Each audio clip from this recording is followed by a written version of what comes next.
Alrighty.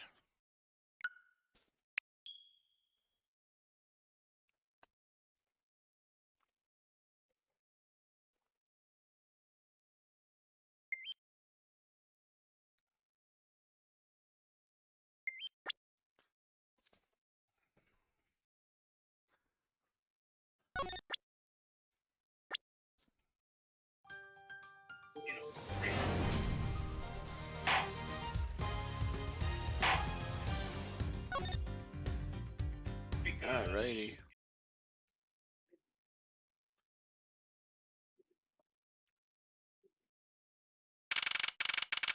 Yeah, there we go. Alright. Yep. March 13th, 4:27 p.m. Gate Waterland, main gate. If I can't get permission to investigate the crime scene, then the truth will be lost.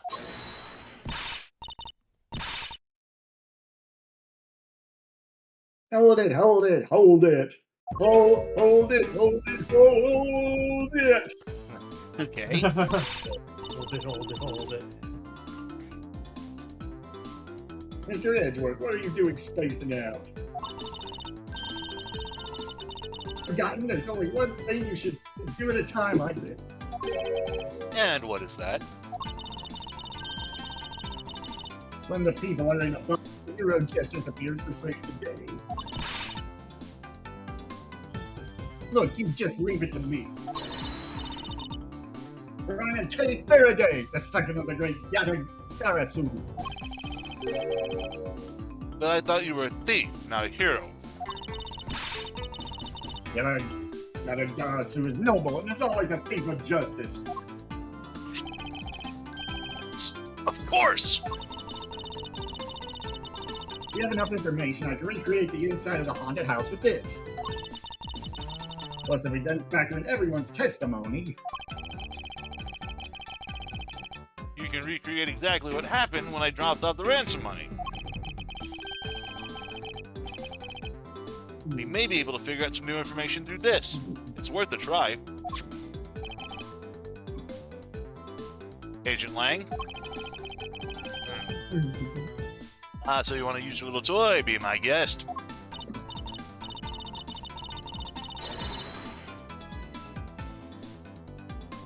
oh, okay, hang on. Okay, hang on. You're all about to witness the true power of real modern-day Robin Hood. Detective Gumshoe. Is there a copy of the haunted house's blueprint among the police references documents? Sure, we got it just in case we needed it for the kidnapping case. All right, I'll put the haunted house data there.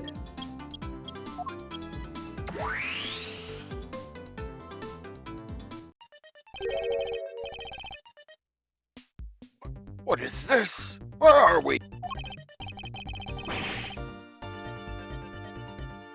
Oh, it's like we're inside the haunted house. Even if we can't inspect the real location itself, the path to the truth slumbers here. If I can successfully navigate my way using logic, I'll ultimately arrive at the truth. Now then, I believe I'm ready to investigate the crime scene.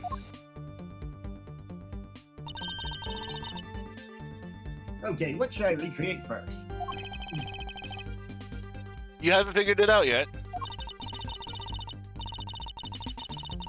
Hey, maybe I have and maybe I haven't. But I'm going to make you do all the hard work.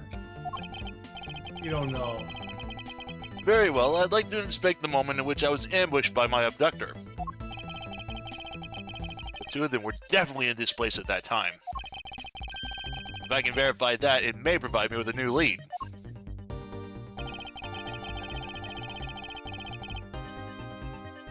I had just come out into the hallway after leaving the money inside the dining room. At that time, I saw a badger slumped over on the floor at the end of the hall. Yeah? What was a badger doing all the way down there? I also thought it strange. However, I thought that maybe it was simply a mannequin that was set there for atmosphere. You know which badger it was? No, it was too dark to tell. All I saw was its silhouette.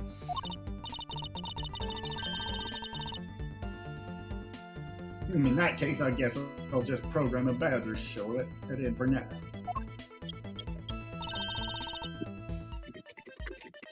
Okay, programming complete.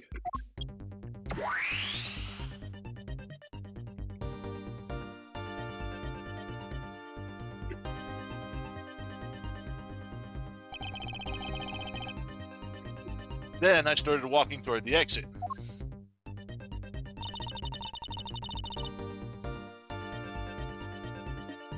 And that's when you were struck from behind, right? Yes. Yeah. That's odd.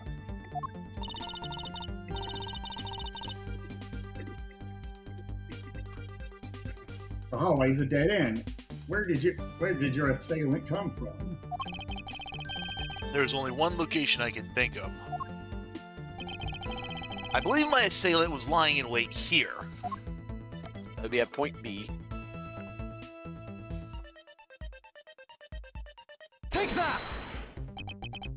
That doll I saw wasn't really a doll. It was, in fact, a costume kidnapper.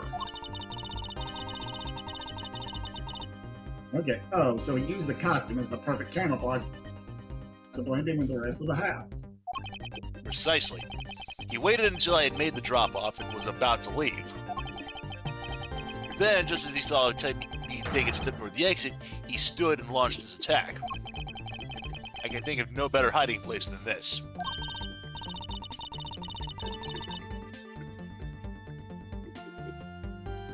Hey, not bad. I'm beginning to think I should steal this tactic for myself.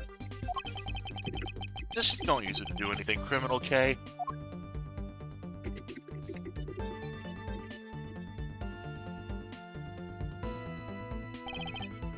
Well, Lance? What? What are you asking me for? As one of the kidnappers, I figured I should give you a chance to confess first. I was one of the kidnappers, but I don't know anything.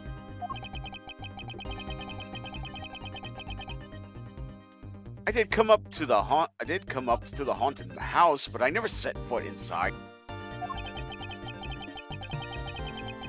I left Oliver in charge of picking up the ransom money. He didn't set foot inside? Is he telling the truth, or is this just another lie? Alright, then you're claiming it was Mr. Deacon who assaulted me? Yes, I'm sure it was him.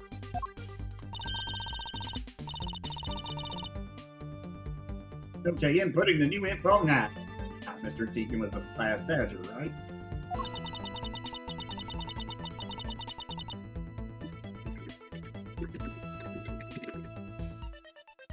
Since the bad badger has a gun attached to its right hand.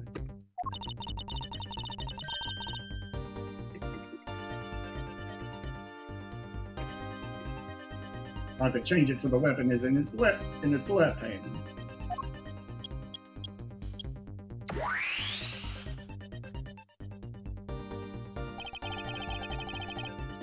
Now to verify the facts of this recreation. But first, you want to examine the mirrors.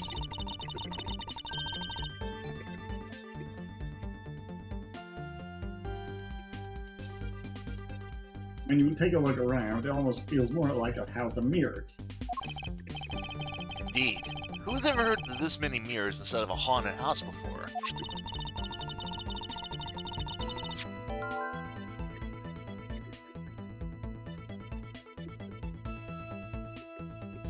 Well, at least we know this is the real crime scene thanks to these mirror shards.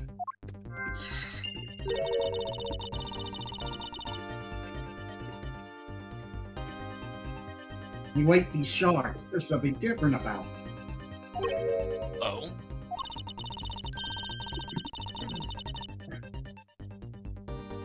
The ones we found earlier are thicker than the shards from these mirrors on the wall.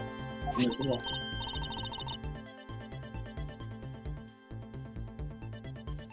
And look, there's some sort of design on the back, too. pieces from that costume are certainly different from the other mirrors. This is neat. Could it be that our pieces are not pieces of these mirrors?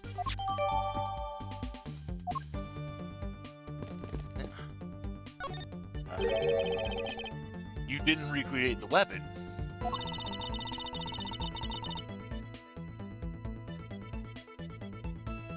I can't exactly recreate something I know nothing about.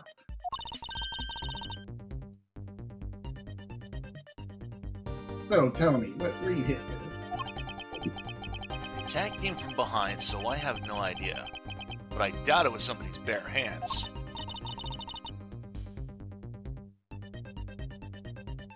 Okay, then where were you hit?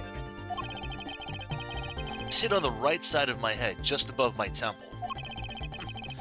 There was a bit of blood, but nothing serious.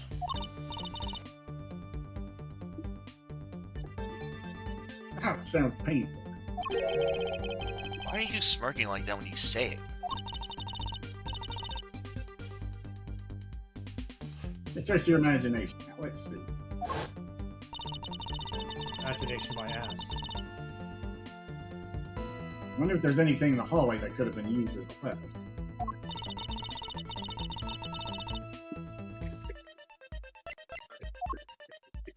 That would be that Broken sword. sword. Yeah. Look at some. The culprit could have used to hit me with, Take that!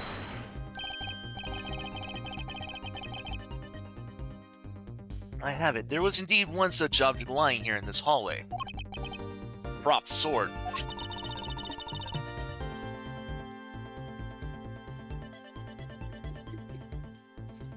Are you talking about this thing here? Yes. Although we did find it at the kidnapper's hideout. Wait. Yes, it's possible the culprit took it with him after using it on me. Leave no evidence behind, right? Correct. It may be worth a more thorough examination yet. I'll be right back. That's for print. Actually, we want to test this with luminol. Yes, we want to run with the sword, we want the luminol. The culprit was wearing a costume at the time, so an analysis for fingerprints is Oh useless. yeah. So let's run a luminol test, because it's possible that some of my blood found its way onto this prop sword. I was thinking that at some point they might have touched it without their costumes on. Agent Lang, may I ask for your cooperation in this manner? Like I have a choice? Sheena, call the lab boys! Understood. Except for a dab on the left side, it would appear that the blade is spotless.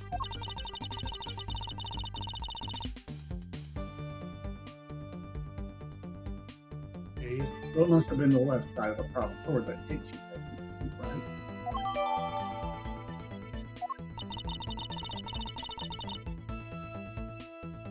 Okay, I'll update the recreation of this new piece of info.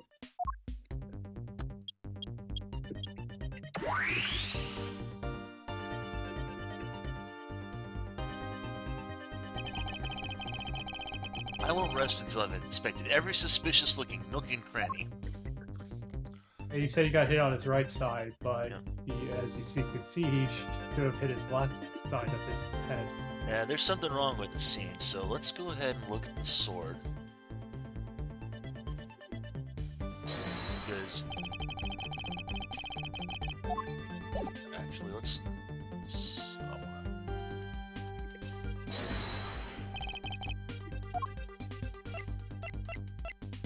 once... Yeah, Oliver Deacon's, or Colin Devereaux's dossier. Because... Right. He's right-handed. That's being held in his left. Yep. So, Alright, I'm back. Sorry about that. according to this document, the victim was right-handed.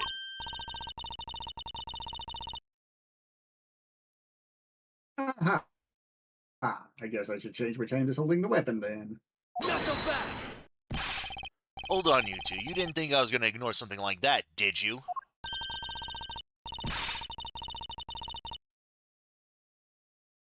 What are you talking about? Look, no interrupting when I'm about to have a little fun. Even if you changed your recreation, you'd only be wasting your time. It's not possible for that thing to hold something in its right hand, you know.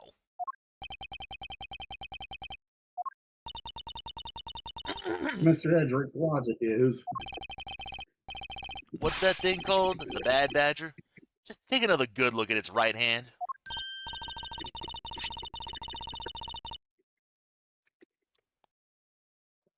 Oh, I forgot the weapon isn't in the right hand because there's already a gun in it.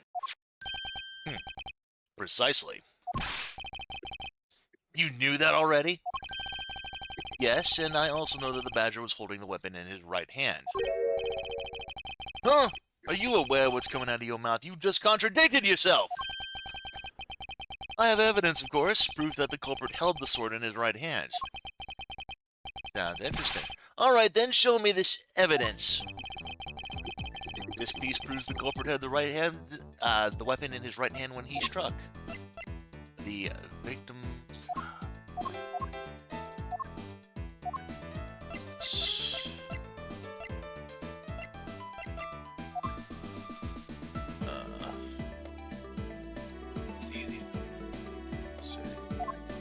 Is it the missing model gun? Yep, here it is. It was ripped from the Bad Badger costume. Yep. I like to point you at This this is model piece gun, victim's costume. Yep, victim's Right. costume with the Blue Badger Bible. Yep.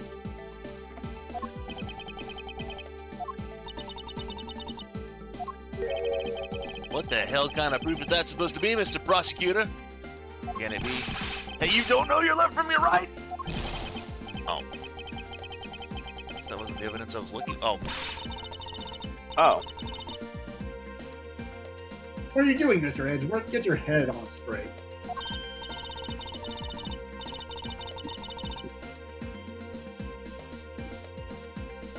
Look, think about when you're picking a lock. You hold the lock pick in your right hand. What's your left hand? Hey, that's only if you're right-handed. An interest in thievery. Agent Lang, accept my apologies. I will now show you what I meant to show you all along. In that case, hurry up and show it to me already! Okay. I thought that was the missing model gun I had to present. It's hide again. Yeah, I'm kind of lost track on the guide because I had to go Yeah, AFK for a bit. Maybe maybe his details again, saying that he was right-handed.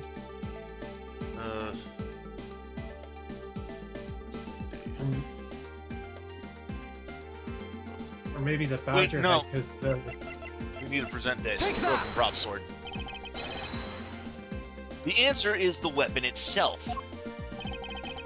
Except for a bit on the left side, this prop sword is absolutely spotless. However, if the culprit had used his left hand, the blood would be on the opposite side of the blade.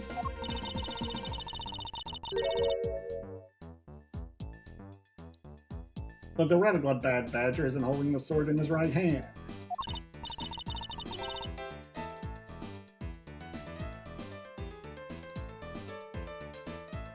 I don't know what's going on. Giving up already? It's simple. If he can't hold the sword in his left hand or his right, the one who struck me could not have been the Bad Badger. Are you paying attention, Lance? Mr. Deacon could not have been the one who struck me, which leaves only you as our primary suspect. Fine! It was me! I hate you! It appears you lied to me yet again, but see how quickly they catch up to you, Lance.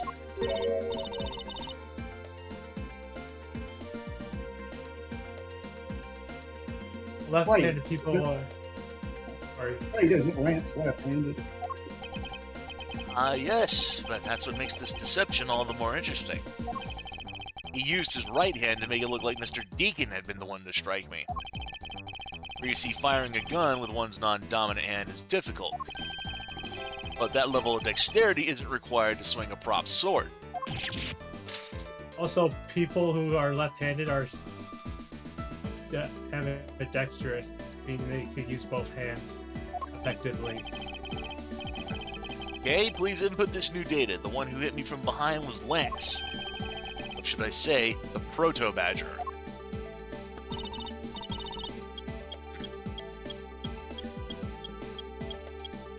You got it. Here I go.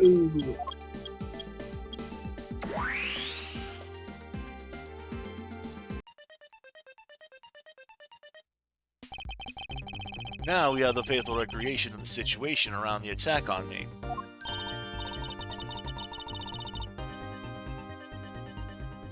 All right, all we have to do is examine this new recreation.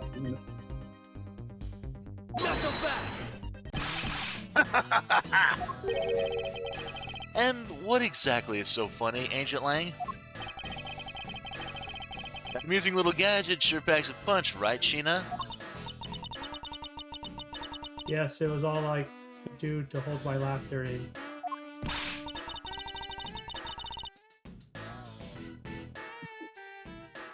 Hey, don't make fun of little thief, you mean a werewolf.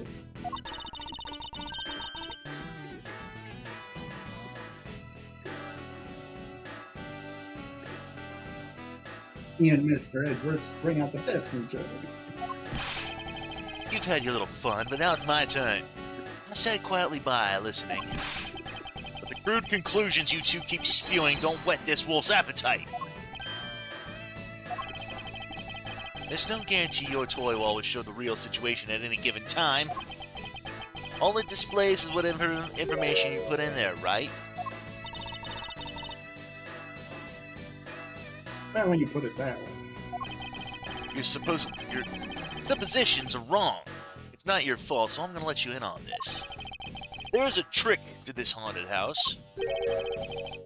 And what may that be exactly? A trick beyond what your tiny imaginations can produce. Sheena! There you go. Now then, what you missed, girlie, is written right here in this pamphlet. The 7 Wonders of the Haunted House. The Disappearing Badger?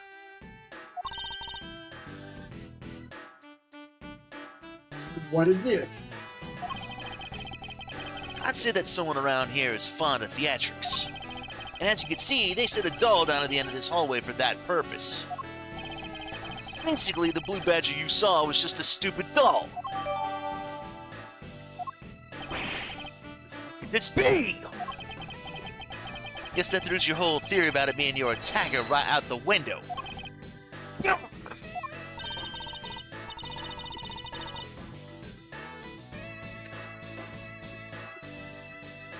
But that can't be right. Maybe the culprit hit the doll somewhere.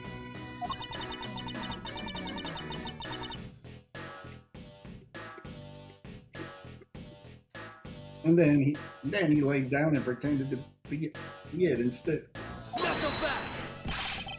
If the criminal couldn't even hide himself in the hallway, how could he hide a giant doll?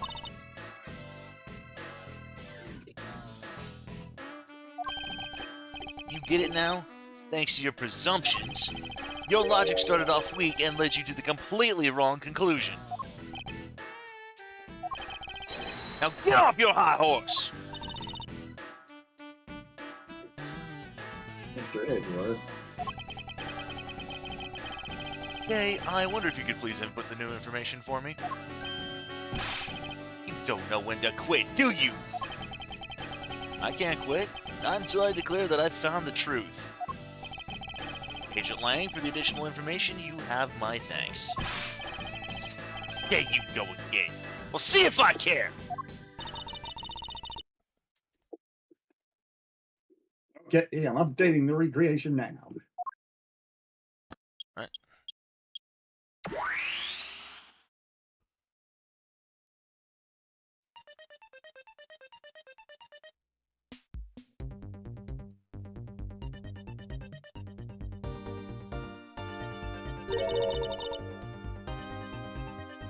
That looks really weird.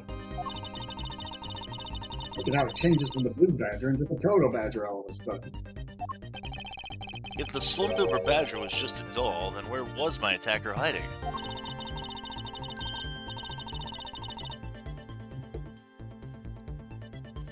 Well, that's what we're going to find out, right? So come on, Mr. Edgeworth, let's go. Yes, let's. This recreation can't be right, which means there must be a contradiction somewhere. We need to examine Badger here. But there's something a little bit peculiar about this. This belt seems awful There's 2 belts suspicious. on. What was you saying? He has 2 belts on.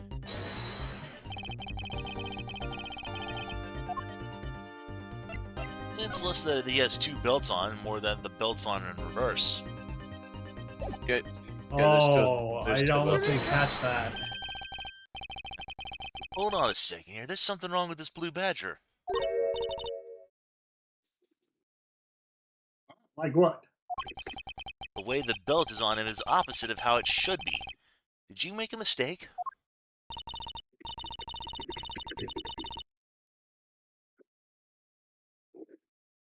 That can't be. I inputted the image data exactly as it is in the pamphlet.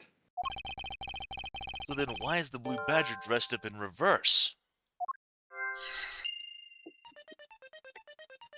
Now you go to logic mode, but Right. Everyone dressed up as Blue Badger didn't know that from the pamphlet that his belt was on reverse. Okay, do you remember what you said earlier? What I said earlier about what? About how this building might as well have been a house of mirrors?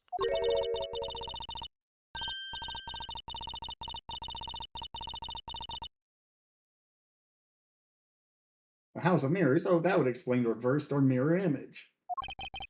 Yes, this blue badger might be nothing more than the reflected image of a real one. Was the blue badger you saw just a reflection? When I looked down this hall, I thought it was perfectly straight. However, if there was a mirror...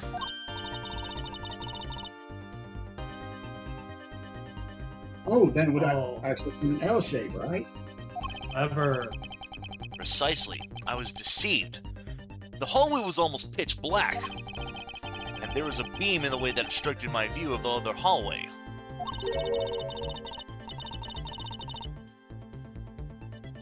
Wait, but why build this place? But why build this place like that? It sounds pretty pointless to me. Hey, this house is just another attraction at an amusement park.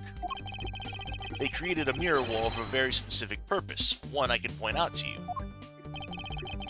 This was the reason why they built a mirror wall.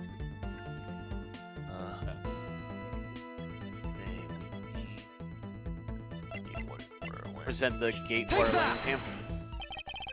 As it's written in the pamphlet, the main draw of this attraction is the mystery of the disappearing badger.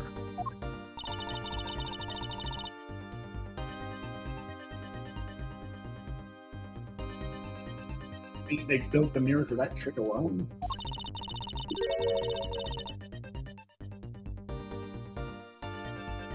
But you said you saw the badger, so it's definitely still there.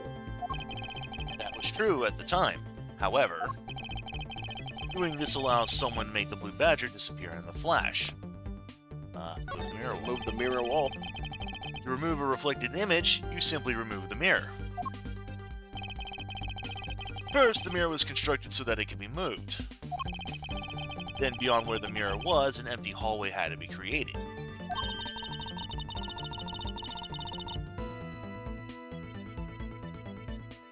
Oh, so when they wanted people to see the blue badger, they would update the mirror. And when they wanted to hide it, they simply had to close it again. This explains why the other side of these fragments have a design on them.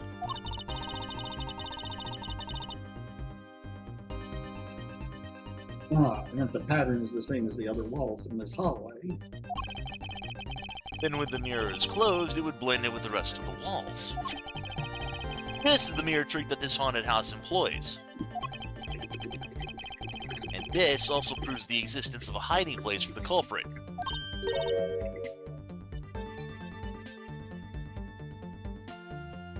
Ah, how so?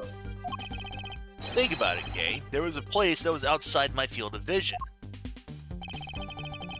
The culprit kept out of sight by hiding in the area. Take that!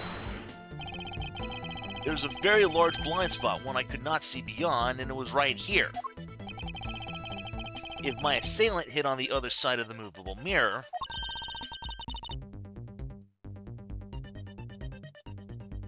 Then you wouldn't be able to see it.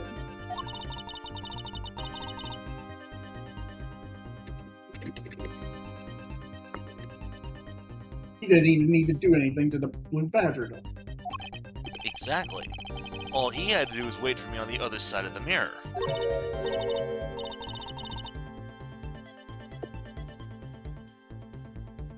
Wait, hold on. I just thought of something. Yes? Well, shouldn't the mirror wall be broken right now in reality? Since we have a few shards of it, we could probably assume that it is. Yes, it most definitely is broken. The question is, when was it broken? Since we found these inside the victim's costume, that would mean that the victim was there when the mirror was broken. Wait, that sound. Yeah, leave the money and go. Now.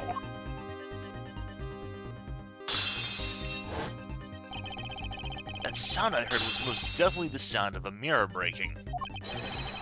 Okay, I'd like you to input some new info. Don't scare me like that. Sorry, but I need you to recreate something for me.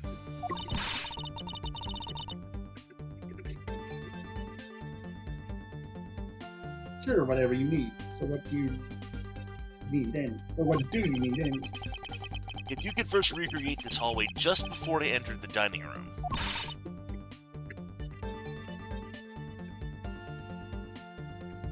You got it.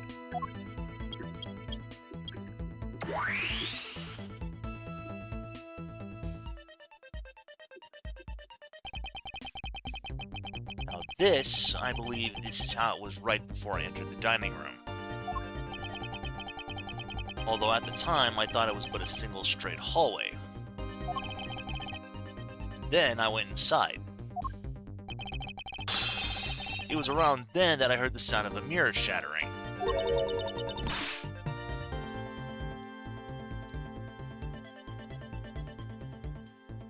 You heard what? You heard what?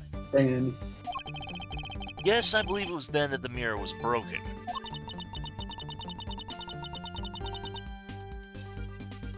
okay. So then when you step outside into the hallway again, The mirror wall should no longer exist. Kay, please recreate that. got it.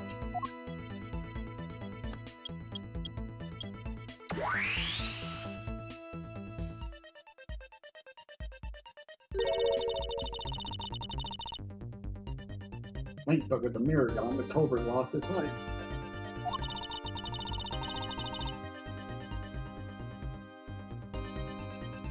So then did he go on his turtle badger? Sweet Mr. Edgeworth. That's easy enough. With the mirror gone, he simply hid himself in the branch hallway.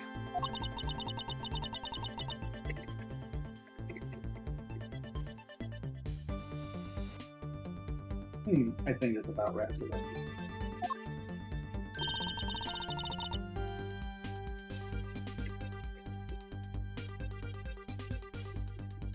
Looks like we finally solved everything. Little No. jumpy animation. Not yet. An even larger contradiction has now reared its head.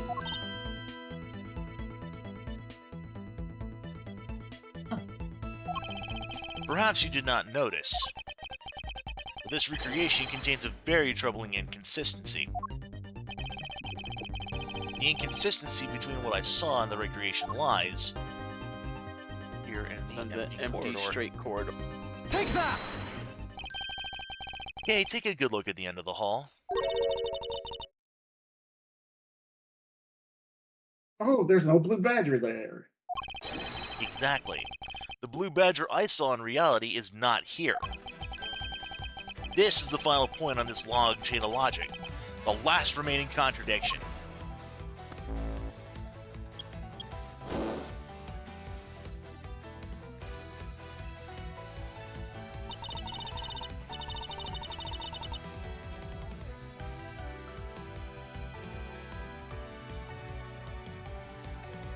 So let me get this straight. When you come out of the dining room,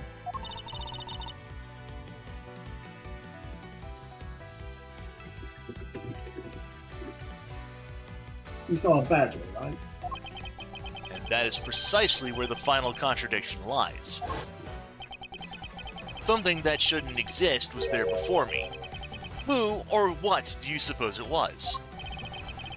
I believe this is the real identity of our mystery badger. So either victim's costume or Mr. Deacon's murder notes. Take that! The badger I saw was, in actuality, the dead victim's body. What? Agent Lang, the entirety of my complete logic is my final, decisive piece of evidence. The murder happened in the hallway of the haunted house at the time of the drop-off.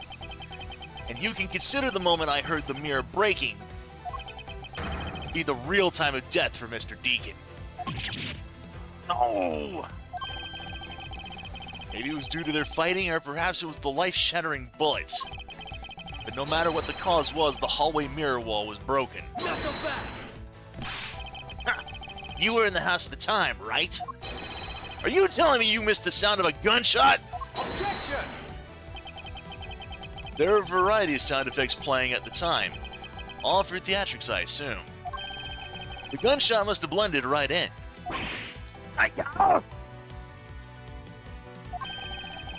Now then, I'd like you to recall something for me. Who was it that was with the victim at the haunted house? Who was the one who had the opportunity to rob the victim of his gun and use it on him? It was you, Lance Amano!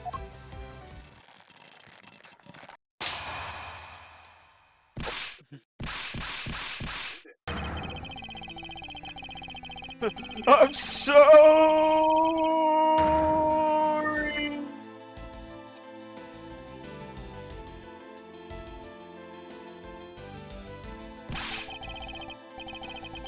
It's not like I had a choice. Oliver turned on me all of a sudden. He snapped and turned violent right after I hung up with you. He shoved me to the ground and straddled me. I fought back as hard as I could, grabbed his gun, and I shot him. The bullet must have went through his body and shattered the mirror. If I hadn't taken his gun and shot him first, I would have been the one you found. He's a hardened criminal. He escaped from jail. See, that's justified self-defense. My boy was only trying to protect himself. That remains to be seen and will have to be resolved in court. Agent Lang, I leave the rest to you. As if you were the one in charge around here. Guys, arrest these two and get them out of my sight. Wait! I had nothing to do with the murder! The only person you should be arresting is Land! Dad! Wow, cold. Fainted. Sorry, but you're not slipping away that easily, Mr. Ernest Amano. You tampered with the evidence so that you can cover for your son. What a great dad you are, willing to risk it all. Truly touching.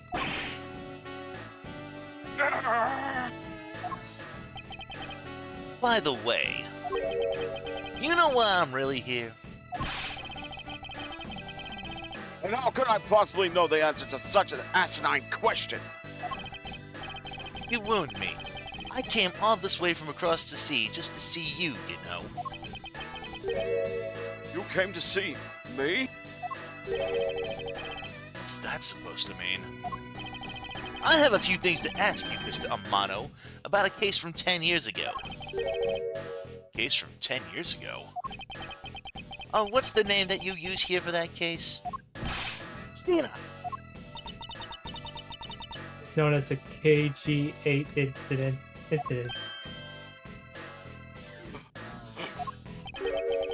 AAI incident? Oh, so you remember it? Good, then you'll recall that trigger in that case was the Amano Group scandal. Specifically, the charge of an internal smuggling ring. Smuggling, there's that word again. At the time, the person that was arrested as the ringleader was Mr. Amano's very own secretary, Mr. Colin Deveray. Father. Even though you pushed the crime onto your then secretary, Mr. Deveray, I always suspected you were involved in the smuggling ring, Mr. Amano. Mr. Deveray was arrested in place of you. Which is why when he broke out, you hid him from the police, right?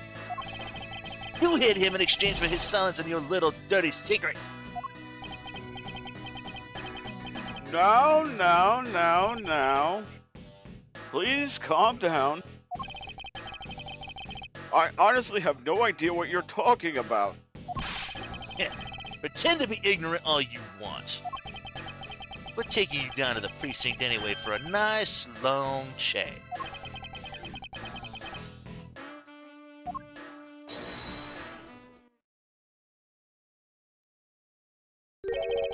What the? Who the hell was that?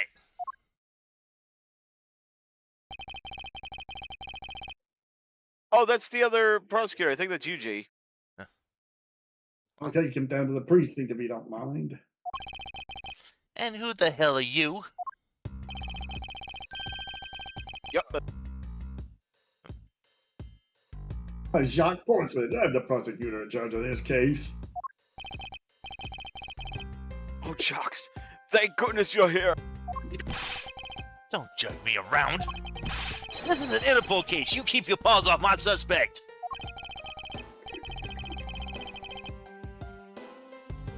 Sorry, but I can't pull up. I got the backing of the prosecutor.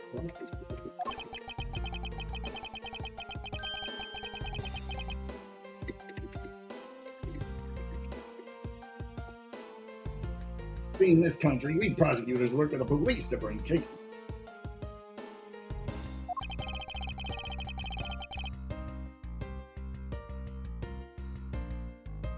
So if you would please cooperate with me here, if you could please cooperate with me here, that'd be great.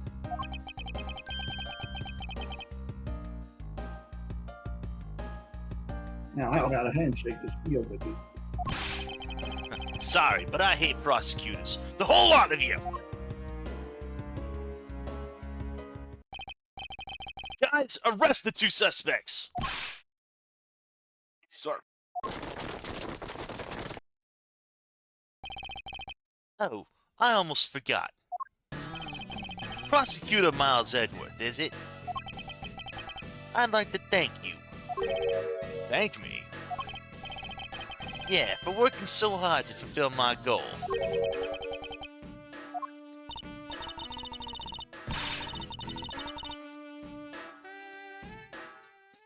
Hey, is there any way to thank someone? What the heck is that supposed to mean?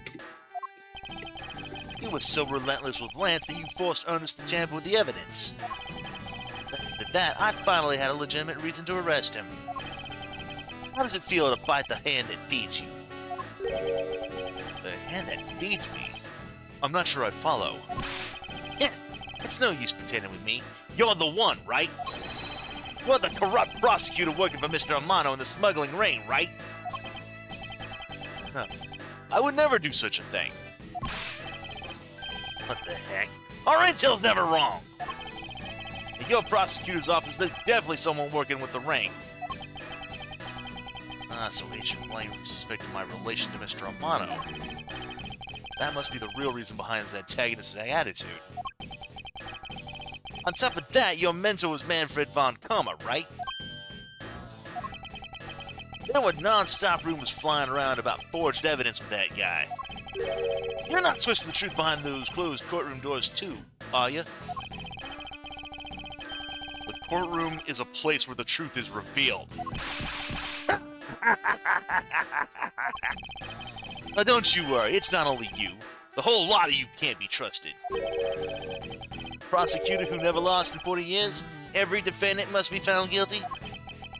Feel about that kind of thinking, is it any wonder that the courts produce nothing but falsities and lies? It would seem that his disdain extends beyond just me. Prosecutors, the courts, why is this man so angry with us all? Rest assured, next time we meet, I won't be so forgiving. So don't you forget it! Please wait. Agent Sheena.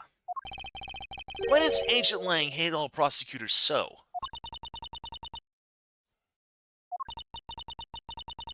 Lang is the head of the long-honored House of Lang and Deng Fa.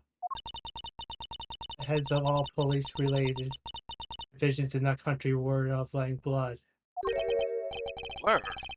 What do you mean by that? Aren't they still? They were revered, but that was long ago. They don't hold that sort of sway anymore. And it was all because of the courts. How can that be? The prosecutor once withheld and tampered with the evidence one of the Lang detectives found. Evidence purity was tarnished in the cost of the Lang family, its honor and trust. But not all prosecutors are like that. Even so, Lang will never respect the court again, or any prosecutor. So Agent Lang is a man who hates all courts and is unwilling to forgive prosecutors.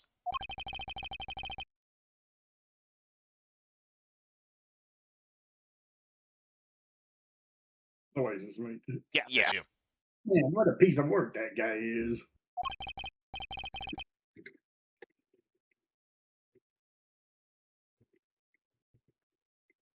Come on, Jim, we better catch her.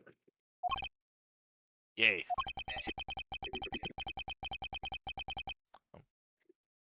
Sorry.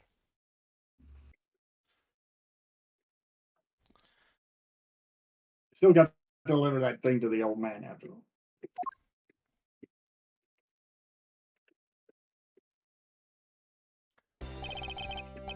Detective Gumshoe, I believe it's time we wrapped up and headed out ourselves.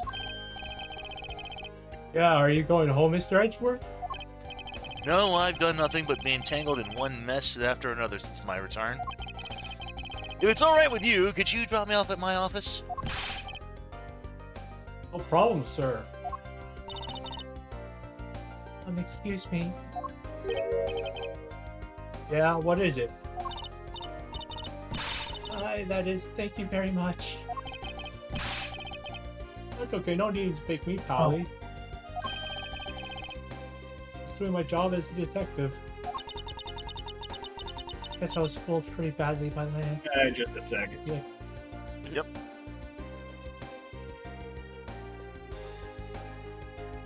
Oh. Guess I was fooled pretty badly by Land. Oh, cruel fate. What the woman to do when she's been hurt by someone she loves? Don't clip off your beautiful hair. And I think I never realized my father was right there. I never said anything to him. I knew it. I'm a big girl failure. No, well, we're gonna wait for Jay then. Wait. Yep.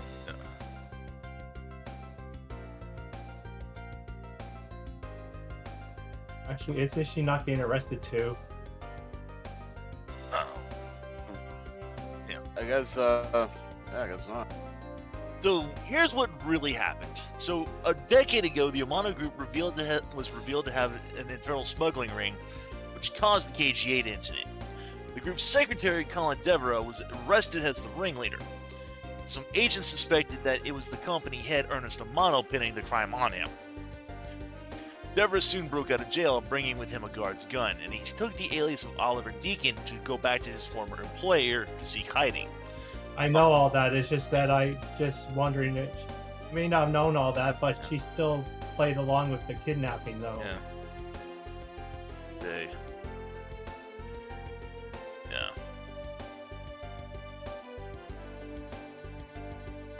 I'm wondering if she's just gonna get some time at the very least. I'm not seeing anything on here that she actually gets arrested. Okay, so maybe they just like There she goes again, talking to herself. Sorry. Miss Palps, I wonder if you know why your father participated in the kidnapping? Oh, oh, I have no idea. Your father died while he was trying to stop Lance. Which means that from the beginning he had no interest in the staged self-abduction. Yeah. Like, so then, yeah, wait, then why did he... I believe it was because of your presence, Miss Palps. Me? Lance realized that the two of you were related, which is why he used you as a hostage to coerce Mr. Deborah into cooperating. Okay. As a felon, he could not tell you of his real relation to you. However, as the Amano family butler, at the very least, he was able to watch over you. It was all he could do, but that was the shape of his overflowing love for you.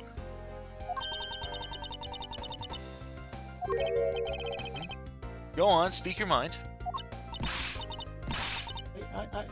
That is. Thank you very much. You're welcome. Although there is no need to thank me.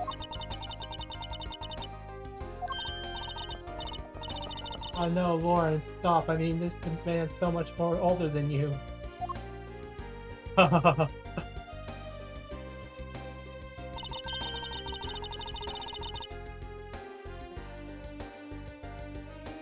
he looks like you completely stolen her lateness afterward. Way to go, sir.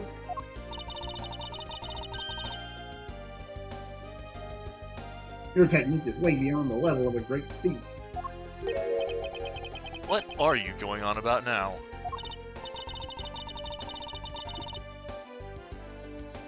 Wow, you're deducing skills, Randy Sam, but you have no street smarts. That's Edgeworth for you.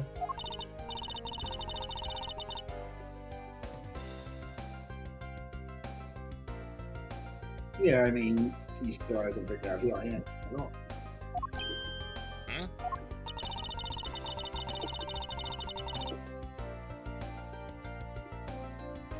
You gotta remember in all this time, I guess I'm just gonna have to say it.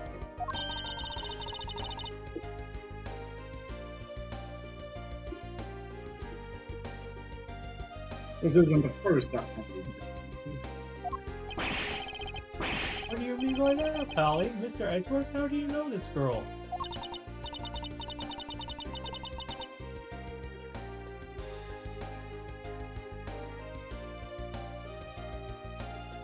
Looks like you totally forgot me. Me?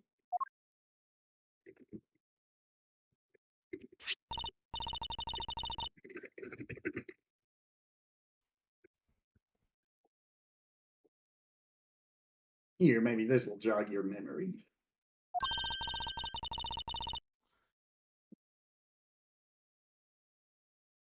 I promise I'd return this to you one day, remember?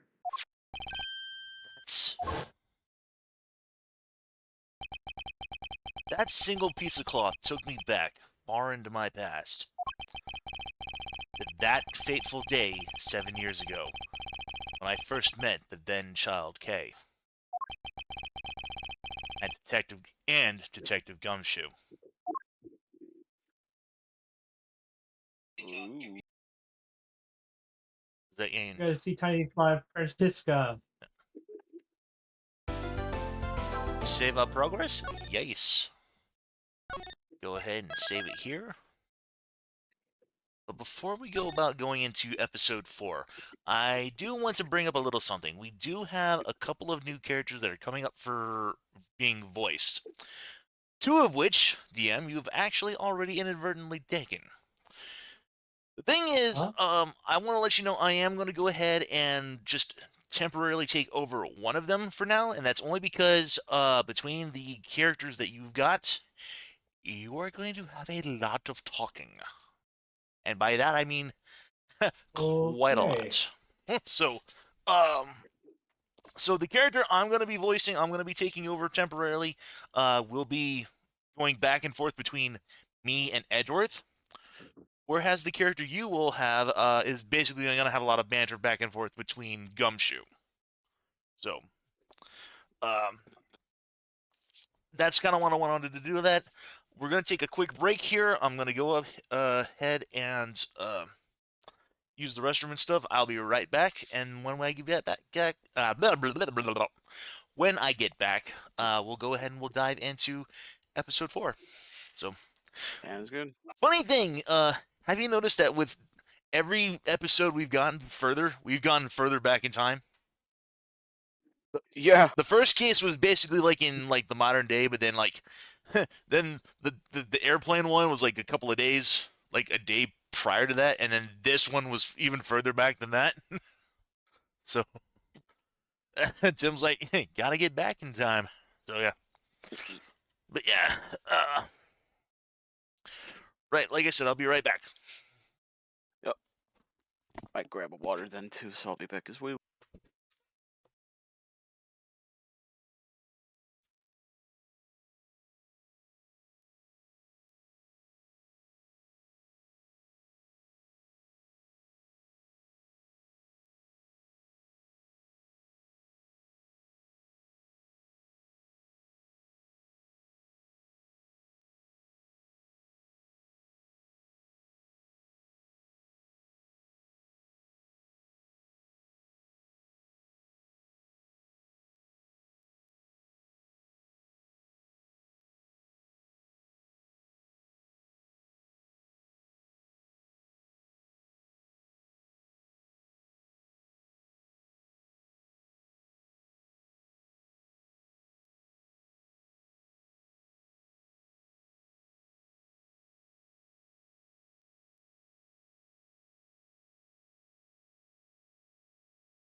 I'm back.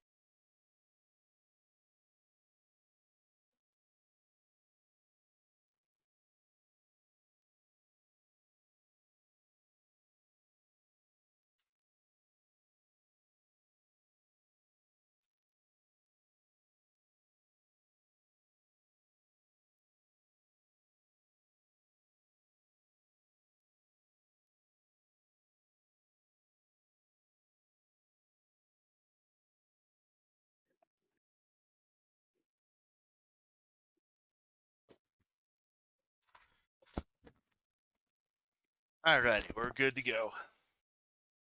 There. Turnabout Reminiscence. Huh. Yep. Oh, we can actually start this one if we really want to, but let's not do that. Start from this episode, yes.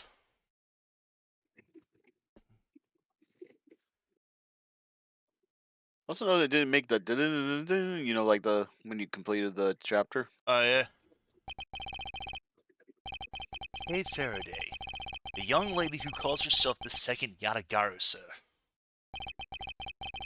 The piece of cloth that she conjured up has taken me back to many years ago. 7 years earlier.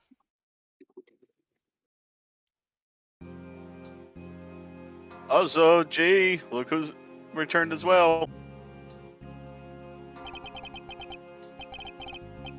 Who's the defendant? Is that a new character? Yeah. Yeah, that's right. I did it. I killed the guy. But it was the great thief Garuso. I asked the defendant, just what exactly are you trying to say? Don't you get it? I know the true identity of Yat. Yeah. Oh wow, it's going quick. Yeah, it's going real fast. The Garuso is the man standing over there at the prosecutor's bench.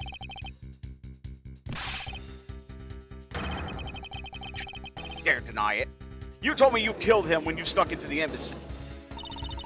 Are you claiming Mr. Faraday is the Yatagaru-san? That's exactly what. What's the problem? Your Honor, please listen to me. I'm telling the truth. You gotta believe me. It's just as well the Faraday only had like those 2 lines anyway. It is you, Jay. Oh, it's going on its own. The new prosecutor.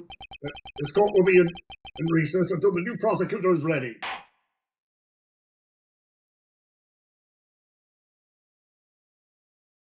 Yeah, that's just the only thing about these things where all of these is just going by itself. Anyway, September 10th, 3:20 p.m., District Court, 3rd floor lobby. It's almost time for me to enter the courtroom. And Edgeworth with his yep, his other. And so it is that my first assignment as a prosecutor will be as a replacement for a prosecutor who has been accused by the defendant. Edgeworth? There he is. Sir?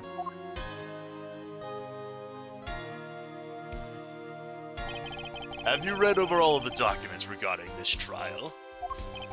Yes, sir. I've memorized everything there is to know. Very good. The paperwork for the prosecutor's substitution is just about complete. Edgeworth, always bear in mind that as your mentor, I, Manfred von Karma, will accept nothing short of perfection. Understand, sir. To have the chance to stand in court at such an early stage in my career, I'm honored and proud. As I have watched over your studies, I am giving you this very rare chance. Prove yourself. Crush the defendant's pathetic lies into oblivion. Yes, sir.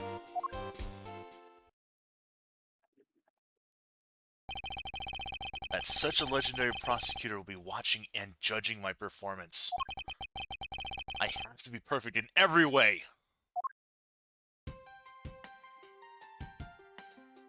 Alright. Today's trial should have ended in just 1 minute. Because the defendant was picked up by the security camera, correct? Exactly. The killer had the gall to say he only killed because he was instructed to do so. Even more outrageous is his claim that the case prosecutor Brian Faraday gave the order. Faraday is such a fool. He's been cornered by his very own prey. Sir, are you an acquaintance of Mr. Brian Faraday? He is a pathetic man who speaks nothing but nonsense. Nonsense. He once tried to explain to me a way of punishing those who cannot be brought to court. Those who cannot be brought to court? That is nonsense, for no man is above the law. Well, there are always a few exceptions. However, that is no reason to even deal with such individuals. The prosecutor is a guardian of the court, one with no obligation to outside matters. Thus, there's no reason to deal with such individuals, I see. Edgeworth, disgracing yourself as Faraday has will not be forgiven. Have no fear, I will not let you down, sir. In place of the accused prosecutor Brian Faraday, I'll prove the defendant's guilt. Very good. I've secured an hour of recess for you to prepare to do just that. Show them all the power of Von Carver. So, have you achieved a firm understanding of the case? Yes, sir. I've memorized everything that's written down in the case files. Well then, explain the case to me. I want to see if you really know what you are talking about. Understood. The murder was committed on September 8th in front of the Godolphian Embassy. Victim, Mr. Deadman, Deadman. Mr. Deadman, was a staff member of the embassy. The defendant in this case, Mr. Mackerel, was held for questioning the night of the incident as he was deemed suspicious. He was quickly placed under arrest for possession of the murder weapon, a gun. Furthermore, at the time of the murder, Great Thief Yanagarasu had successfully infiltrated the Godolphian Embassy as well. At first, Rail claimed that he himself was the Yanagarasu, but that he did not kill Deadman. I wonder what he expected to gain from such a desperate lie. It is possible he wants to go down while in the spotlight if he is found guilty. There is truly no limit to people's inanity. But I digress. Continue, Edgeworth. Yes, sir. During the trial, the prosecution presented the security footage that captured the murder. The footage clearly showed Mr. Rell as the murderer. The act of Mr. Rell firing the gun could be clearly seen from the visitor's gallery. Upon seeing that, the defendant retracted his statement and admitted to the murder. I did it because I was told to, by the real Yatagarasu, Brian Faraday. That sounds about right.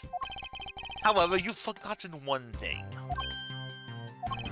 While this may appear to simply be the murder of a Godolphian Embassy staff member, people are actually referring to it as the second KG-8 incident. Second KG-8 incident? I'm very sorry, sir. I fear I failed to study hard enough. Well, even among the police, it's information that only a select few are privy to. Could you please enlighten me, sir? What do you mean by the second KG-8 incident, sir? In order for me to tell you that, you must first learn about the original case. Take a look at these documents. This is a 3-year-old newspaper. You have heard of the Amano Group scandal before, correct? Yes, I have. The secretary of Ernest Amano, the Amano Group's director, was arrested under suspicion of smuggling. Correct. CCU was an employee of the Amano Group, and the sole witness to the smuggling operation. It was she who brought the crime to light.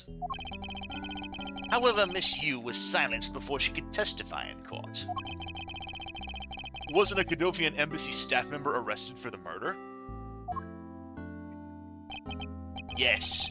A Cadofian by the name of Manny Kochin was the suspect. However, due to lack of evidence, the case went unresolved. Lack of evidence? Ah!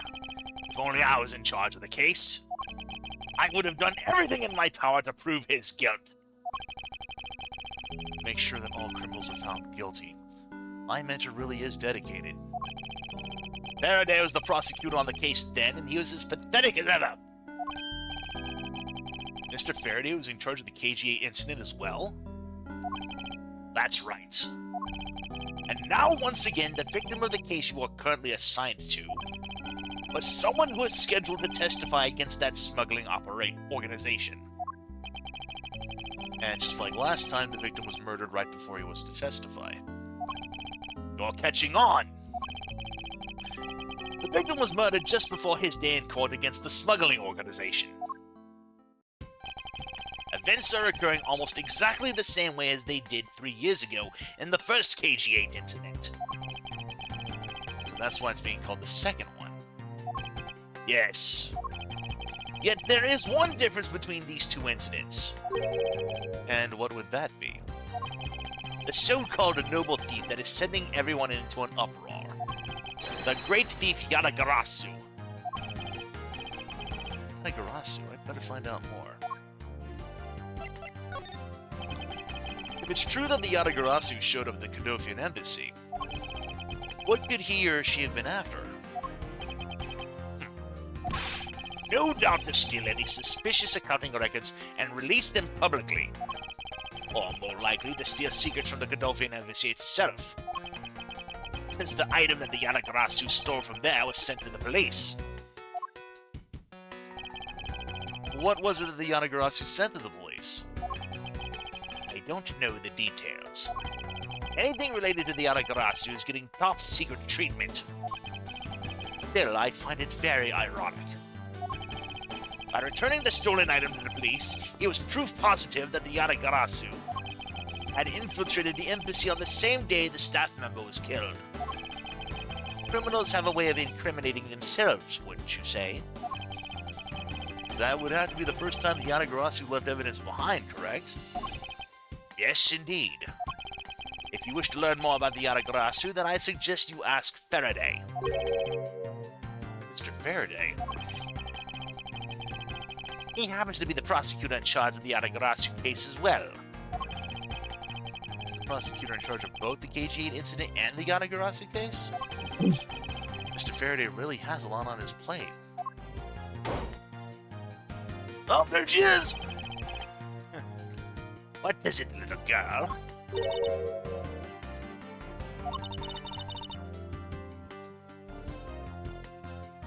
And that would be Jade. Oh, was That's little. Yep. Oh. Did you need something? And I think trade these coins with you. It's full of dimes, quarters, and pennies, but it looks like you've exactly $1. Is this what you want? Thanks, that's what I needed. Yep, that's little K. Oh, And she runs off. Could that child be here to watch the trial?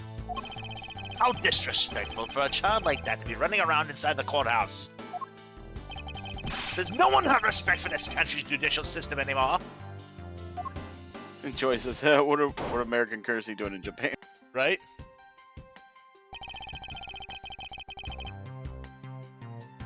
The paperwork for the prosecutor's substitution is complete. Why, you don't even know how much time there is left before the trial resumes? I'm so sorry. I could have you mopping up this courthouse instead of protecting it in an instant! No. It's no bother, sir. Not being completely prepared could prove to be a perfect handicap for me. Proud one you are. You had better collect the evidence from Faraday and prepare yourself. It's time for your debut, Edgeworth.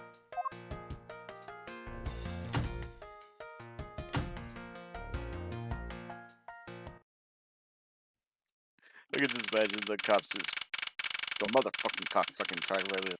Yeah. September 10th, 4 p.m. District Court, courtroom number 3. When I walked back, I saw who the judge was. Yep. That would be...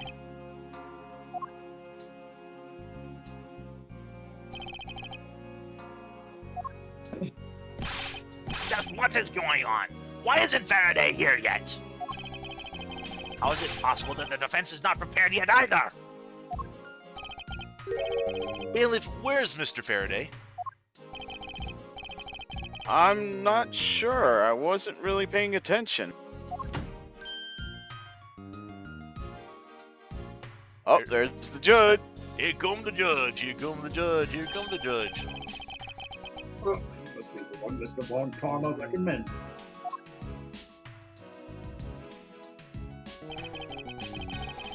Here, this will be your first trial. I look forward to seeing how you perform.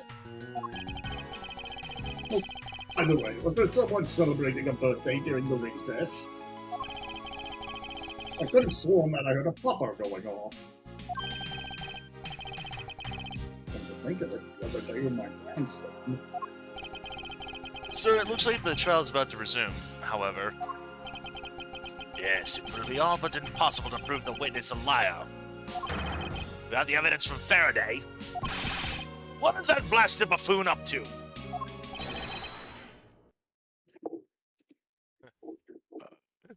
It's an emergency, sirs. Oh yeah, that was the Oh, it is Gumshoe. Yeah.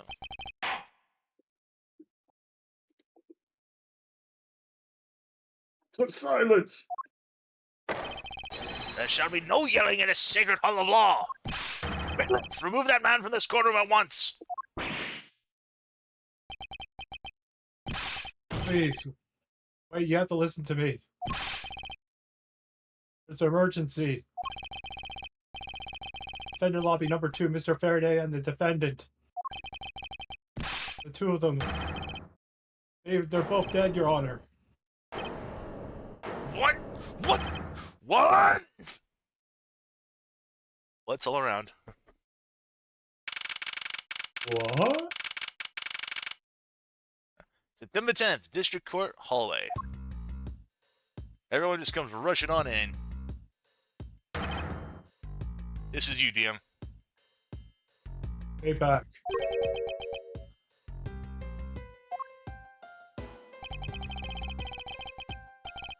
No one's allowed on the crime scene, period. Who does this oddball think he is? This is becoming quite the hot spot. Isn't she Rich Norell's defense attorney?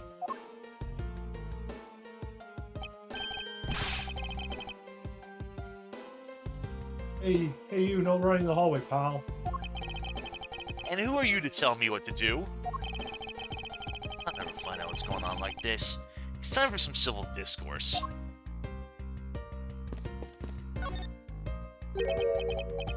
You are? Me? Hey, pal.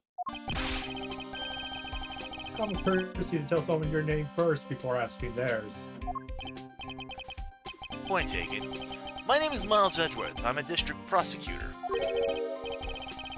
Prosecutor? I've never seen a prosecutor as young as you, pal. I told you my name, now would you mind telling me yours? I love the fact that they did the question mark with his name. Like, we already know who it is. Right? Detective Dick Gumshoe, and just recently I achieved my dream of becoming a detective. More than a dream, it's what I was born to do. Hey, maybe I should check and make sure I'm not really in some crazy dream first. This detective is entirely too excited to be at a murder scene. So, Detective Gumshoe, would you mind telling me what you know about the incident? Know that I don't have to tell you anything, right? I know that. But it would behoove you to fill me in on what you know. Well, you're a proud one for sure, youngster. Aren't you? Well, anyway, Detective Bad is the one in charge. So you're just gonna have to ask him for the details, okay? As for me, I was guarding the door to the defendant lobby number 2. So you were on guard detail. Did you notice anything strange while you were on duty? Oh, I freaked out when I heard a gunshot, and then I kind of froze.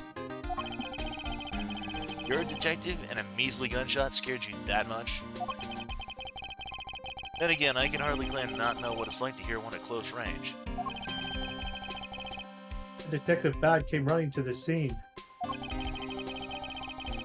We went into lobby number 2 together, and both men were lying there dead. Is that everything? Yeah, that's it. I was in the hallway the whole time, but I didn't hear a single peep of a struggle. Interesting. Other than the gunshot, he didn't hear the single sound of a commotion. Okay. You have a minute? You know, I'm not really into talking to people I don't know. Especially at a time like this. I apologize for not introducing myself before bothering you. My name is Miles Edgeworth. I was Detective Mr. Faraday's place in court. Edgeworth, huh? Never heard of you. So Faraday substitutes a newbie, huh? I'll have you know, madam, I studied under Manfred von Karma. Do not take me for some naive novice.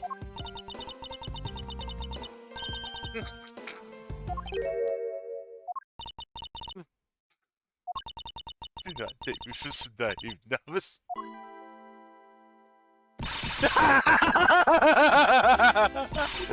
So you're a student of Von Karma. I should have... Let's close our dead giveaway. Stop right there! These are the garments of one who gallantly presents the facts! Thanks for the great laugh. Try not to make me laugh so much, okay? I wasn't trying to do anything of the sort! Just kidding, I was only goofing around.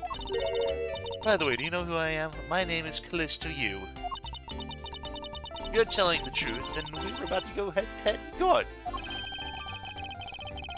But of course, I've heard much about you, Miss Yu. But of course, I have heard much about you. You're a regular Shakespeare.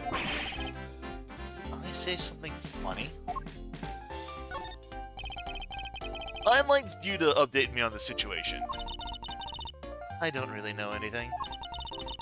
Why don't you try talking to those detectives over there?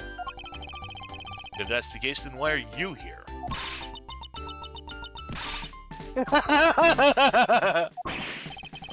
What's so funny? When you speak is so tactless. The person I was going against in court until a little while ago was just murdered. It's not like I go back in the courtroom pretending as though nothing happened. That's a good point. I apologize for asking such an insensitive question. It's fine, don't worry about it. And now get ready for one of the best themes in the game. Excuse me, but who are you? Detective Turtle Bad. Royal Bad. Homicide. I'm just gonna let this theme play out for a bit.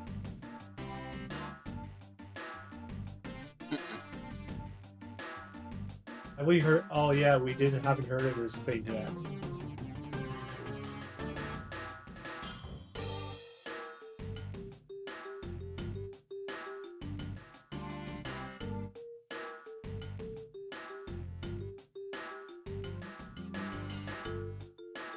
Must be a toothpick in his mouth. You'll see. But yeah, Oh, it's a lollipop. Okay. that's got on the second. I was informed of the situation and came as quickly as possible. How did you arrive and inspect the body before me?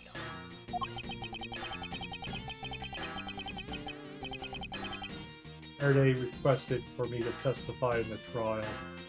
Plain and simple. Mr. Faraday requested you be here?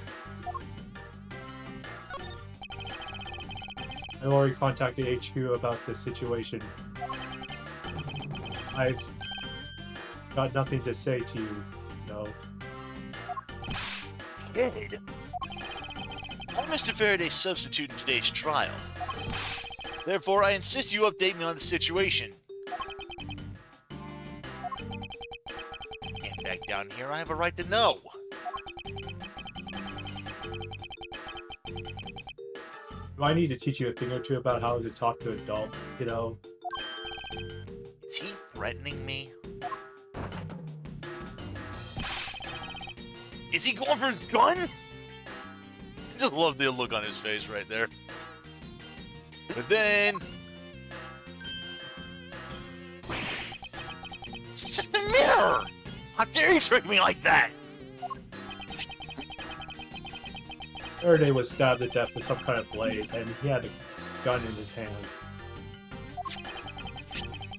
The other man, Mr. Macworld, was shot and killed.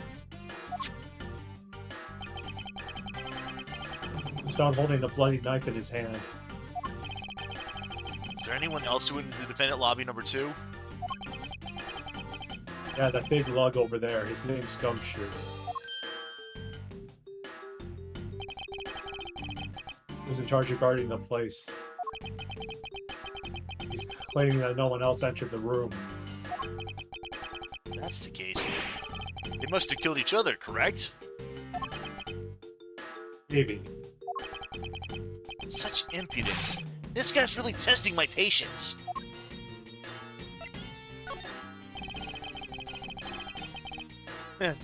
EJ says Detective Bad looks like he can light a match off his chin, yeah?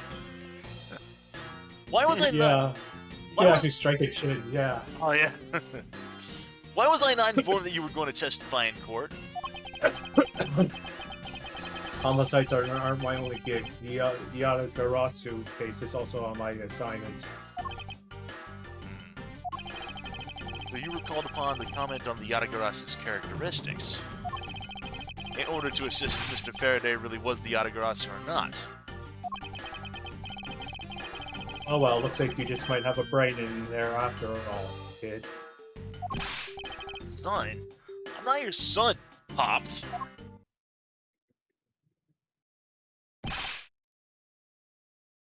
Miss you. There's someone here who wishes to see you. Who is it? A how do you say that? Godolphian. Godolphian embassy staff member by the name of Manny Cochin.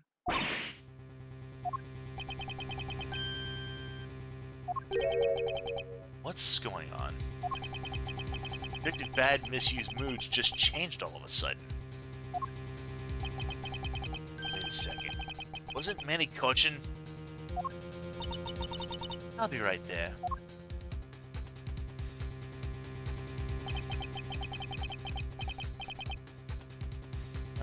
It's... I guess I'll take it for now. It's nice to see you again. It's you. Why are you here? I have no desire to ever see you again. No. Actually, would you mind stepping outside for a brief chat? Fine, let's go.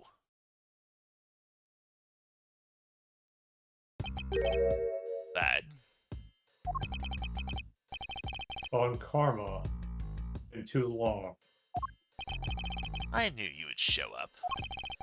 You usually do when the Yatagarasu's involved, and I see this case is no exception.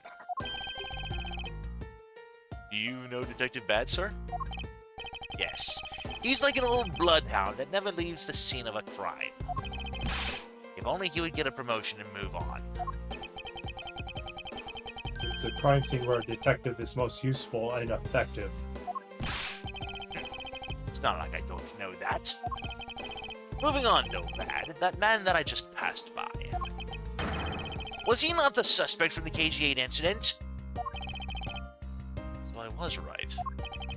Just what is that man doing wandering around here? That's Faraday. That Faraday. No, Okay. that's Faraday. I can't believe he let such an easy catch get away. Imbecile! I would have proved his guilt in 3 minutes. On Karma, I think you've said enough for now. It's in poor taste to speak of the dead like that. Very well. Back on topic. I am placing Edgeworth in charge of the investigation here. Objection! Oh, here she is!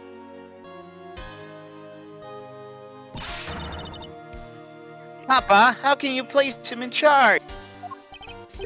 Francisca, what are you doing here?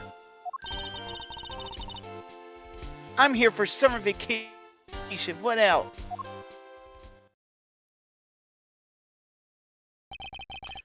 Franziska von Karma. So she's here on vacation from Germany. She's the daughter of Manfred von Karma and a student of his who's also junior to me. You're the one who's junior to me, and don't you forget it. How did she hear his thought bubble? Sorry? How did she hear his thought bubble? I'm not sure. Yeah, she's like, she's so cute. Yep, little Francie. Yep. You're not conveniently Her. Oh, go ahead. Sorry. She's much cuter than we might usually see her in the game. Yeah. I don't know, I think it's the hair. I think it's not just the hair, but I think it's just the general outfit and the fact that she's using a riding crop as opposed to an actual whip. So, yeah. You're not conveniently avoiding the bar exam, are you? Ha! If you're able to pass that, then I'll have absolutely no trouble at all. I'll never allow myself to lose to you. Never!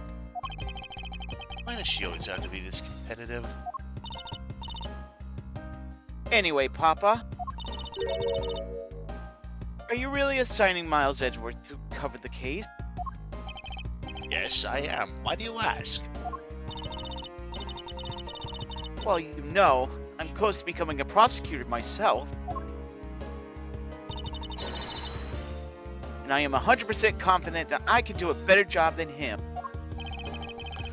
That's just like Francisco.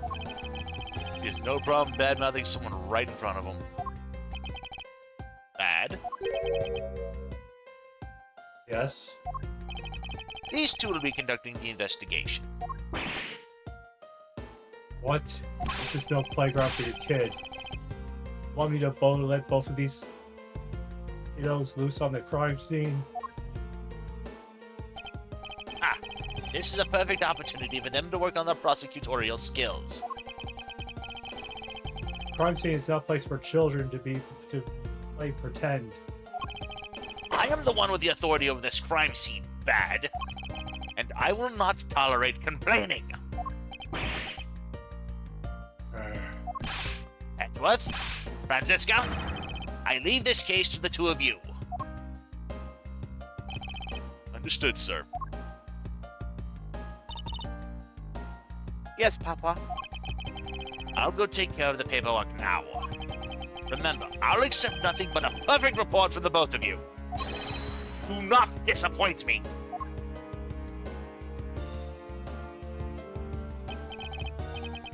Hold up, Lord Karma, I still haven't agreed to any of this.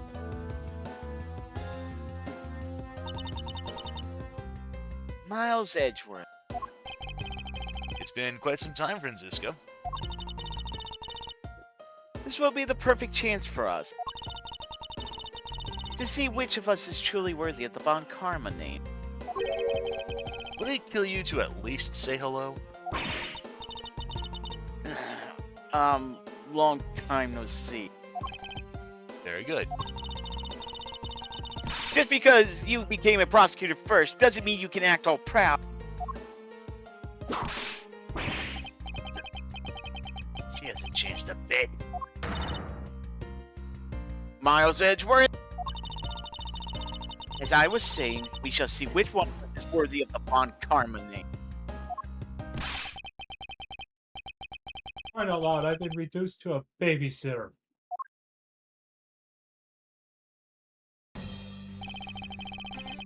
It looks like Mr. Von Karma was successful in convincing the detective. That's just like him, he never fails. Now, I'd appreciate it if you could quickly run me through the facts, Detective Bad. You're better off checking things on your own. Very well. Seems like getting help from Detective Bad will be the most arduous task. Number 10th, 4:15 p.m. District Court, Defendant Lobby Number 2.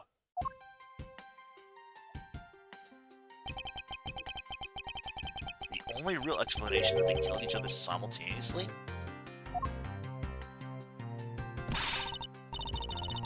Miles Edgeworth, you should listen to someone until they are finished talking.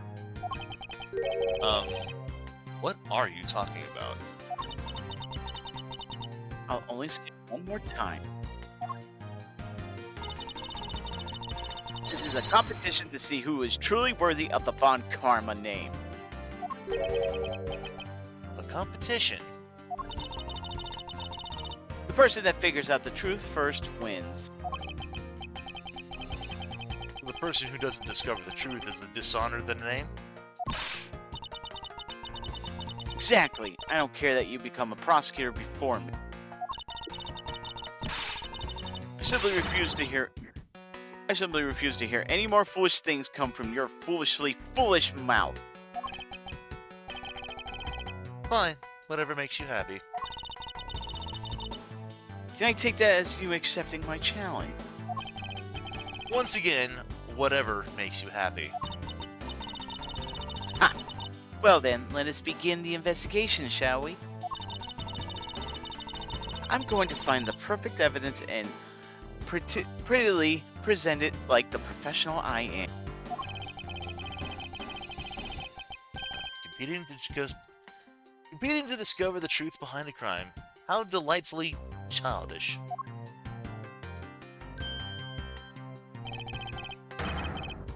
Kids over there, hold it. Kid? Ed? That was good. Yeah. Okay. That serves you right, Miles. He just called you a kid. You said kids, didn't I? How dare you call me a kid as well? I'll do what I please, and I won't allow you to cause a ruckus on my watch. Hey guy, you're going to watch over these two, right?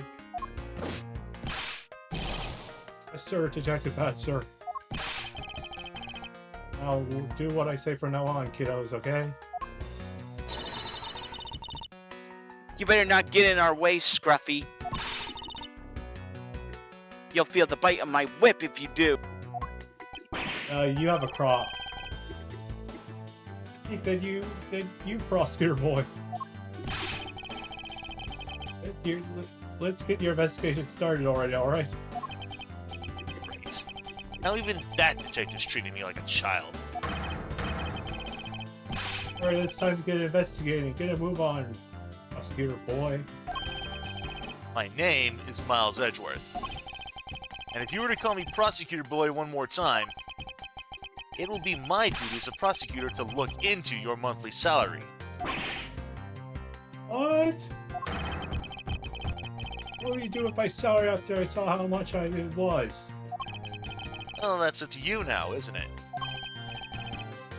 Really? That's good then, pal. He's so naive. Alright. I'll examine the table of plastic made. Detective Bad, may I have a word with you? What is it? It appears that both a knife and a gun were used as murder weapons. Yeah, so? That leads us to our first question of the investigation. Where did the men acquire the weapons? One was inside of Faraday's bag. It was a piece of evidence that was presented in the trial earlier today. It was used to kill the... Well, Godoffian. Yes. Ethiopian embassy staff member. But I never heard of anything about the knife. Mr. Ryle was being held by the police. There's no way he could have brought it in without us noticing.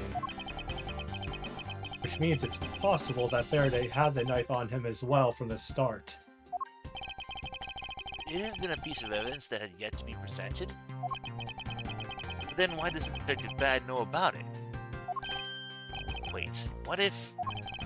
It's possible Mr. Faraday brought the knife in under the guise of prosecutorial evidence. He could have then brought it out and attacked Mr. Rell with it. Oh, maybe you have a brain there after all, you know? He's just gonna treat me like a child forever? Looks like Mr. Faraday attacked Mr. Ryle first, who then counterattacked. The only logical conclusion you could draw from it seemed like this bizarre. Not yet. I feel it's much too early to be drawing conclusions already. I must first find conclusive evidence so as to protect the honor of the Von Karma name. Then. There's some plastic bags stacked up on the table. There's a tea set too, but there doesn't seem to be any sign of a disturbance. And the table's all neat and tidy. Maybe they were super quiet in their scuffle? After all, I didn't hear anything out of the hallway, you know? Maybe the plastic bags scattered on the floor are throwing us off? Next, you want to examine the open window. The window's open and... yeah, there's a fresh, flowery scent in the air. Oh, the flowers in the garden down there are so gross and ghastly. You think maybe you could try offering something useful for a change? I think there's no way someone escaped through this window, pal. It wouldn't wake up and smell the flowers after a fall from the third floor. Are you willfully ignoring the fact that there are also iron bars on the windows? I guess there's that too. Either way, no one could get through these windows, right? They thought of everything when they were designing this courthouse. Very nice. Yeah, the TV. Whoa! What is it, Detective Gumshoe? My TV at home is so tiny compared to this one. Aww. Then perhaps you should purchase a more normal-sized television like this one. Oh, let me see. Wow, this thing is huge. Oh! Way too noisy. You're the noisy one, Scruffy. Don't touch it. You'll get your fingerprints all over it. But I didn't touch it. Restoration of the crime scene is the foundation of detective work, newbie. Foundation, huh? Sounds like something the rookie here needs to shore up on here. Alright. And we examine the dead bodies. Looks like Mr. Faraday fell on top of Mr. Rell. At first glance, it seems they must have killed each other. However... using logic, the only logical conclusion is, aha. What was that outburst for? My detective instincts just hit me real hard. It's Mr. Rell that fell first, see? You don't need a detective's instinct for that, it's common sense! I suppose we won't know much more than that until after I examine the bodies.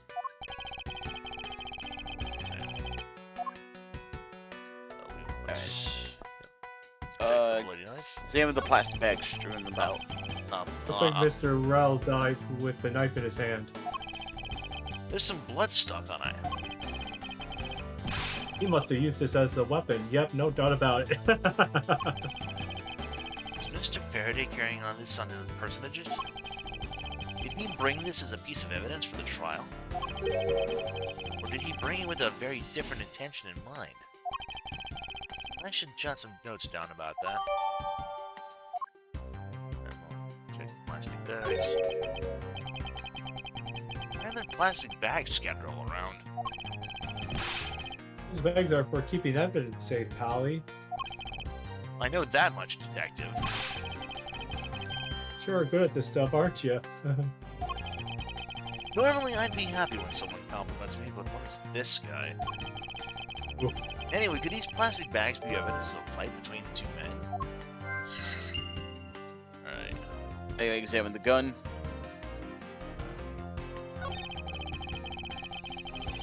Looks like Mr. Faraday died while holding the gun in his right hand. So he shot Mr. Rell and then fell on top of him while still gripping onto the gun? I guess that seems kind of weird, huh? I mean, why would Mr. Faraday know how to fire a gun? It's not exactly rocket science. Even I know how to pull a trigger. Although I doubt I'll ever need to use one. I hope I have to never fire a gun either, pal. It sure does look cool to hold it in your hands. It appears that the police's screening procedures need a thorough review. Anyway, I should jot some notes down about the handgun in Mr. Faraday's hand. And you want to examine Faraday's left hand. His hand's all... Oh, His left hand, that's his you. left hand's all black down here. I wonder what that could be. If you look closely, this blotching pattern resembles an ink stain. Ink stain? Yes, I usually get ink on my own hand when I use my feather pen. Feather pen? I've never seen one before. Sure you aren't just making it up, pal.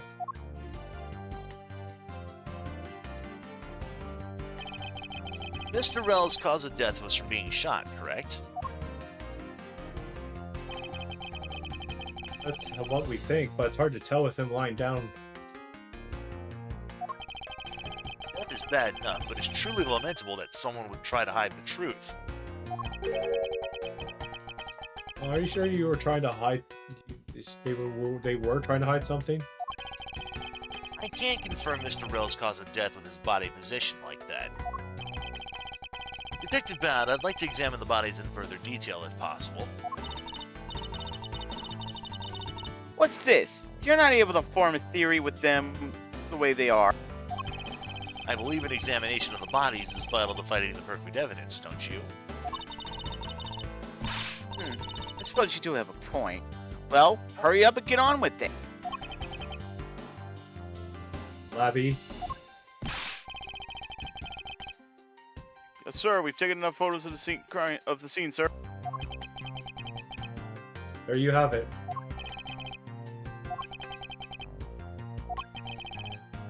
Do you not approve?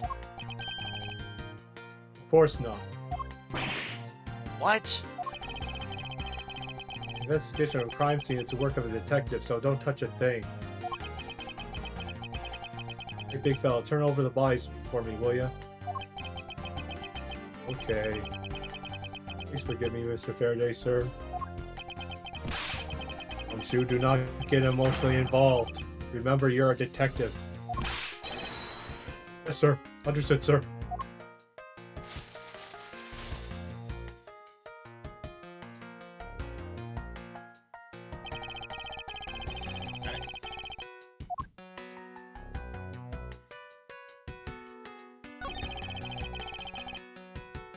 There's a knife in his wound chest here, see? I wonder if the wound matches the knife Mr. Rell is holding. Abby. Yes, sir. Verifying now, sir. Make it quick. From the look of things, one could deduce that the knife Mr. Rell is holding is what killed Mr. Faraday. That you can check his pocket, then. There's something in his breast pocket. It's a fountain pen.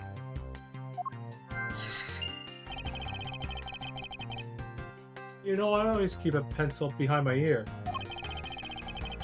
Detective Bad is always telling me to do so. You should always write your name on everything you own. Yeah, somehow you do strike me as quite a forgetful individual. You can examine Rel's bullet from the other guy. Shot in the chest. Some guts to fire a gun in the courtroom. I've been detective for a whole week and I still haven't fired a single round yet. There aren't any burn marks on his clothes. That must mean Wait, burn marks? a round grows very hot as it's discharged from a firearm. Therefore, burn marks are usually left when a shot is fired from point-blank range. Ergo, Mr. Rel must have been shot from at least a yard or two away. Sure do know a bunch of neat stuff for your age, pal. Apparently, this detective has as much common knowledge as your everyday marsupial. Now, let us now try to understand how the two men died. First, Mr. Faraday took the gun and the knife out from today's trial evidence. Then he aimed the gun at Mr. Rel and fired. However, Mr. Rel managed to grab the knife and counter Mr. Faraday while being shot. Then the two men fell together where they stood. That is my theory in any case. What a crazy way to go. Still, something about that explanation just doesn't seem right. I believe I now have a firmer grasp on what happened here. Alright. There's still some, chain of events. You already checked the knife one, right? Yeah. How about the bag? There's still some other like this chain of events. So the crime scene notes are jotted down in your organizer. Now go to logic mode. Some stuff in the bag, pal. I suppose this was Mr. Faraday's bag. It's probably the trial evidence I was supposed to collect from him. Is this evidence? Oh, I better not touch it then. I'll leave prints on it. You just not pay attention to anything, do you? I don't know. So we want the So ink you want stain with Ink stain Yeah. with fountain pen and pop.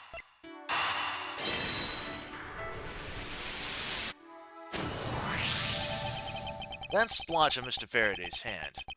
I wonder if it might be the ink from his fountain pen. Oh, let's ask the lab guy.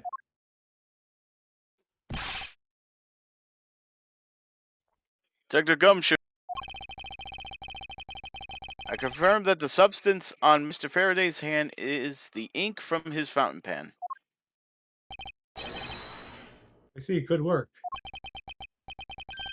You know, I've always wanted to say that, even if it was just one time in my life. If Mr. Faraday wrote with his fountain pen in his left hand, I think it's fair to assume that he was left-handed. It appears Mr. Faraday's pen is very important to our case as well. You say so, pal. Right? Alright, then, Mr. There's a neat and tidy table with plastic bags strewn up. There's a very tidy pile of plastic bags on the table, and yet a portion of them wound up scattered here on the floor as well. It's not likely that the ones on the floor were knocked over during a struggle, in which case, might there not be another explanation as to how they got there? Another reason. I believe it's possible that the blood on the outside of the bag is related somehow. Please get blood away from me, pal. Detective Gumshoe, whose blood is on this bag? Hold on, let me ask the lab guy. Alright, please hurry.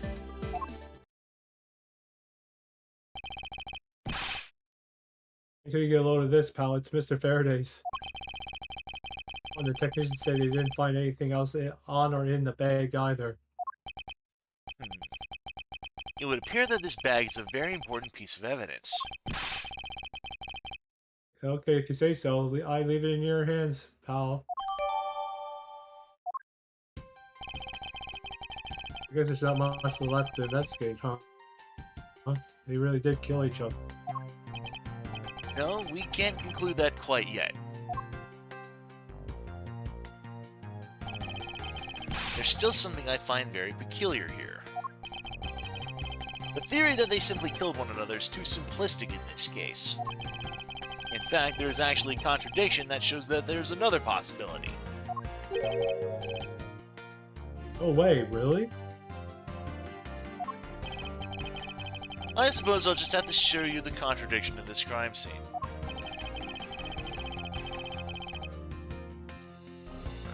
Right.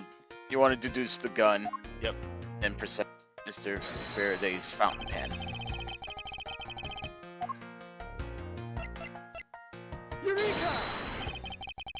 Now we come face to face with the contradiction I spoke of, and it is this. Mr. Faraday used his left hand to write with his fountain pen. Ergo, he is left-handed. And yet the handgun is in his right hand. Don't you find it odd that the left-handed Mr. Faraday would hold the gun in his right? That, ladies and gentlemen, is the great contradiction haunting this crime scene. Yeah, you're right, pal. That does seem kind of strange. But how could something like that happen? Facts added to one conclusion and one conclusion alone. Someone else put the gun in Mr. Faraday's hand after he died. Someone else? Plastic bags scattered on the floor and a gun in the wrong hand. I sense the presence of a shadowy figure behind this case. A person of vile intent who's serious about keeping the truth from us.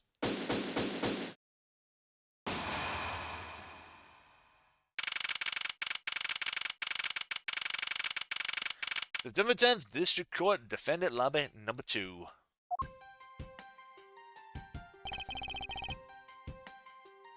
Here's the autopsy report, kiddo. It's probably that Mr. Bell survived for a short time after he was shot. However, Mr. Faraday died instantaneously from his stabbing. Interesting.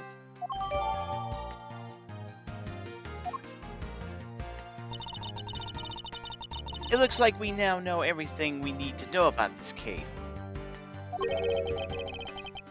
Are you sure we know everything? Of course! The incident began with Mr. Faraday attempting to get his revenge. The prosecutor went into a rage from being accused and tried to kill the defendant. But the defendant fought back and they ended up killing each other.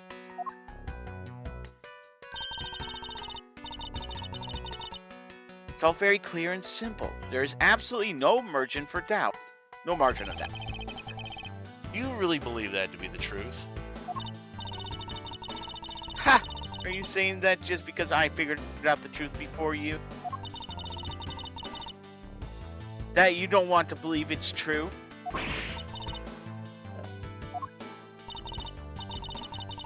It's alright. If you disagree with my argument, then prove me wrong.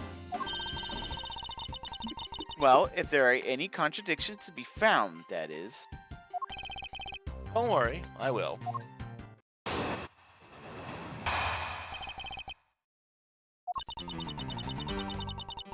Mr. Faraday's death was instantaneously, while Mr. Rell survived for a short time. From this, it's obvious that Mr. Faraday died after he shot Mr. Rell. And Mr. Rell, on the brink of death, stole Mr. Faraday's knife and stabbed him. Those are the facts of this case. Mr. Faraday's death was instantaneous, therefore he must have attacked first. Proving that logic to be false is probably the fastest way to show her that she's wrong. In that case, I should first look for any holes in her theory. You want to press her third statement? Yep.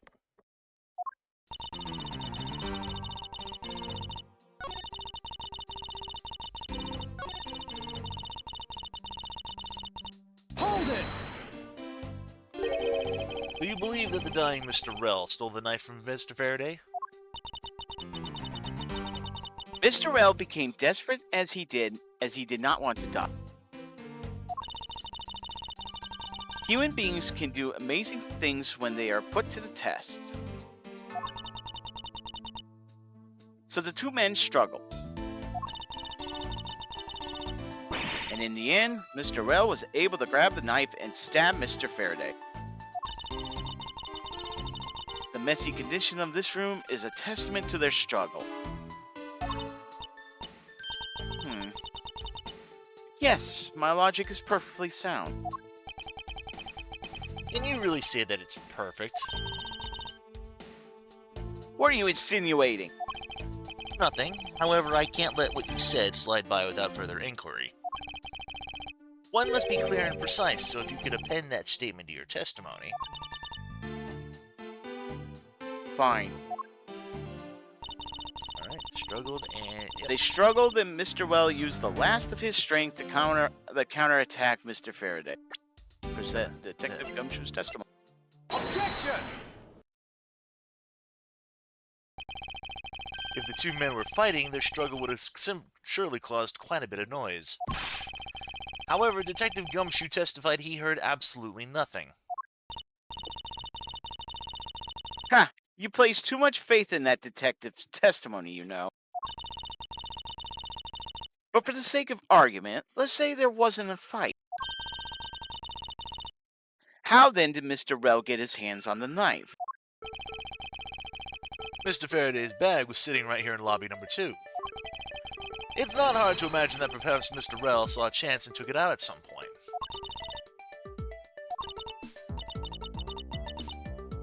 So, what you're saying is this.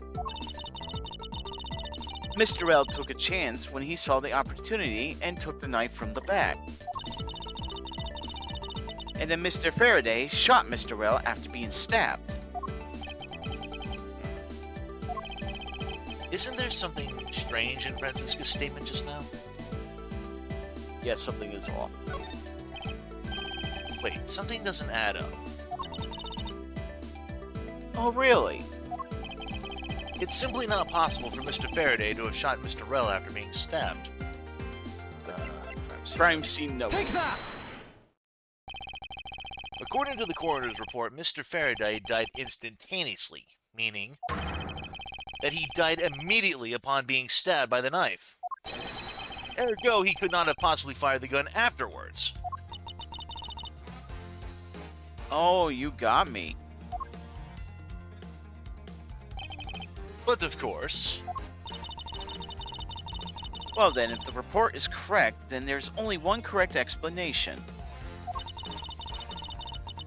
If we suppose that Mr. Rell attacked first, then Mr. Faraday, who died instantaneously, would have been unable to kill Mr. Rell. Therefore, Mr. Rell must have stabbed Mr. Faraday after he was shot. Then they both died. That is the only explanation that makes logical sense. Negating your opponent's ideas in order to prove your own theory. I see you've been studying, Francisco. I just wanted to explain it to you as simply as possible. Before you foolishly propose a foolish theory that only a foolish fool like you could. How naive of you to believe that only your opinions are valid, and still expect to discover the truth that the crime scene offers you. Francisco, you've still got a ways to go. What are you talking about? Are you saying that there's a flaw in my logic? Mr. Faraday died instantly. And the fact that he did is what gives rise to this contradiction in this scene. The contradiction here in the scene is the order the bodies fell. Yep. Let me get this straight. What you're arguing is this. Mr. Faraday took the gun from his evidence bag and shot Mr. Rell. Then the wounded Mr. Rell found an opportunity to take the knife and strike back. Upon being stabbed, Mr. Faraday died on the spot, with Mr. Rell dying shortly thereafter. If that's the case, then how do you explain this? Take a good look in the order which their bodies are piled. No! Mr. Faraday's body is lying on top of Mr. Rel's. Therefore, Mr. Rel must have died before Mr. Faraday. Impossible! Yes, I agree that it does seem strange no matter which angle you approach it from. Which means that the real mystery behind this crime scene that was solved is... No, not so fast, Miss Miles Edgeworth. What now? I simply think that you ought to think a bit more outside the box. And that's even clearer now that the incident started with Mr. Faraday's murderous intent. He sure bounced back quickly. An explanation won't be enough this time. It's going to take some very decisive evidence to prove her wrong.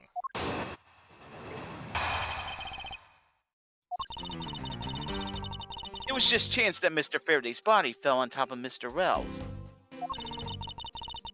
The two bodies fell into a pile, which indicates that they attacked each other at the same time. It really doesn't matter in the slightest that they fell in the opposite order. Alright, we need to press her third statement here. Yep. I just know that Franziska's explanation isn't absolutely correct. All I have to do is find a hole in her logic. Once I do, I can then present her with the evidence that proves the contradiction. It's got enough to do on the bullet wound of the victim. Yeah.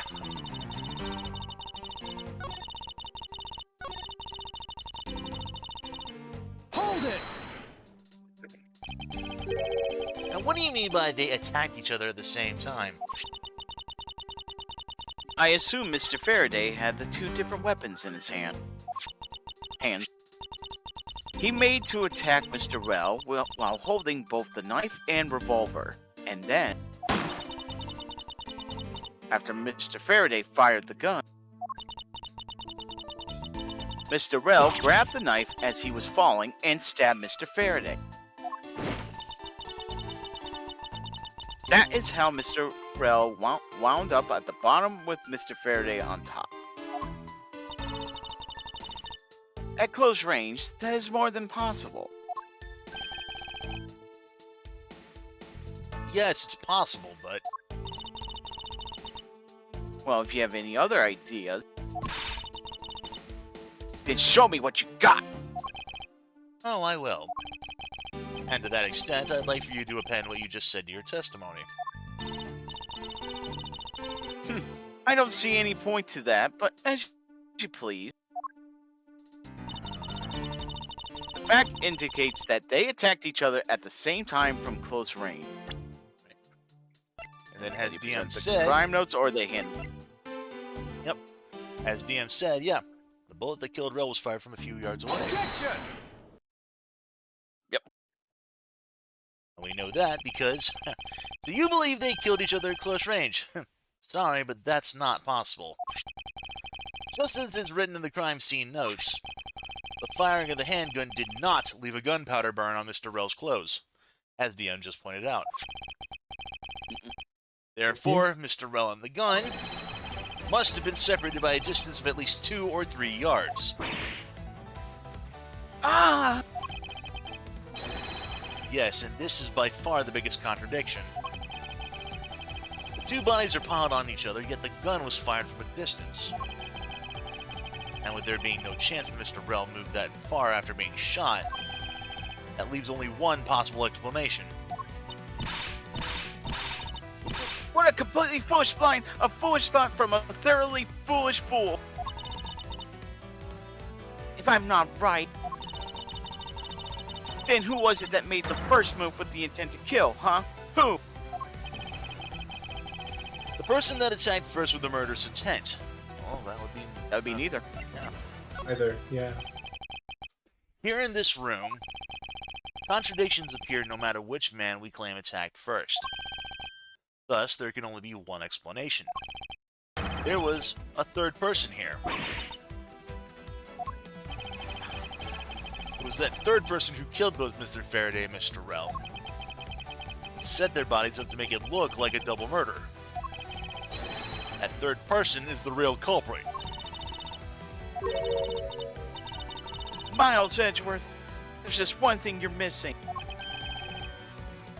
Evidence, correct? Exactly. Everything you said up until now is nothing but a story played out in your head. However, this is where the real test begins. Can you prove that there was a third person involved in this crime? But of course. If a third person was truly here, that fact would resolve this glaring contradiction. The proof that this has all been a setup made to look like they killed each other. I'll present it and lay bare the final piece of the puzzle that's not yet in place. The piece of evidence that proves there's a third person involved is either the handgun or the plastic bag. The gun in Mr. Faraday's hand and the plastic bag with his blood on it. These two items point to the presence of a third person. How so? Recall Detective Gumshoe's testimony. I was in the hallway the whole time, but I didn't hear a single peep of a struggle. If there wasn't a struggle in this room, then there shouldn't be any plastic bags on the ground. Meaning someone else must have deliberately scattered them around.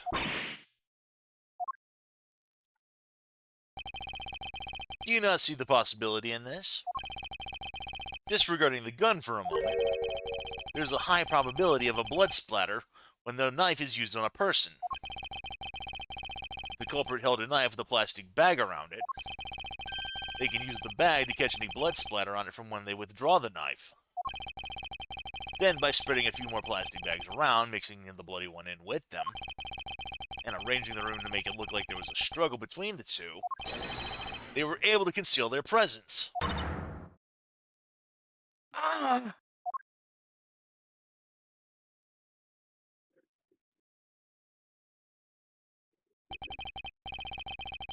Looks like we still got a long way to go in this investigation. I love the bad ending to this one. It says that if you lose in this argument, Francisca declares herself the winner who will earn Von Common's Creed, some popularity contest. Objection!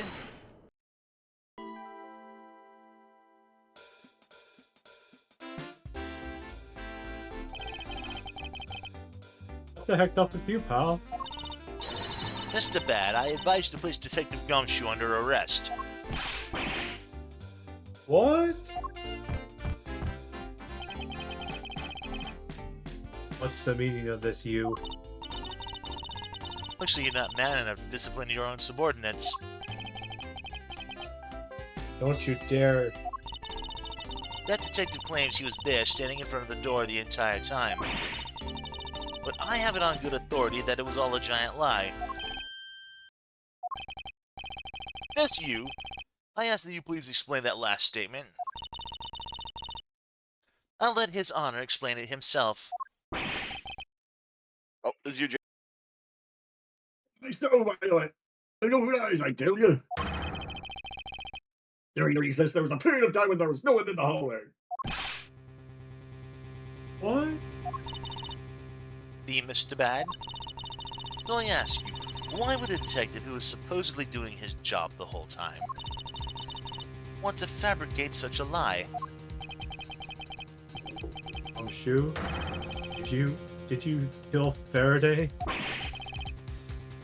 No! Of course not, sir. It would appear that the one who set this whole crime scene up is that detective. Which basically renders his testimony a complete lie and wholly invalid. It looks like your perfect logic has just come tumbling down, Miles.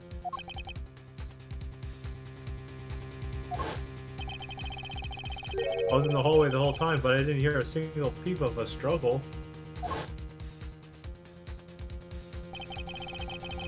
Is that statement really a lie? Detective Gumshoe, you are now a suspect in the murder of 2 men. Now spit out the truth or so help me. I haven't lied to anyone, sir. Honest. I was really there. I was in the hallway the whole time. Hold it! Detective Bad, I ask that you please do not act without my permission.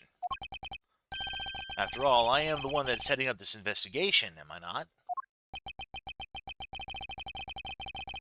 Don't talk to me like you know what's going on, boy.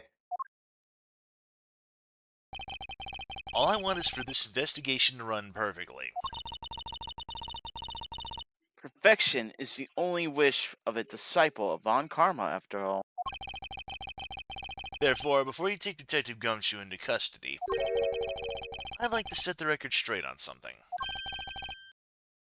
What would that be? What should I ask Detective Gumshoe about? Motive for murder.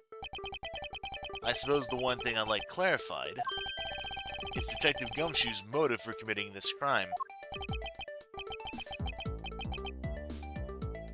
Motive, huh? You got a grudge against Faraday or anything? No, sir, not me. Not a single bad thing against Mr. Fairway, sir. Out of fact. Objection! You really have a problem with lying, don't you, Detective Gumshoe? I'm telling you, I am not lying. The more unnatural you act, the more suspicious you become, you know. If you want a motive, Edgeworth, I have one for you right here. Would you please share it with us? However, be forewarned that I won't hesitate to object to flights of fancy, as all I'm interested in is the perfect explanation. You're serious, aren't you? Fine. You amuse me, so I'll humor you with a little courtroom practice.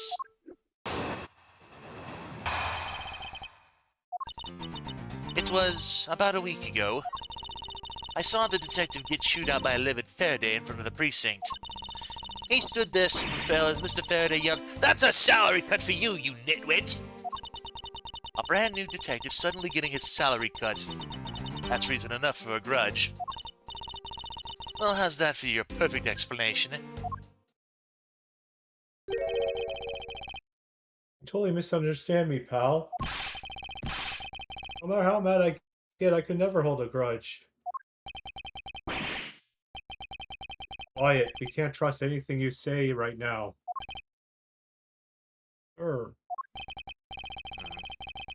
There's nothing wrong with the motive she proposed, per se. But there are some gaps in her logic that need to be filled in. Misused perfect explanation may not be so perfect at all. Gotta press the fifth statement.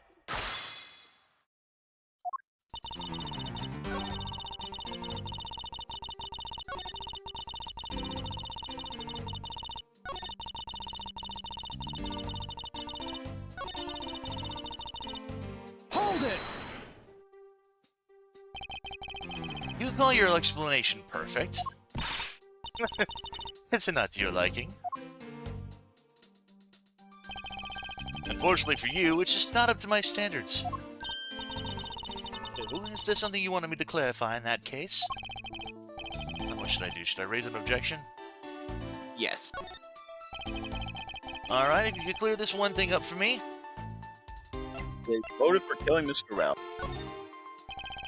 I understand Detective Gumshoe's potential motive for killing Mr. Faraday. However, what about his motive for killing Mr. Rell? His motive for killing Rell? Huh, like I would know. If there's no clear motive for both of the murders, then I doubt this incident would have occurred, wouldn't you agree? Is there anyone else who might have had a grudge against either of these two men? Or should we look into that one ourselves? No, in that case, I have absolutely no idea. What? That's impossible. She must know something! Wait. Can you please not glare at me like that? It makes me laugh. You didn't do anything and you're already laughing away. Well, anyway, the way I see it, as long as he had a motive to kill one of the two, this crime would have played out the way it did anyway. Uh-oh. Would you care to explain your logic? And this time, please try to provide a truly perfect explanation. Perfect this, perfect that. Stop being so tight. Or start after breakfast and pray for being about karma. Miles Edgeworth, I demand that you shut this rude woman up. I wish you'd both be quiet for just a second. Oh well, I guess I'll just have to explain it to you kids.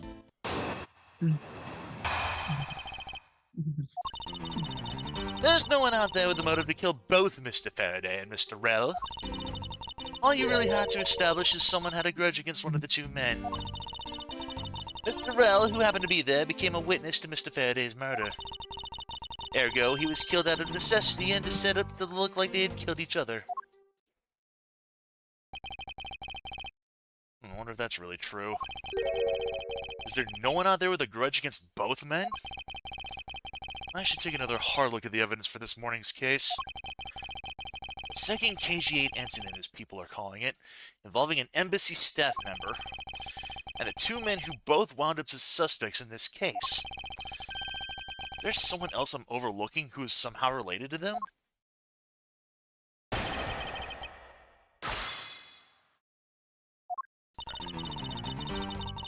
I'll present the KG-8 incident overview on the first statement. On the first statement? Yep. KG-8 incident. Objection! Miss you, I believe there is someone you overlooked in making your statement. Or rather, is it because you'd rather not bring this person up? What do you mean? We're looking for someone with a reason to kill both Mr. Faraday and Mr. Rell. I can think of at least one person that fits the bill. He was the suspect in the original KG-8 incident. A member of the Cadosian Embassy staff, Mr. Manny Cochin.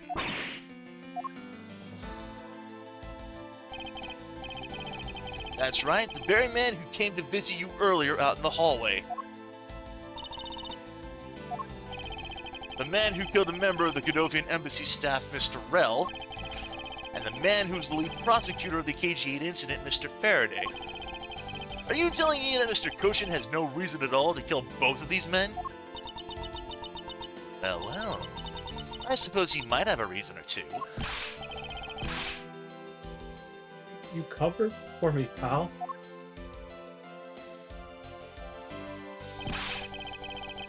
You're not such a bad guy after all.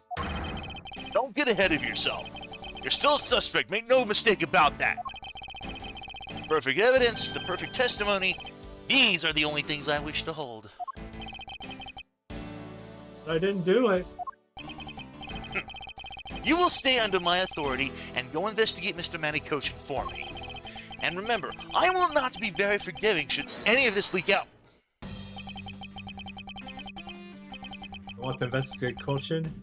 You'd just be wasting your time. And why is that? Cochin was up in the viewing gallery watching the trial, or so I was told. Every cop in this place has been keeping an eye on the guy since he came here. Then the only real suspect we have is still Detective Gumshoe.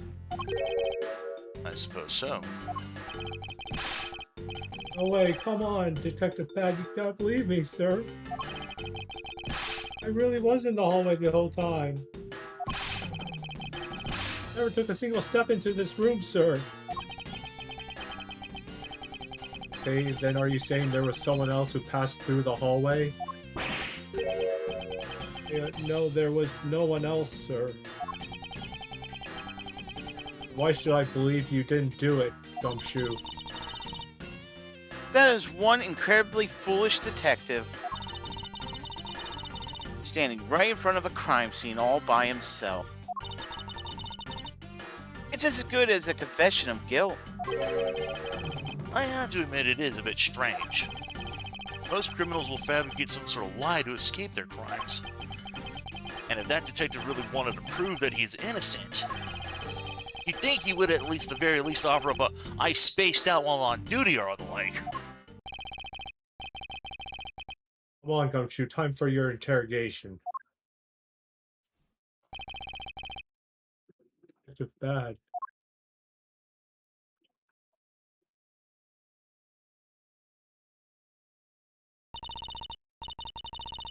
Miles Edgeworth, I will go on ahead and report this to Papa. And then, as they say, is that right, everyone?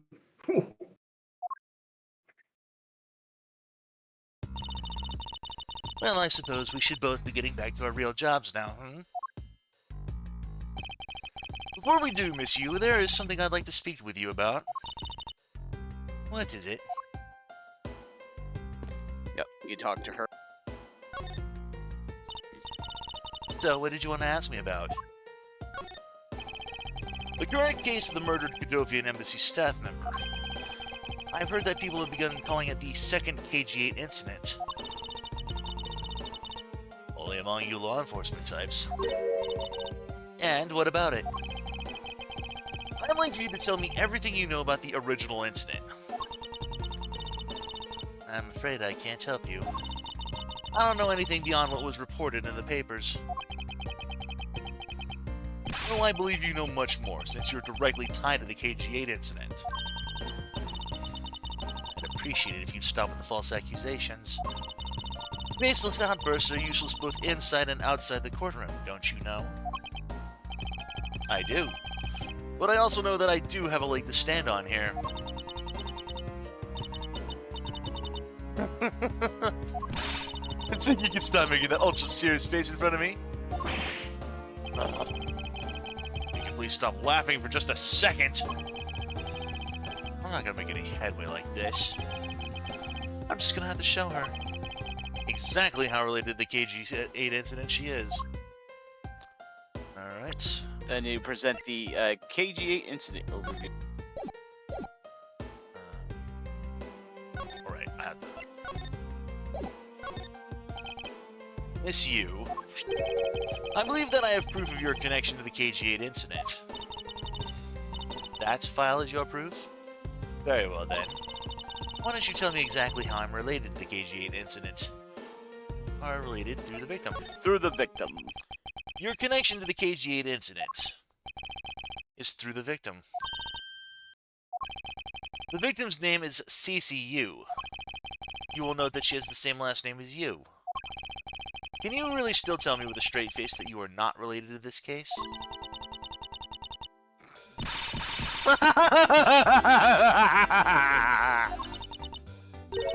Sorry, but we're not related.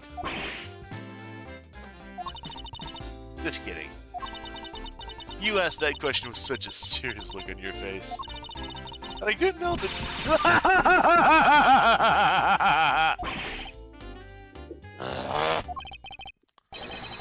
Miss Yu, I asked that you please tell me the truth.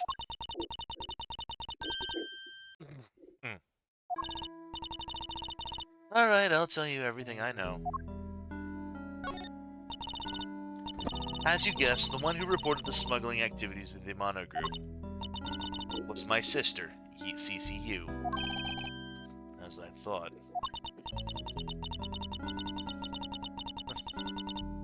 That Tim says if she had to drag the bodies away, would it be you, Hall? But I was killed right before, and she was killed right before she was to testify at the impending trial by Manny Cochin. But because he was tried once and was acquitted, he gets to live out the rest of his cushy life completely carefree. All because of a lack of evidence. No, I heard that the evidence to convict him did exist. What? I heard it from Mr. Faraday himself after Mr. Cochin's trial was over. Apparently a man in black made off with the most important piece of evidence. Then the evidence had been tampered with? Isn't it just like a criminal to do something like that? The smuggling ring being run out of the Amano Group by one of its secretaries.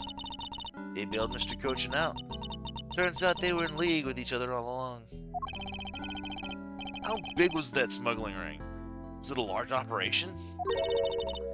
I don't really know. Which is why I wanted to become the lead defense on this this case that people are calling the second KG-8 incident.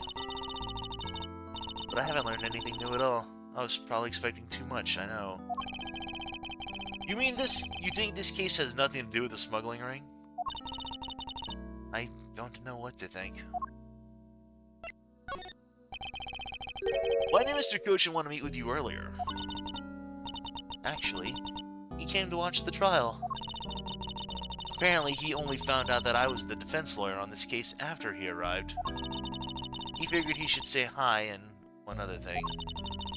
Looks like you couldn't resolve anything this time either. Too bad. What's that supposed to mean?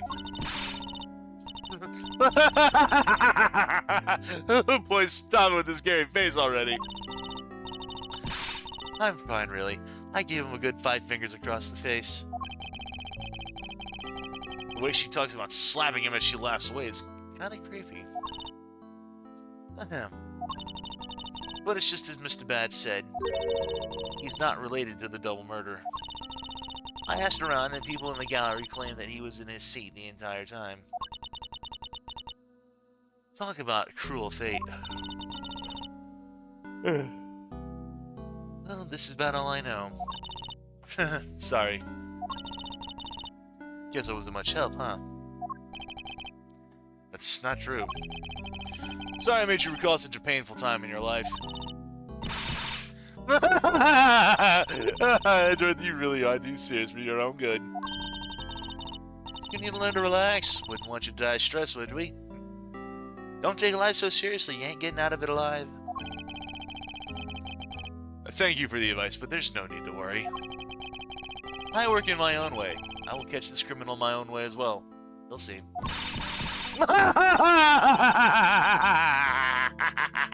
Look at you with your game face on, ready to go!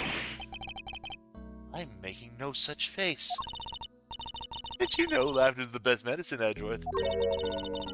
Don't you get tired of making such a serious face all the time?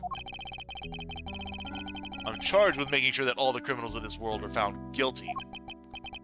I have no need for laughter. Oh, there you go, making that face again. Oh well. I've gotta get going. I still have a few loose ends I need to tie up myself.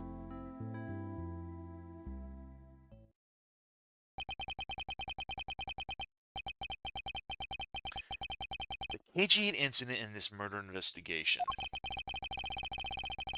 It is my belief that these two cases are related to each other somehow. Plus that Detective Gumshoe. It's obvious he's lying, even though the lie is hurting his chances. Clearly, this case is far from over. But whether or not that detective is the murderer can only be determined once I've completed my perfect investigation.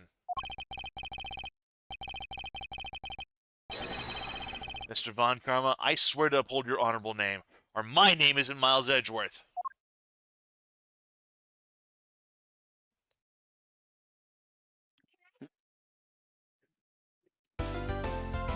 No.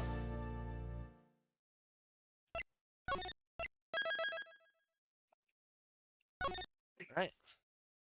We'll, take a short break here, too, while I get up, stretch my legs a bit. So, we are right with you? Yep.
I need to get more of this Arizona green tea at some point.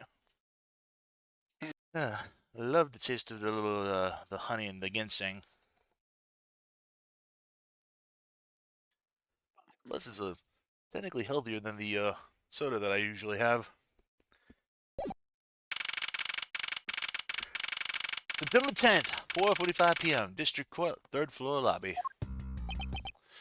Sir, what is to become of the trial into the Godothian Embassy staff member's murder? Indeed. Since both the suspect and prosecutor are now dead, the case will be dismissed. In other words, the trial ends here prematurely. Looks like you'll have to wait just a bit longer for your big debut.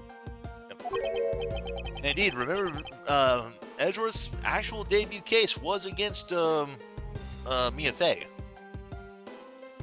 Yep. I suppose it can't be helped. The evidence for this trial will be transferred to you in a little while. Sir, what do you think about the murder of the Godothian Embassy staff member? And the murders of Mr. Faraday and Mr. Rell? What an outrageous circus it has all become.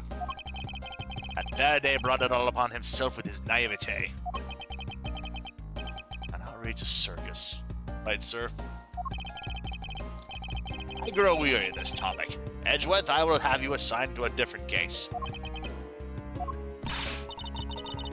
Papa, you'll come and watch my courtroom debut next, won't you? I'll consider it. Sir, if I may, please allow me to continue with my investigation. Whatever for?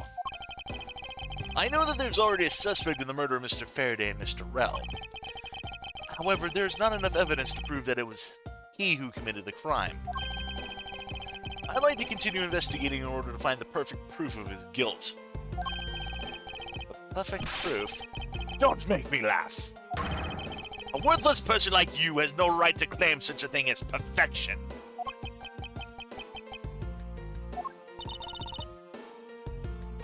Papa, what do you think is the real culprit behind these murders? House and I were competing to see who can find the real killer first. Plus, being able to investigate a real crime scene is a real rare opportunity. It would give us some real life experience, wouldn't you agree? If you wouldn't want to investigate this case that much, then do as you wish. Then you're allowing us to continue. In court, your top priority is to win, and a solid investigation is one of the keys to winning. We have to make sure you become recognized as the first-rate prosecutor, don't we? It wouldn't be very interesting otherwise. I'm returning home now. Edgeworth, Franziska, see to it that I'm not disturbed, save for the results of your competition. Yes, sir. Of course, Papa. Franziska, thank you. What are you thanking me for? Your logic earlier was built on that scruffy detective's lie. That means that the competition is still on. Yes, just as you wished. Couldn't let you get off so easily. Now then, let's see how well you fare on the investigation here, Mr. Miles Edgeworth. I know I don't have enough information yet. So my first order of business will be to question everyone involved in the case. Before you do that, Ben, there's an achievement you can go grab. Yep, In the by going next into room. the courtroom.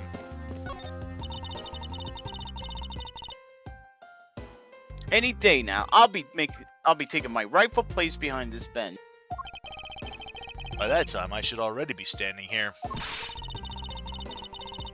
It'd be downright disgraceful if I beat you to it, wouldn't it? If that were to happen, Franziska, I'll eat my cravat. It's defense attorney's bench. I'd probably be standing on this side of the courtroom if that incident hadn't happened. What are you thinking about? Lately, the more winkly your face becomes, the less I'm able to read what you're thinking. Well, I never. I'll have you know I don't have a single wrinkle upon my youthful brow. Then there's one more. Yep. I think it's the stand.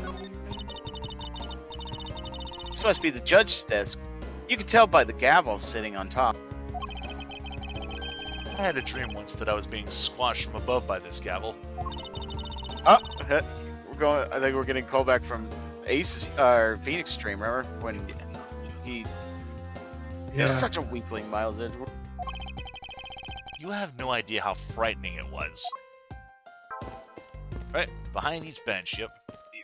Yep.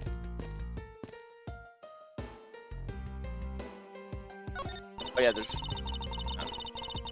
the viewing gallery. This is where the riffraff sit when they come to watch.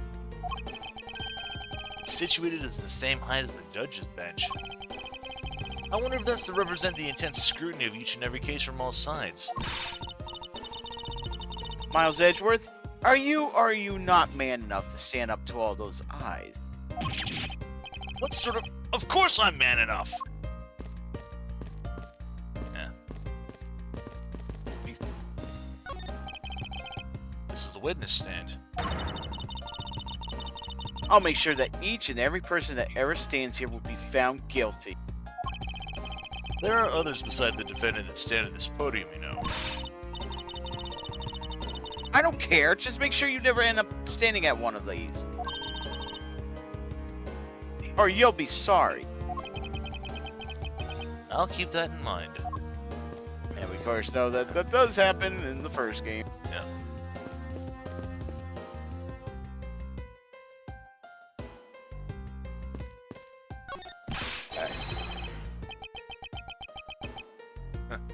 Sir, nothing to report, sir.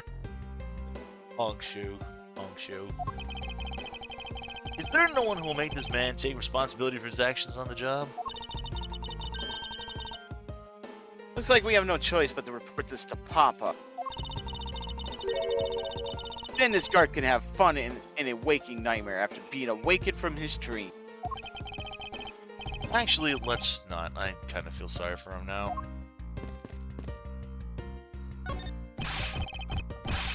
It wasn't me, I tell you. I didn't do anything wrong. Yes, I understand, so let's just calm down, okay, buddy? I don't get anything useful from the detective while he's this agitated.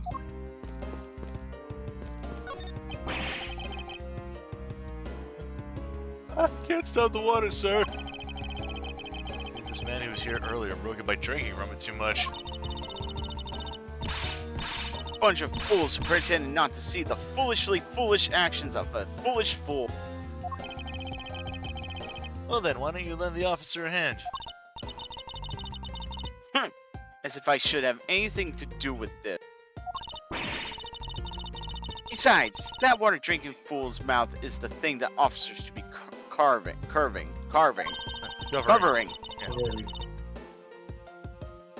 I don't know why I had a hard time saying that, but alright. Let's give that officer a description of the water guzzler later.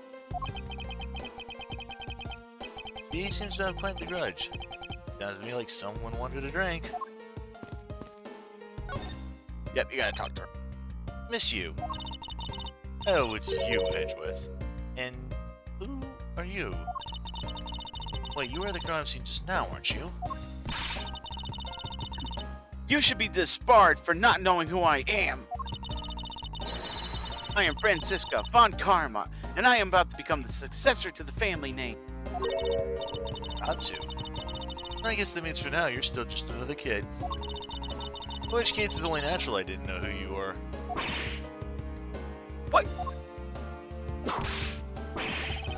Why are you living me? Anyway, it looks like they're planning to hold the evidence a bit longer. There's one thing I can't stand, it's waiting. I'm terribly sorry, but I have a few more questions to ask of you. Look at you, eyebrows scrunched with lines on your forehead. And that to ask of you. What exactly is so funny? Sorry, I'm just bad at dealing with the super serious atmosphere. Apparently, they failed to teach you proper behavior at a crime scene in law school. I feel much better now. So what is it you wanted to talk about? I'd like to inquire as to where you were at the time of the murder. We were in defendant lobby number 1 the whole time up until we heard the gunshot. And by we, I mean Mr. Bad. If you don't believe me, feel free to ask him yourself. You were with Detective Bad? Why? We had a little something to discuss, that's all. So I take it that you were acquaintances with Detective Bad? Yeah, he was the detective in charge of the KG-8 incident. Detective Bad is also related to that incident? That's right. He was the one who was supposed to protect my sister, Cece. But you know how that turned out, don't you, Edgeworth? Miles, Edgeworth, I have no idea what you two are talking about. I have heard of the KG-8 incident from my papa. But how does that case relate to you, Miss Yu? The victim of the case, CCU, was my little sister.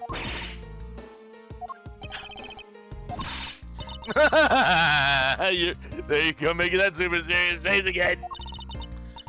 I'm fine, really.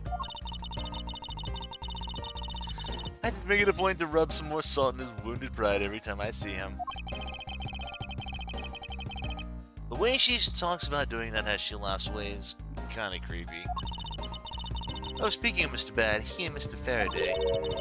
I'd say they met up just about every single time the Yanagaratsu made a move. It was practically a given that two would meet up at every one of the crime scenes. I see. He did mention that he's in charge of the Yanagaratsu investigation earlier. Maybe I should ask her what she knows more about the Yanagaratsu in more detail.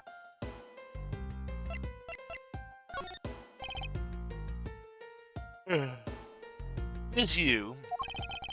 I was wondering if you could tell me about the Yanagaratsu. The Yanagaratsu, huh? I don't really know much about that character myself, but I do get a lot of consultation requests from companies to defend them. Requests from companies? The Yanagaratsu isn't some petty thief out for money, you know. Alright then. Perhaps the Yanagaratsu is in the business of stealing people's lives. You're not very funny or witty, are you, little Lisbon comma? Francesca, be careful about who you whip. Choose carefully or we may be like. There. I chose carefully, just like you want.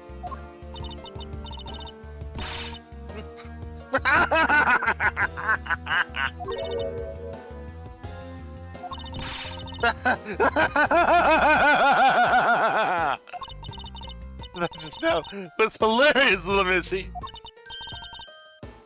Of course it was. What is wrong with these two women? Why does my pain give them the light? And so in the end, what is the Yanagaratsu? I have to say I had never even heard of this thief when I was in Germany. The Yanagaratsu deals in information, namely in digging out dirt about backroom dealings and the like of companies. The Yanagaratsu is a vigilante who steals such info and then makes it public for all to see. Vigilante or not, this person sounds like just another criminal to me. I suppose you could put it that way too. But either way, I get a lot more clients now thanks to that thief. Sounds like Miss Yu's profiting nicely. Can you You claimed that at the time of the murder, you were with Detective Bad. But don't you lawyers usually discuss the trial with your clients during a recess? We do, and that's what I was planning to do. But Mr. Faraday was being rather threatening, and he dragged Mr. Rella away.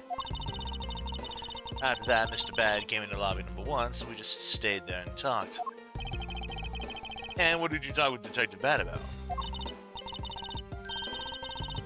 Nothing interesting. I just insulted him some. Talked about how the trial was going, and then I insulted him some more. What? When she's not laughing, her mouth seemingly spews nothing but insults. Mr. Bad and I were in defender lobby number 1 when the murders occurred. So I really can't tell you anything about the hallway or lobby number 2. I see. I'd like to ask you a few questions about your client, Mr. Macrell. Now, your client first claimed to be the Yatagarasu, is that correct? Yeah. Once I heard it was the Yatagarasu that had made off with the evidence from KG8, I began to ask that Mr. Rell all sorts of questions, but to no avail. Turns out Mr. Rell was not the Yatagarasu. He just made that up. He made it up? Mr. Rell's crime was caught on tape by the security cameras. But there is no footage of him sneaking into the Godothian embassy itself. Hold on for just 1 sec. Then you mean to say that you knew that he was not the real Yatagarasu? And that he was just another cold-blooded killer, and you were ready to defend him? Yes, that's right. I see. So a defense lawyer is actually someone whose job is to cover for criminals. That's why defense lawyers are so detestable, but they are no match for us Von Karma. I don't believe it. You're serious. Oh, why don't you save that face for something really worth being serious about? And Edgeworth, do you remember what I said earlier? I have my own agenda. I'm still on the hunt for lead regarding the KG8 incident, alright? And for that, you have not a single qualm about defending a known killer? Don't put words in my mouth. I said no such thing. The only way I had to get close to Mr. Rell was to be his lawyer. I had no intention of covering for him, ever. So don't you dare suggest that I was going to. Sorry, forgive my rashness.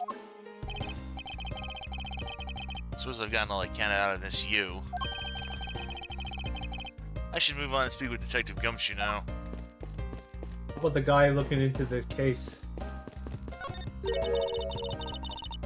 It's an incredible detailed model, isn't it?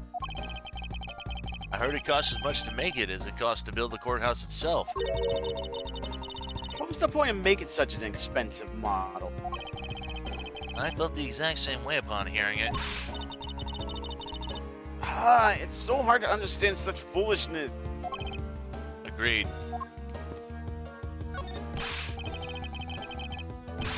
Oh, this thing is so incredibly detailed. My inner modeling fanboy is impressed. I'm not exactly a fan of plastic models per se. But even I can sense the superb quality of this model. I simply cannot comprehend how that man can feel so much love for such a trifle.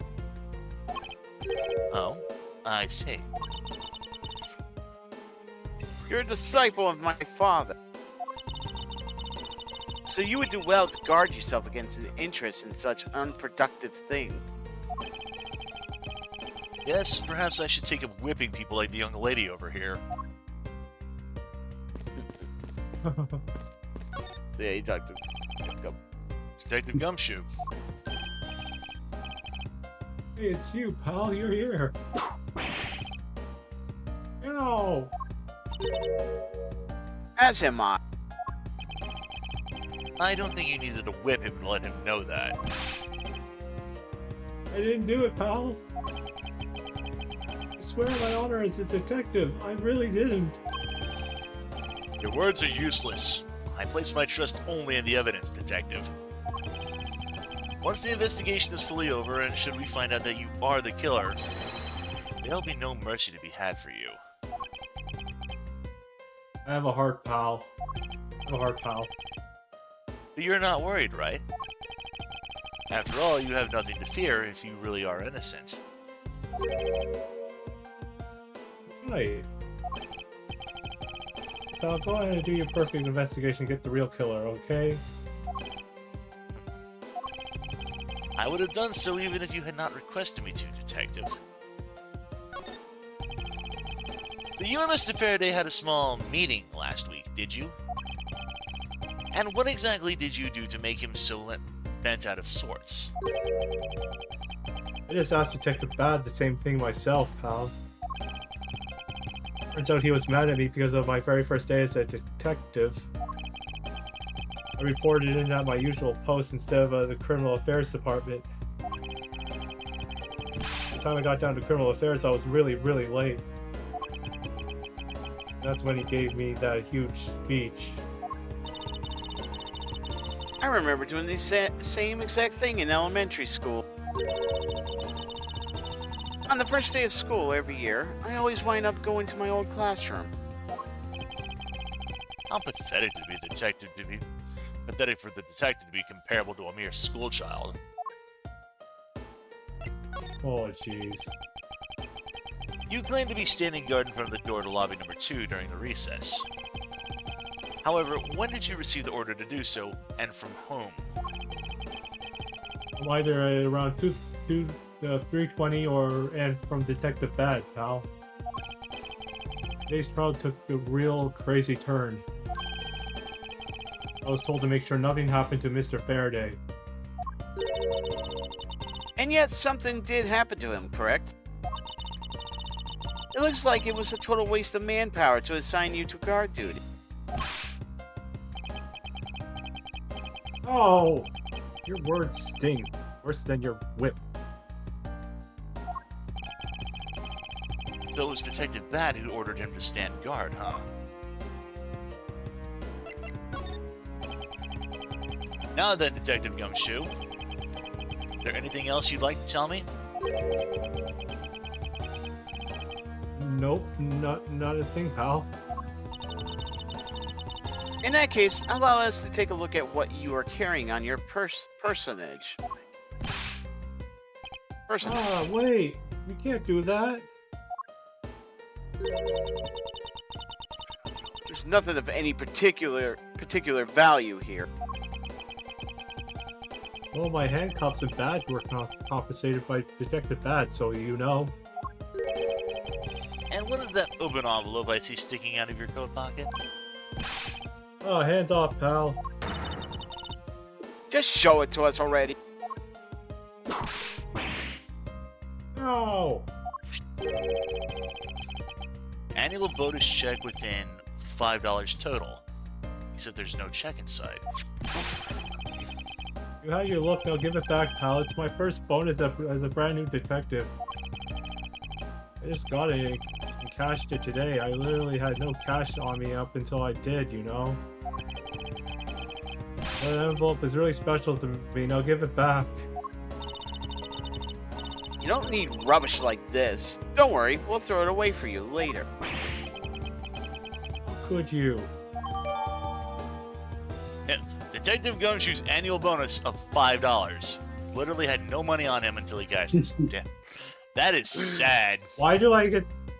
That is Wow. sad.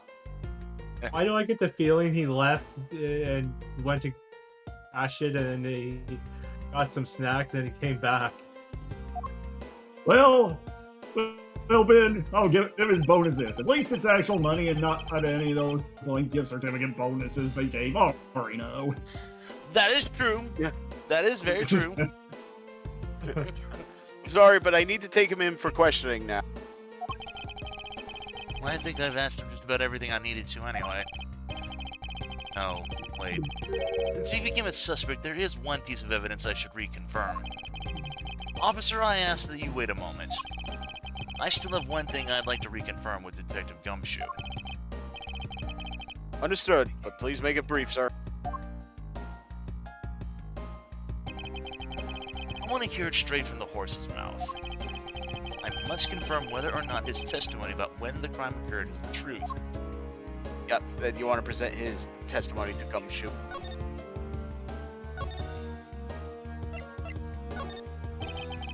You told me earlier that you heard no sound other than the gunshot out in the hallway. Is this correct? No mistake, pal. Then you are also claiming that no one passed through the hallway either. Is this also correct? Yeah, not a single ant passed through the hall while I was on duty.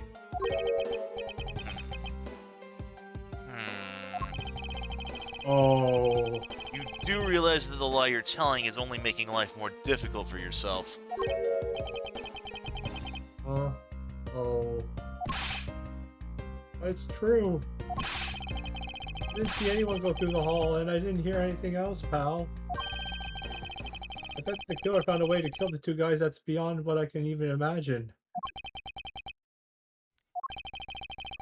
So he intends to continue telling this ridiculous lie. But why would he do so given the situation he's in? I believe a thorough investigation of the hallway in front of the defendant lobbies is in order. Oh. Jay, looks like you might have some voice coming. Oh! Right in the butt! Ow! Oh! At least it's not the non-mentionables. She's sticking his tongue at him.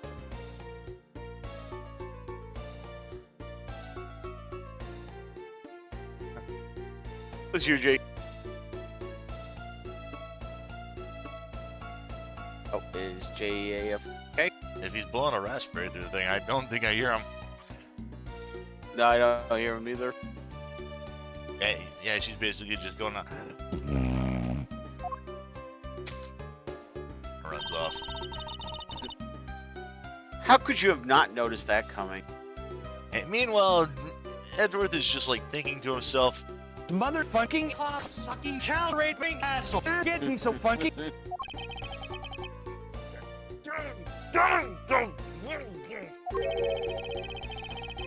Isn't that the child I changed money for earlier?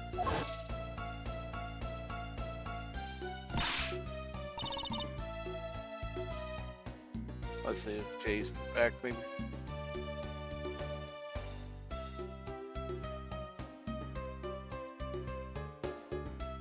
Oh, I saw this thing light up a bit.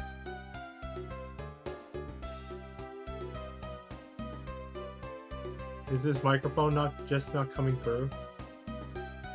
He might be busy with something. Probably. Yep. Just Yep, that's you. Hey! He says exactly what I needed. Could sometimes be so cruel. Looks like she dropped something. Swiss roll data. Swiss roll drawn by the mysterious young girl. Says courthouse special on it. Maybe we should arrest that. Maybe we should arrest the girl. She might turn out to be a valuable lead. I believe some sort of punishment may need to be dealt the next time we meet. I believe I've asked all I need to of this man. Now for Detective Bad and the judge. We have to confirm who is correct, the judge or that scruff face, right? I suppose we should inspect the hallway in front of lobby number 2 next, then. I suppose so. Shall we head on over then, Francisco?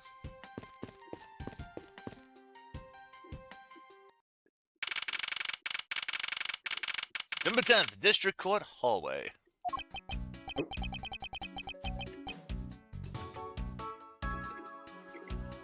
Oh, did you see anything else? No, I don't think so.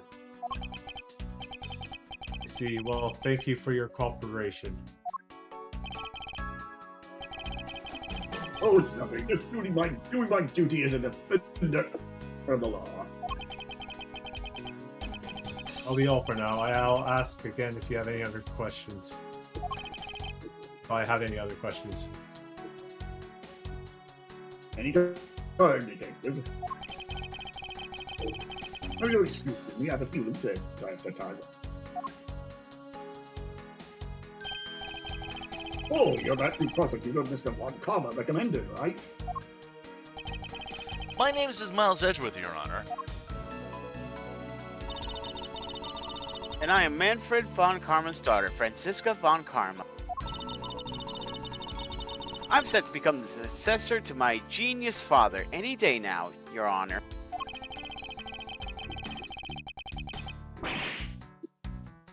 Oh.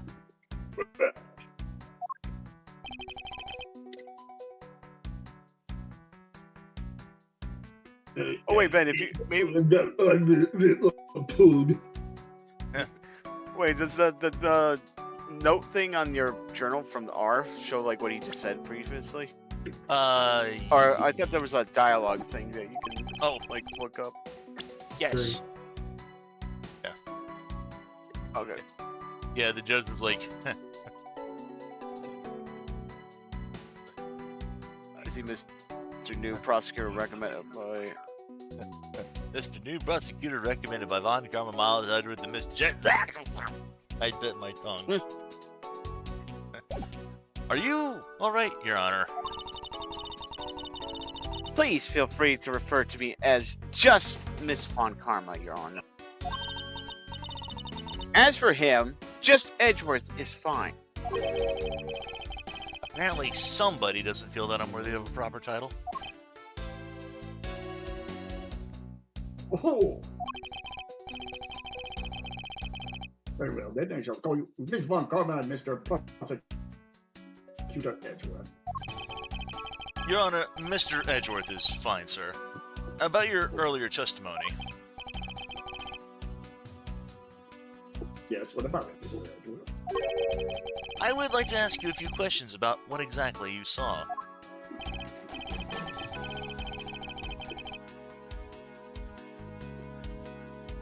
All right, after all, it is my duty to clarify my testimony. My testimony as a defender of the law. I greatly appreciate your cooperation, Your Honor. Now, the first thing I want you to do is figure out how that detective's exact movements. Let's talk to the judge. Yep, talk to the judge. Your Honor, I'd like to ask you a few questions, if you don't mind. Where were you at the time of the murder? Did you suspect me of something? No, nothing of the sort, Your Honor. Very well, you may continue with your testimony. Your Honor, it's your testimony that I'm after. Oh, I had no idea you were chasing after me or my testimony. I'm beginning to sense that I might want to avoid being... I'm beginning to sense I might want to avoid being in a trial run by this judge. Well, that ain't happening, Edgeworth. Yeah.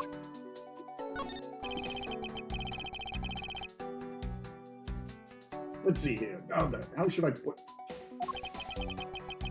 You get to be my age. You need to pay more frequent visits to the restroom. You go take a look through the window at the end of this hall. You'll see a small window. There's the window to the men's restroom. In other words, you can see clearly into this hallway from the men's restroom.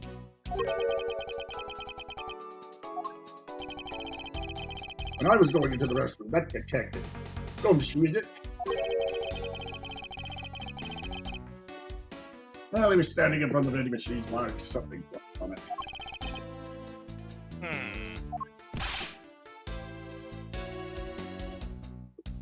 However,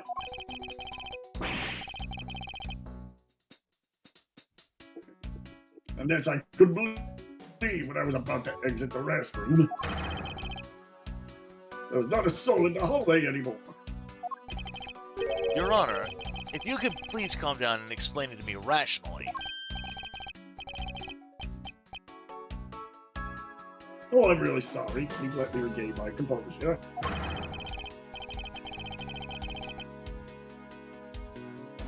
It was really suspicious. That's what I finally judged as intuition instead.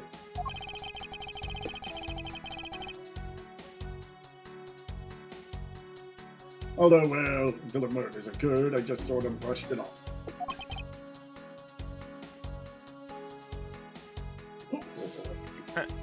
Indeed, Judge Santa. Apparently, this judge does not understand the concept of staying calm. It's probably all I'm going to find out from His Honor. Mr. Edgeworth, may I return to my other duties now? Yes, I'm sorry to have held you up. Thank you for your cooperation, Your Honor.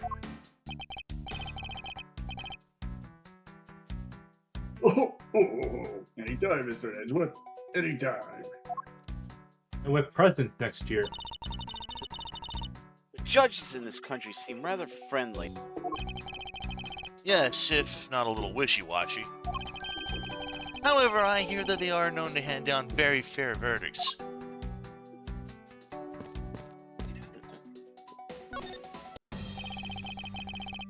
Detective Bad, I have something I wish to inquire about.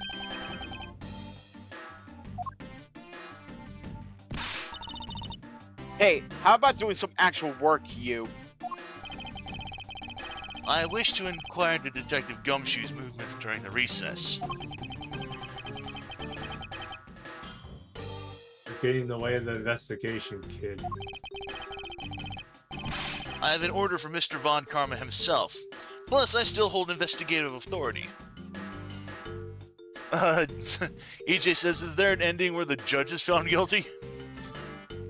I don't believe there is.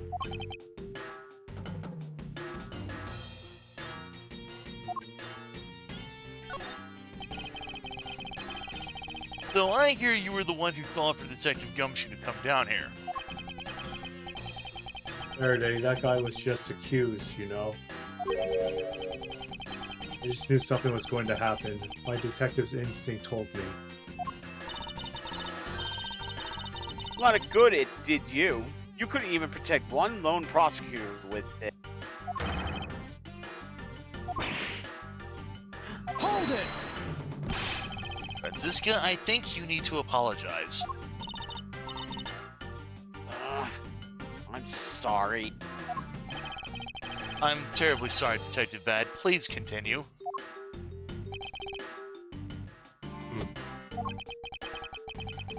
I used the phone on the first floor and called the precinct. I told them to send someone over. That detective's the one that showed up. And only upon his arrival did you set Detective Gumshoe to stand guard, Detective Bad. Yeah, I waited for him on the first floor. As Tim says, I would say, could they make him any more of an obvious villain? But really, they couldn't. Whether it's a red herring or not.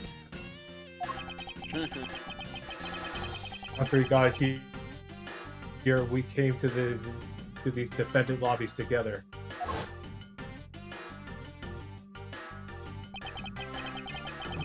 As we entered this hallway, we ran into you. Ran into me? But, oh, you're talking about... Faraday was really mad. Ew. And that he dragged Rel off into the lobby number 2. We have a word or something. Wait, what were you gonna say? When you were going in through and you said, we came into, when the Detective Gumshoe and I, we ran into you. I was like, you ran into me? But I wasn't even... oh, you're talking about Miss Callisto, you. Trying to make a joke. So, yeah. Faraday had said to not let anyone interrupt them. Oh, yeah, Tim making a warhead joke. Also, Rel, rap, tap, tap, for the judge in the wall. What choice did I have? All I could do was tell the big lug to stand guard outside. And around what time did all of this take place? See, I think it was about 30 minutes before I heard the gunshot. After giving the big lug his assignment, he never left the hallway, not once. Oh, and how can you make such a claim? One of the guards out in this floor's main lobby swore to me he didn't. If the detective never left the hallway, then where did he disappear off to? That's simple. He must have gone into lobby number 2, just as I suspected. You and we were in lobby number 1 next door. I'm telling you, I wasn't here, but oh wait, you're talking about Miss Hugh again. The only one without an alibi is Gumshoe. It would seem that I'm still missing some key pieces of information.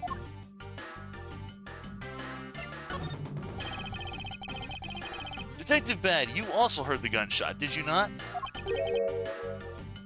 Yes. I heard it when I was in the lobby number 1 with you. That's why I came running towards lobby number 2 with Miss Yu following. How much time elapsed between you hearing the gunshot and your arrival on the scene? Less than a minute. And what were your movements upon hearing the gunshot? I grabbed the big lug who was just walking around in the hall. Raced into lobby number 2. That's when we discovered the bodies, in that order. That makes you the discoverer of crime scene, right? Yeah, I guess it does, little miss. I am about to become a prosecutor very soon. You will treat me with the dignity I deserve, or else. If you wave that thing around anymore, I'll have you arrested for obstruction, little miss. Also, did you notice the way that he, like, just expertly dodged out of that, like, whip strike? Yeah. You wouldn't dare. Just joking.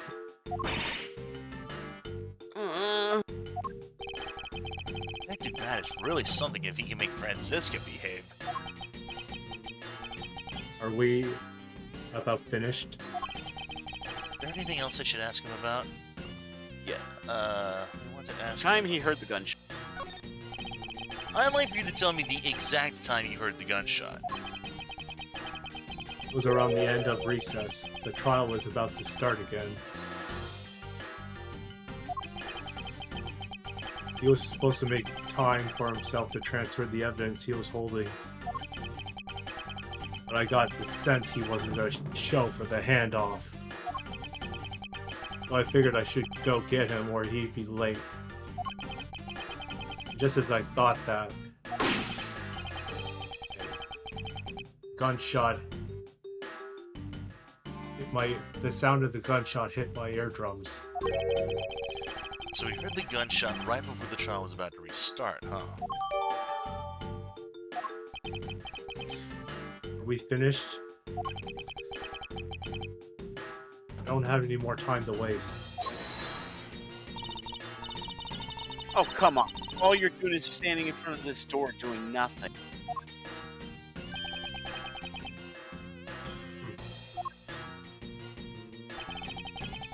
I get the sense that he's someone investigating this crime scene, rather that he's keeping us under surveillance.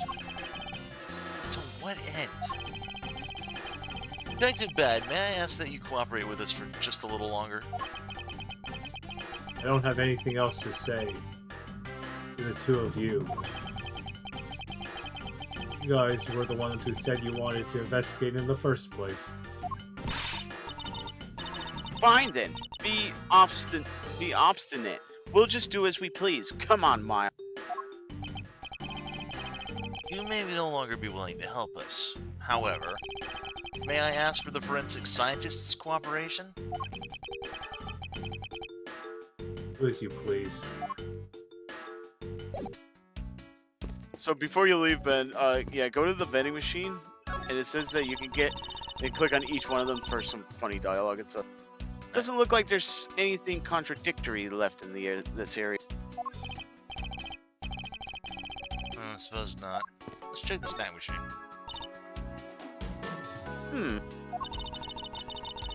It would appear that this vending machine sells snacks and various other food. Just lovely. What will they think of next? Don't be a jerk in court like these beef jerks. One packet for $9.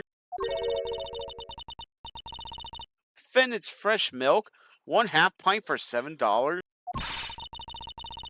Stay neutral as the Swiss do until the end with these for $6. They're awfully overpriced. The lineup is simply awful. Period. Speaking of snacks, what if that Swiss roll that the little girl dropped is from this machine? I was wondering about that myself. So yeah, you can click on each one.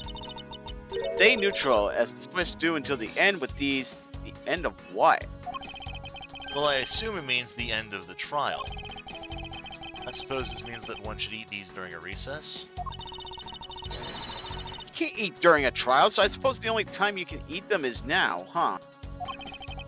I wouldn't mind if you wanted to eat one now. They come in packs of 2 after all. We're in the middle of an investigation. Besides, I don't have $6 on me. If you want, we can pool our money and buy a pack together.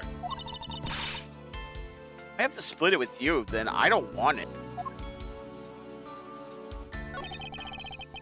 Bennett's fresh milk. Fuck is that supposed to mean exactly?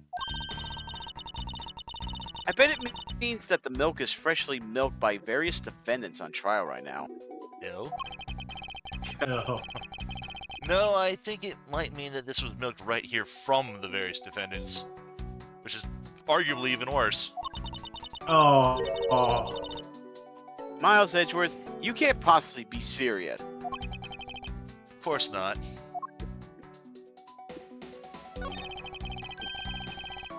When you're in hot water, you might need a hot dog.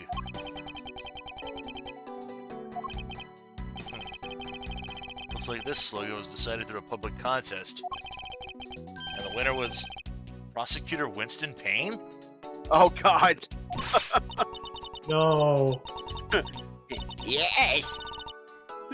What a pathetic slogan. No presence at all. Now, if it was up to me, it would read, if you leave matters in a Von Karma's hands, everyone in court will be found guilty dog. Objection! Overruled! No. Don't let the prosecution and the defense make a ham sandwich out of you? Sounds like it's directed at the ham of a judge. Well, it certainly isn't directed at me. I can outmaneuver him any day. The beef jerky, the orange juice. Don't be a jerk in court like these beef jerks. I see. Objection! Miles Edgeworth, wouldn't you agree that it's a very clever pun? You really think they put that much effort into the product name? Even a foolish fool could understand the foolish thinking of the fool who made it up. You're acting so foolishly that I got so thoroughly mad, and I am now utterly famished. If you wanted a pack of these, all you had to do was ask a normal person. It's looking bad. Blind drop position with some OJ. Are they promoting violence? Don't worry. Oh my god. Don't worry, my whip will make sure that anybody following this advice won't be for long. Juice is loose. Compared to the sting of a whip, the sting of orange juice might not be so bad. Let's see. Yeah, there's nothing else. Here we go. I actually kind of like that. Yeah, the dialogue they had for this. Some of it was pretty good. Alright. All right, so back up and examine the window.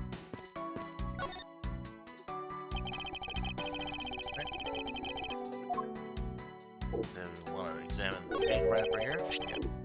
What is this? Pink colored piece of trash made of rubber. I feel like I've seen something like this before. Well, all I see is a piece of garbage. But you know, the fact that there is a litter running loose inside this courthouse is simply unforgivable. It's not like it was I who littered. Rubbish belongs in a rubbish bin.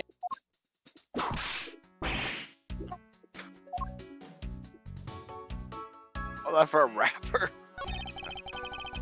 The ants are hard at work carrying their food home. It's a marvel they can pick up such comparatively large objects to their size. Well, if you want to carry the mighty Von Karma name and not be squished under it, you better work extra hard, just like these ants. Same goes for you, Francisco. Must Did you really hate examine the litter cactus? No. Oh, sorry. Oh, that's right. I meant to say is she really must hate litter bugs. What's the matter? Pricked myself on one of these cactus needles. Didn't think the needles on this thing would be so sharp. Well, what did you expect? Can you imagine how bad it would be if you were hit on the head by one of these? Anyway, this cactus seems to be unrelated to our Kate. You really think so? Because I believe that this cactus sitting on this windowsill is completely related. Oh, well then I look forward to your explanation on how exactly it is related. Here did the ants there. Gather around some... Oh, pan down. What are these black speckles? I believe it's a pile of ants eating away. Oh, that detective! He claims that not a single ant slipped by him. And yet, here he is, a whole hill of them. What are you hitting me for? As a replacement for that pathetic detective. I believe it's a pile of why-nots complaining away. No, that is one big small pile of shit. Perhaps I should add this deduction to the detective's growing tab of pay cuts. Anyway, I wonder what the ants are eating. From the look and sweet smell of it, pieces of cake and chocolate from a Swiss roll. Miles Edgeworth, the courthouse is to be kept pristine at all time. Oh! It's me that dropped food on the ground! The courthouse must be kept clean. Oh! Except for the fingerprint. The dirt on this bench smells like some sort of sweet substance. I can't believe there's someone going around dirtying the courthouse. For shame. Hold it! Calm down, Francisco. Take a good look. Doesn't this smudge look kind of like a handprint to you? I suppose it could be. Means that perhaps we could lift the prints of this person who sullied this bench. I see. And then we'll know the identity of our mystery slob. You there, lab technician! Can you please find out who this handprint belongs to? Sorry, sir.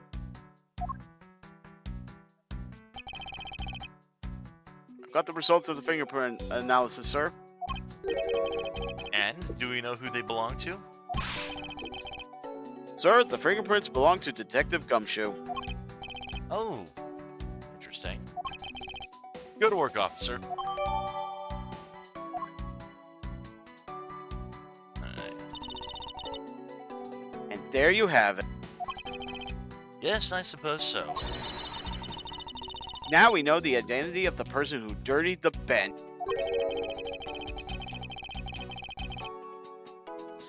I sense that you and I will be using this information in very different ways. And now you go to logic. Vending machine Swiss roll crumb.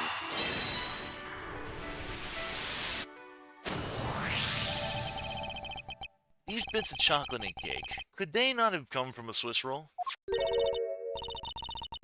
Swiss roll? Why would a courthouse sell a thing like that? It may not seem like the right venue, however, it is being sold right over there. Vending machine? Ah, I see. I mean, you just looked at that not too long ago. Right? Stay natural at the Swiss. Do until the end with these. 2 for $6. Talk about expensive. Leaving the fact that it's on the expensive side aside, the fact that the cake crumbles and chocolate bits were found in this hallway suggests that they came from a Swiss roll that was purchased from this machine. I think I have a pretty clear picture of what happened here now.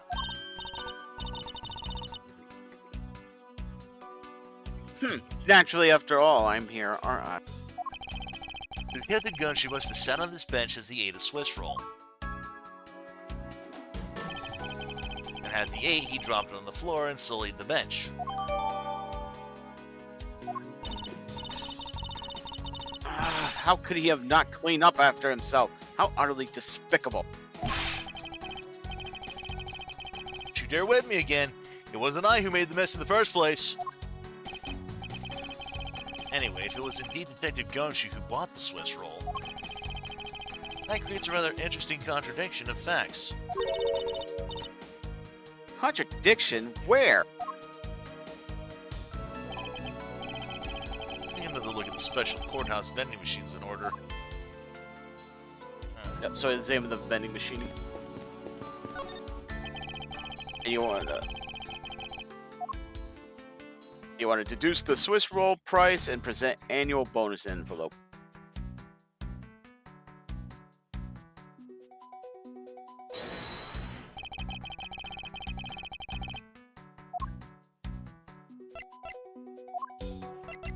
Eureka! About Detective Gumshoe's finances, he said that until this morning, he didn't even have a single penny on his personages. Just how poor is that guy? If his bonus really was only $5, he wouldn't have been able to purchase a pack of Swiss rolls.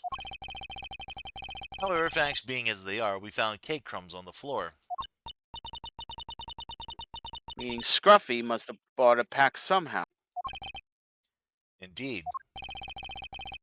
That detective should not have been able to purchase a pack, and yet he did.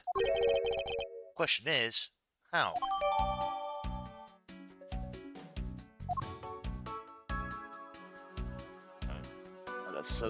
Yep. All right, go back into logic mode and connect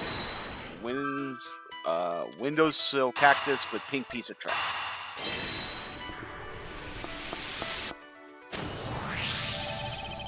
It's pink rubbery substance. I saw this in a different form earlier today.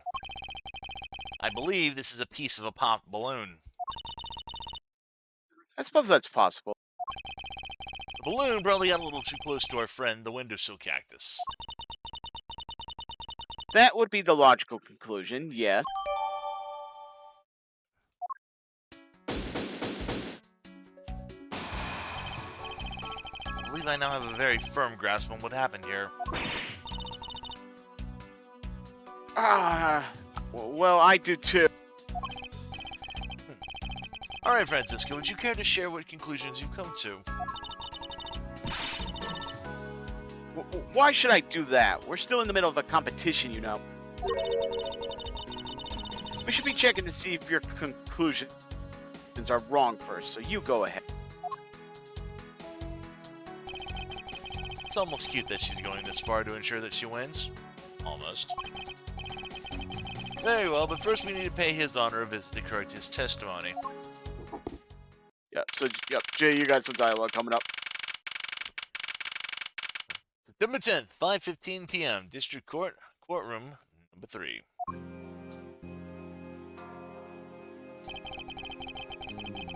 Your Honor, if I may, I'd like to test your witness testimony to see how it stands up.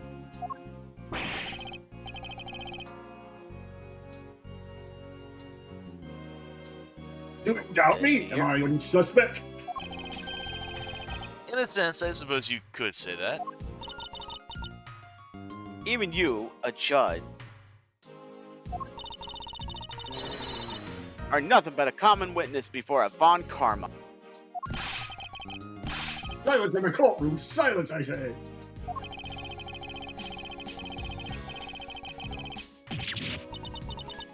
Oh, I guess it's going on its own there. Yeah. Oh, do you want to? Oh, wait, Ben. Actually, just go back to the book dialogue. See. The mischievous prosecutor success to demand for on Karma Branson. Oh wait, Mr. Oh wait, I don't want it.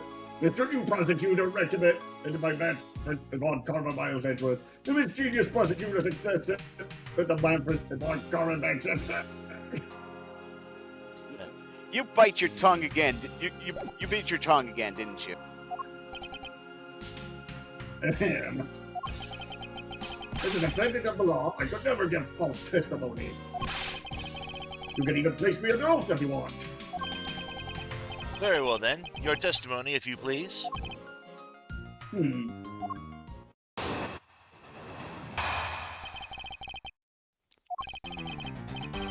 the recess, I went to the restroom. There's a window on the hallway side. In other words, I could see into the hallway. As I entered, I saw the detective buying something from the vending machine. When I was about to enter the restroom, he had completely disappeared. The detective that goes missing while on duty. That sounds quite suspicious to me.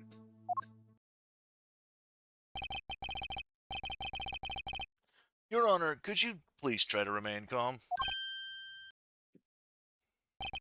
Oh, I'm so used to simply listening to testimonies that I got caught up in the excitement. I'm sorry, Your Honor, but I'm afraid I'm going to have to spoil your fun now. The fingerprints of the fourth statement. Yep. Yep.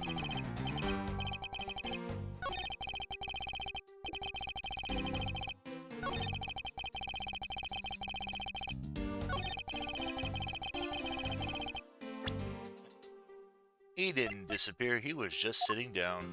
Objection!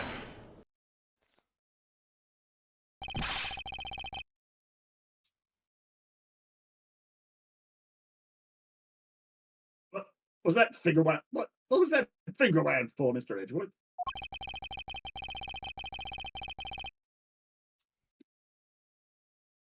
Don't you know it's rude to shout objection when someone is giving testimony?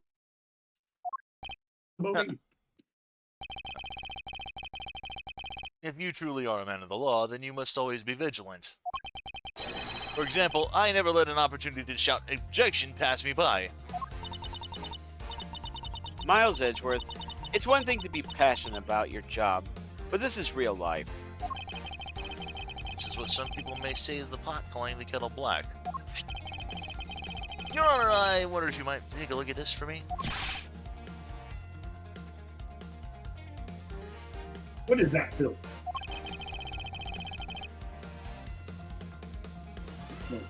How dare someone dirty the hallway bench like that? Where's the culprit? That party is if I found guilty of uncleanly, yes. You must know the uncouth bench sullier has already been placed under arrest thanks to your earlier testimony, Your Honor. Oh, well, that's good. But who was it? They were able to discover something from the smudge on the bench. Namely, Detective Gumshoe's fingerprints. Not happy with committing murder. He had to go and dirty the courthouse too. Filthy. Your Honor, please calm down. While it is true that the detective is the one who made the mess on the bench, we have not yet established that this action is indeed related to the double murder. What do you mean? I believe that the detective brought a pack of Swiss rolls from the vending machine, and then promptly sat down on the bench to eat one.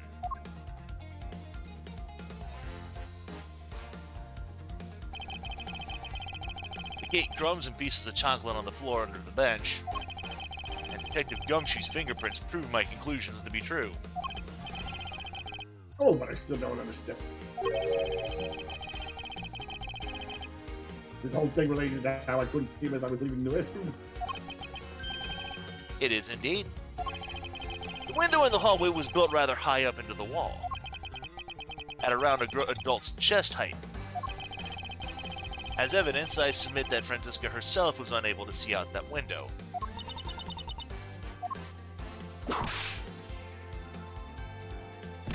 Oh! I knew I shouldn't have used her right as evidence. But basically, what this means is that the area directly under the hallway window is a blind spot where the hallway is being viewed from the restroom. Then, It seems that you have made the connection. If someone were to sit down on the bench under the window, even if someone as large as Detective Gumshoe would effectively disappear from sight. what? You finally see, Your Honor? Your testimony has just proven that Detective Gumshoe was in the hallway the entire time. Sorry.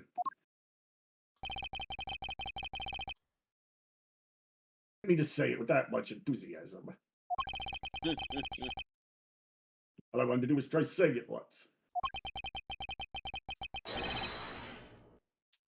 Here, let me try that again. Hold it! Is there something of value that you'd like to say? Yes, actually there is. I remembered something else just now. Mr. Edgeworth, please allow me to testify to the court one more time. Even if we overruled him, he just keeps on talking, wouldn't he? That might not be a bad thing. The more info, the better. The more info, the better in a perfect investigation, right?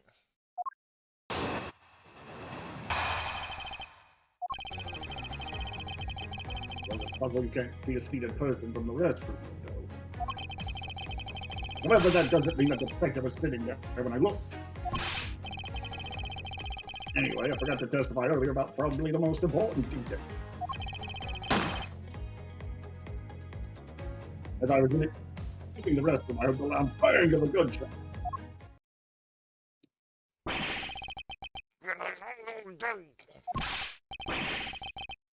How is that? This is the testimony of one who judges the crimes of others. Your Honor, you try to state the important facts first next time? I agree. Before you go around judging others, you should learn to judge your own words. Eek, I'm sorry. But honestly, I thought that sound was just a noise popper until just now. Now that he mentions it, right before we restarted the trial, he did talk about that.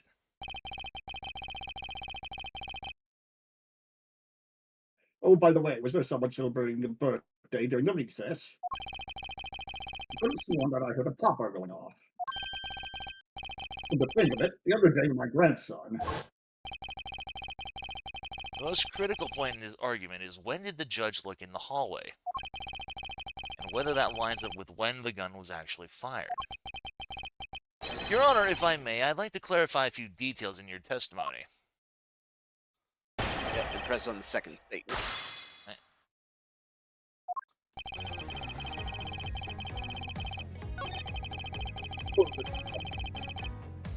Hold it!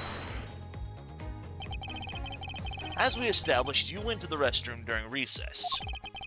However, at what point in the recess did you look into the hallway?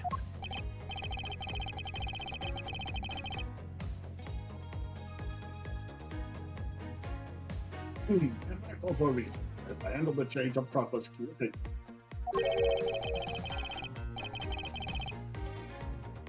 Maybe about 20 minutes until we reconvene. Yes.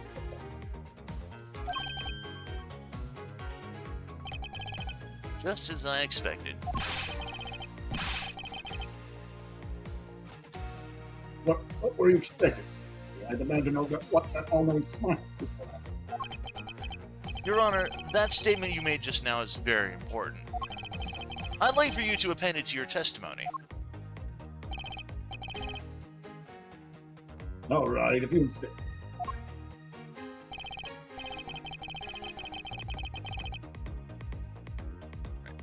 And then this is new This is new dialogue. Oh, let's do it. We can do that hallway about 20 minutes before we Yeah, present. Yep, that's testimony. Objection! You're on. I cannot allow you to make an objection. What? Your Honor, I'm really sorry, but I cannot allow you to not allow me to make an objection. You can't. I've been overruled. I need to screen cap that. Your Honor, there are simply too many holes in your testimony for my taste. What do you mean by that? You claim that you heard the gunshot during recess, but that's simply not possible.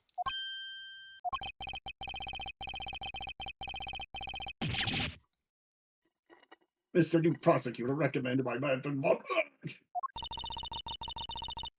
Instead of biting your tongue, instead of biting your tongue, why don't you bite your tongue on those preposterous names? I see you have no mercy for the elderly either, Francisco. Don't talk back to me unless you want to be whipped in the back.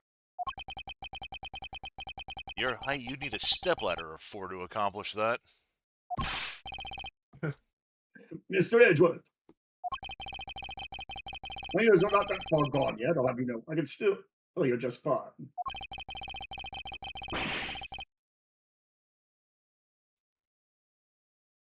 And I heard the sound of a gunshot loud and clear with my own 2 ears. Oh, so instead of the gunshot, I think he might have heard a balloon pop. That's what's been Yeah. going on. Yep, Your Honor, I have here an interesting bit of testimony. It's from Detective Bad. And according to him, he heard the gunshot right before the trial was about to start again. What did you say? Your Honor, you just said that you heard the gunshot about 20 minutes before we were to reconvene. How do you explain this glaring contradiction? That can't be! Unfortunately, that is the truth. But I heard it as clear as day.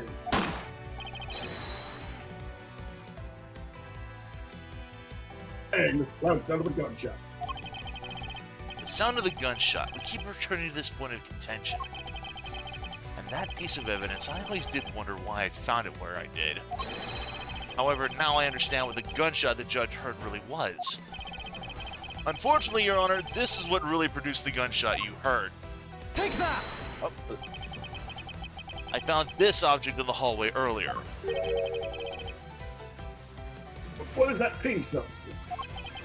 It may not look like it, but this is actually the piece of a balloon.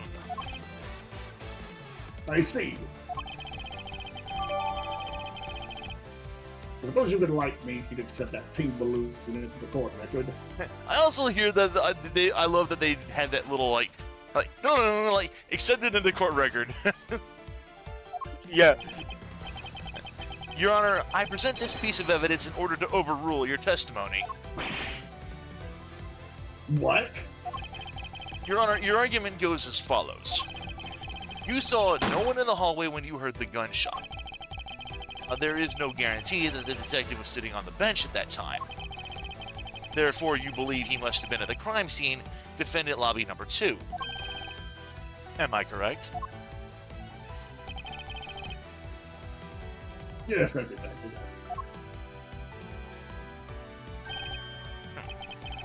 Let me ask you something. Did you think that the gunshot you heard was produced by a real gun? I think I've said enough that even you can figure out the rest on your own. Your Honor, you were fooled by the popping of this balloon into thinking it was a gunshot. What manner of trickery is this? That was a good effort you put forth, Miles Edgeworth. But if it was me, I'd have wrapped this thing up before the judge even testified. Care to elaborate on how one ends up something before it even begins? Or one ends something?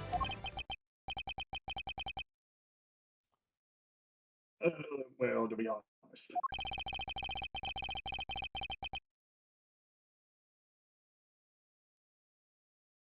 I did think that the sound was a bit off from a real gunshot shot.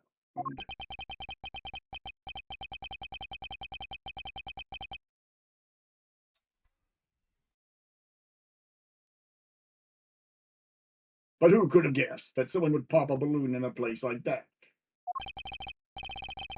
That's true. One doesn't usually think balloons in conjunction with courthouse.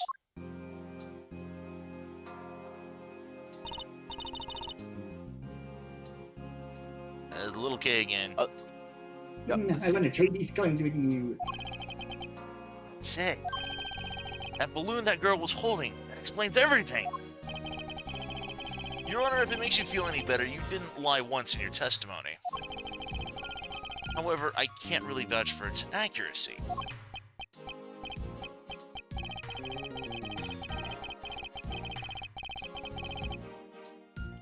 Knew that giving testimony could be such a difficult thing to do.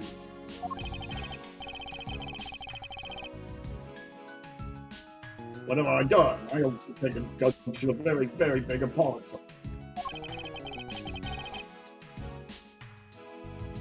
I will see it. I will see to myself that he is released. Wait. There are still a few things I have yet to resolve about what happened in the hallway. Your Honor, I request your permission to further question Mr. Detective Gumshoe.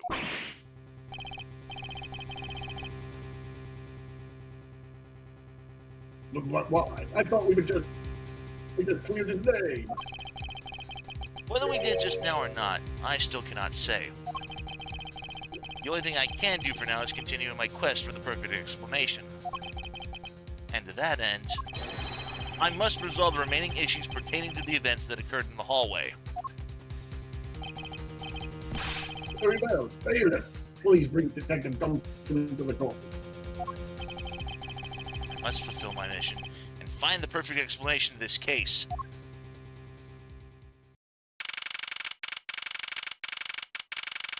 September 10th, District Court, Courtroom number 3.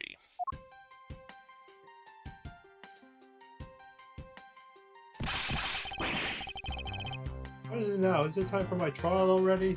I've already told you a gazillion times, pal. I didn't do it. I'll be the judge of that, Detective Gumshoe.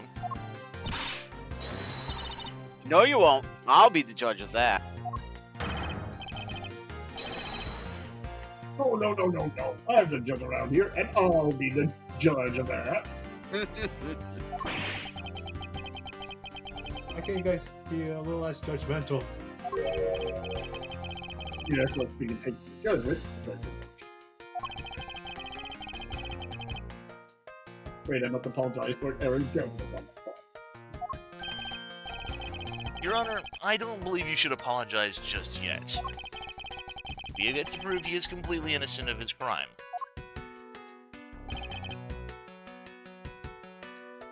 Yes.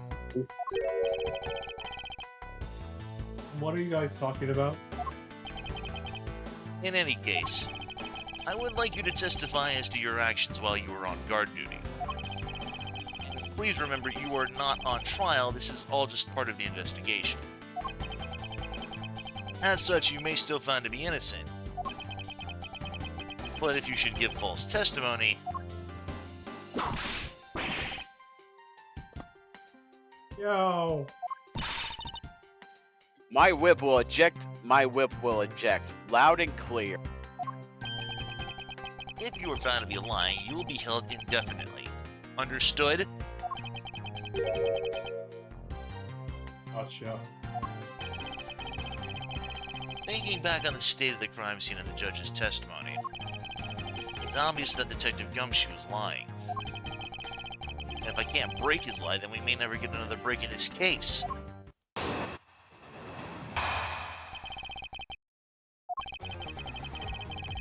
Came down here to this courthouse on Detective Bad's orders. As I got here, he ordered me to stand guard in front of lobby number 2. From that time on, until I heard the gunshot, I was in the hallway the whole time. On my honor as detective, I swear it wasn't me, pal. He's still singing the same tired tune. Okay, so I'll just have to change the melody. I know he's lying, and it's time I pull the information I need out of him. That's the third statement. Oh.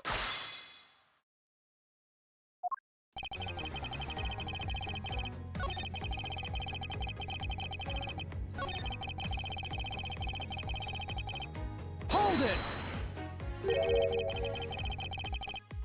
You claim to have been in that hallway the whole time. However, is it not a fact that you did something while you were in that hallway? Of course I did something. I guarded the door to lobby number 2. What else, pal? Very well then. And what exactly does guarding that door entail? Well, to put it simply, all I know is my job to stand in front of the door without moving an inch. Oh. Detective Gumshoe, you mean to tell me that you didn't take a single step away from the door to lobby number 2? Is that what you really wish to testify to the effect of? You got it, pal. I didn't take a single step away from the door, just like I was ordered not to.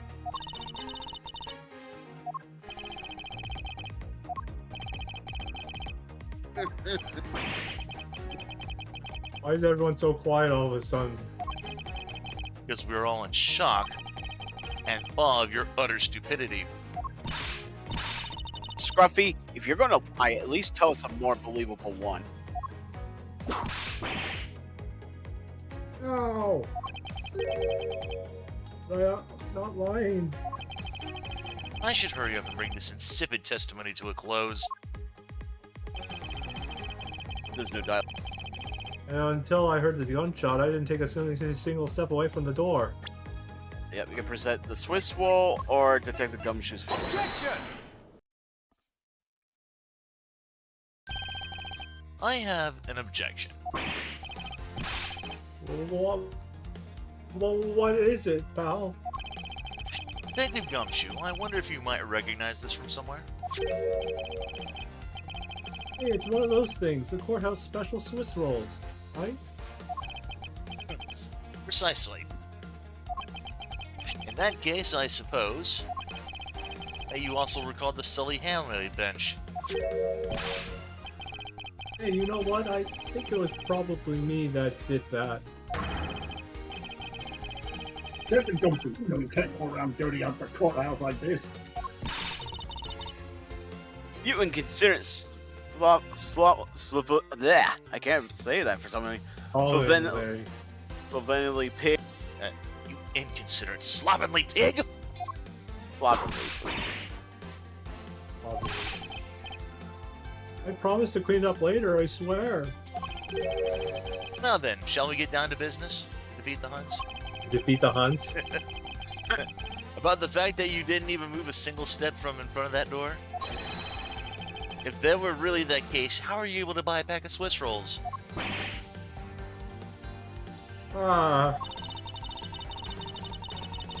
Furthermore, if you didn't move a single step from in the front of that door, how did you manage to get to the bench dirty with your grubby hand? Ow! Here's that Francisca's whip can do more damage than my words alone can. Alright, I confess, pal. I was hungry, so I bought a pack for myself, okay? I thought I'd get chewed again if anyone found out about me eating on the job. I didn't want to say anything. I saw you do the whole dastardly deed. I really saw you buying a pack of Swiss rolls from the vending machine. Okay, I'm sorry for lying. That's all I'm sorry for, you got that? Because I'm not holding anything else back. The last statement may sound like it makes sense. However, there's something I don't quite believe about it. Are you sure you're not withholding further information from us? Of course not. I've got nothing else to hide, pal. Objection! Oh, if only that were true, Detective Gumshoe. But it is true, I swear there's nothing else. Detective Gumshoe, I'm sure you are aware of the price of a pack of Swiss rolls, correct? Remind me again, pal? That vending machine out in the hallway is selling packs of 2 Swiss rolls for $6 a pack.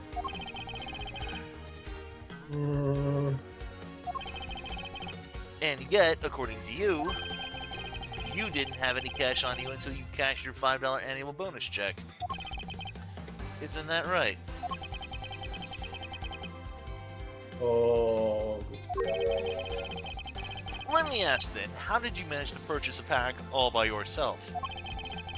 Can you provide me with a proper explanation to that? I told you I bought it myself, pal. There wasn't anyone else in the hallway with me. There's no one who could have helped me buy it.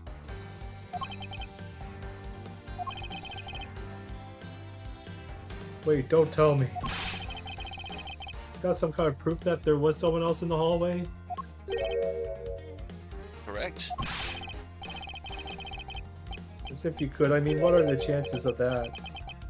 Wait, you do. Of course I do. What? How? What proof do I have that there must have been someone else there in the hallway? Swiss roll. Take that! Yep. let's- You showed that to me not 2 seconds ago. I think you're under the mistaken impression that I bought this pack of Swiss rolls. Wait, if you didn't buy it, then that means you must have stolen it. You thief. But what? I would never do such a thing! All you liars are the same. You started out as thieves, you're under arrest, pal. I believe you need to assert that all thieves start out as liars. And in that case, what does that say about you, detective? Oh. This particular Swiss roll was dropped by a certain someone. Oh. There were 2 rolls in this package. You ate one of them. But then you gave the other one to a certain other person, didn't you? No, wait, pal. You've got it all wrong. I ate both of them. Oh. Oop. Oh. Edge guard. It would appear that we've caught you at last. Don't you dare do anything bad to that girl. It would appear that they do know each other after all. So why don't you continue to come up to me and kick me? Have I wronged you somehow? I have a name and it's Kay. Okay, what? Kay Faraday. Faraday. Are you perhaps Mr. Faraday's daughter? I'm not you, I'm Kay. Yay. You know, good little girls don't kick other people. Especially not hard enough to leave big nasty bruises the way that you do. Now then you should have put gum under his rib. Yummy. I guess that's you talking about the chicken flesh. What a cute nickname you're giving him. Joey didn't do anything wrong. Hey, It appears that I will need to speak with her in a bit more detail.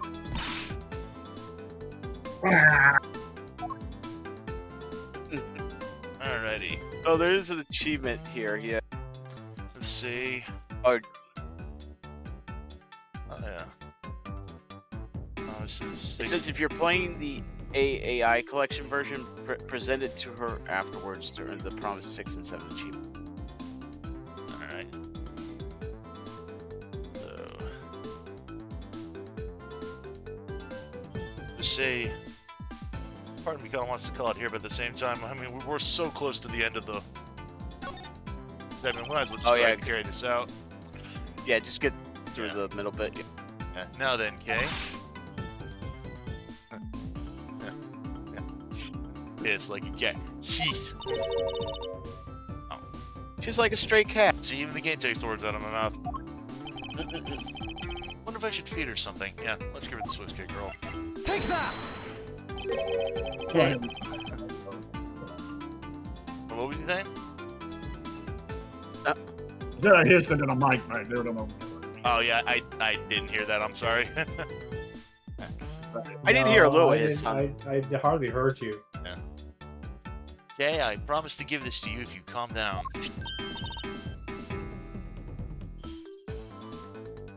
Oh, a Swiss roll. It really belongs to you though, doesn't it? Yeah, I was saving it for Daddy. Oh boy. Oh my. Your father, Oh, he's... Don't you say another word, pal. She doesn't know yet. Gonna have to know, dude. thanks for watching out for me, dummy. But I already know about Daddy. Never heard the guards talking. About how he's not here anymore. I'm sorry. I'm sorry I couldn't protect him. Okay. I'm not gonna cry. I'm not gonna.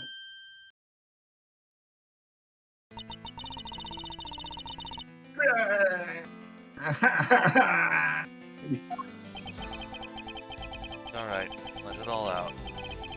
Your father just passed away after all. I myself was also involved in the case of this courthouse when I was a young child myself.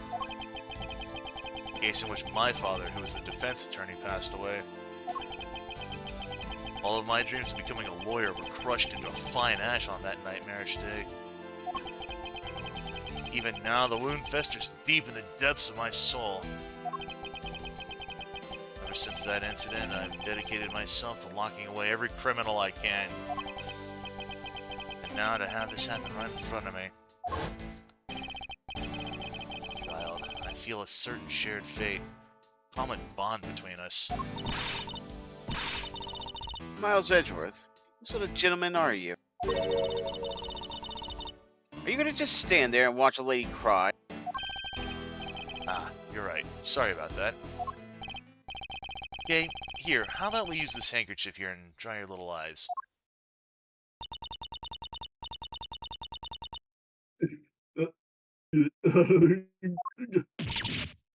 And then she just blows his nose right in her,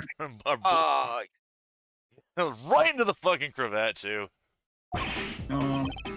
Ah, my cravat! Don't blow your nose in it!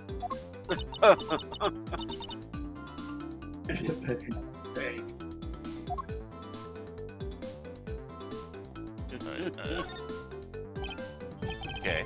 Are you gonna be okay? Yes, I'm already alright. Somehow, I highly doubt that, but I'm not gonna push the envelope. My granny said I never tried for the straight. You're a good kid, aren't you? You always keep your promises, right? Yeah, that's right.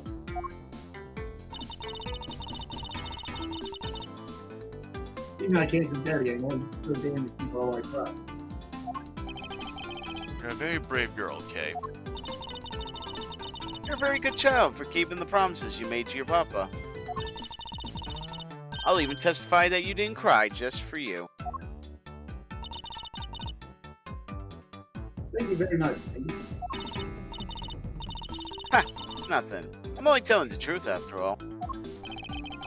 It would appear that because her father's a respected prosecutor, Franziska is sympathetic to Kay's feelings. Kay, what kind of person was your father? Daddy was a hero of justice.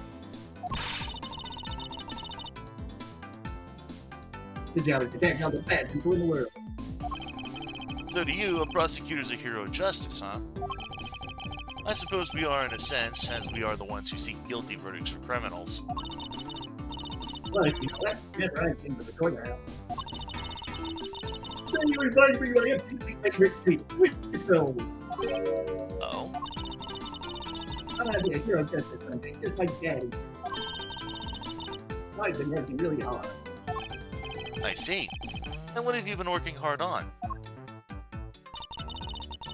I've been working hard to keep all the promises Betty and I made. Promise notebook? May I take a look inside, Kay? Sure, okay. It appears to be an exchange diary of sorts between father and daughter. Mr. Faraday's writing conveys a sense of the kind of man he was. This little notebook might just come in handy later. Thank you for showing it to me, Kay. I hope you'll continue to work hard and become a hero just like your father. I'm gonna try. Okay, so I'm a detective that catches the bad people, right? It makes me a hero too. Yeah, you're really too cool, Johnny. Yeah, aren't I? What is with the two of these? I am down for it, justice. So that makes me a hero too. Yes, and thanks to your oh heroic testimony. You almost painted that detective as a vile criminal and sent him off to jail. I'm really sorry about that.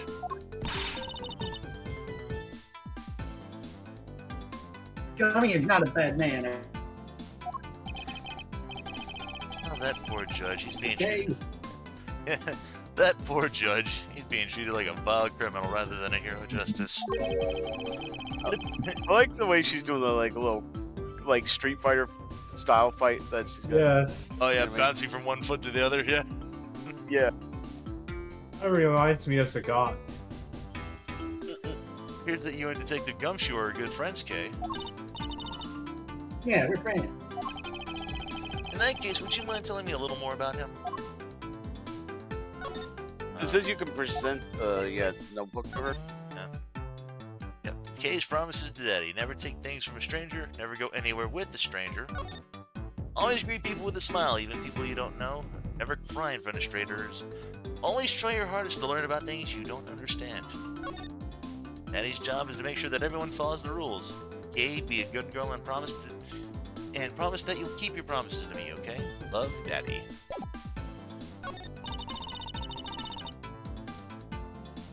It's a promise. Don't put Daddy and I in it. I have to be a good girl and keep all the promises we wrote. May I take a look inside for just a second? You're okay. It appears there are more than just the 5 I thought there were. Promise 6. If you ever have a boyfriend, you must bring him to meet Daddy right away. Promise 7. Even when you have a boyfriend, never forget that I love you most. I certainly don't envy the poor sap she falls in love with. versus 6 and 7? I'd make the brain rot joke, but I'm not going to. Why do I have the feeling that it's referring to Edgeworth? So I take it that you ran into Detective Gumshoe earlier. Yeah. He's on my way to see Dad when I saw Johnny standing there. He's standing in the hallway, staring really hard at the and makes me feel like they'd hi. And when was this?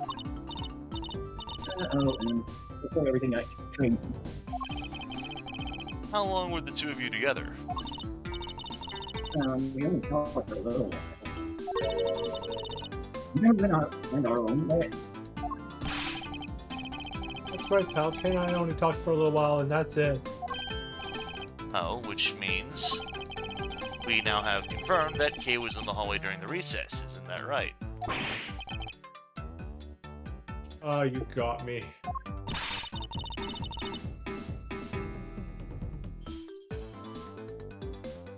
I told you to stop picking on Johnny, mister. Very well then. I'll just have to speak with a good detective in private later. Were you the one who bought this pack of Swiss rolls, Kay?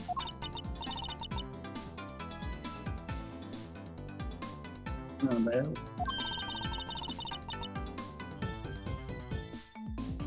I didn't really have a lot of money.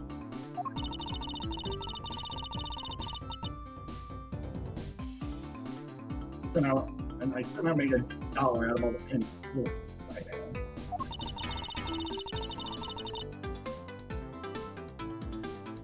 But that still wasn't what I really wanted. Come to think of it, he did come and ask me to exchange a handful of change for $1. And that's when you came and asked me to change your money, correct? Yeah, thanks a bunch for doing that, mister. Sure. But let me ask you, even with that $1, you still didn't have enough, correct? No, that's it. If you bully Kay anymore, I've got to have to arrest you, pal. Now, need I remind you that you're the one already under arrest? No. I sense that Kay's gonna be less than forthcoming with this question.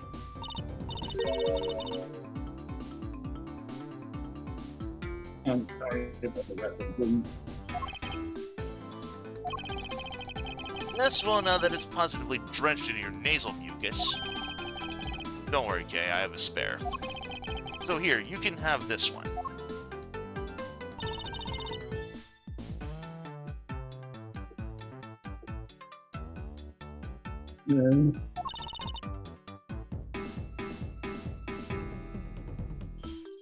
But Daddy said, never take things to mistake. Ah, it's one of the promises you made in your promise notebook, correct? Yeah, let's see, it's right here on this page.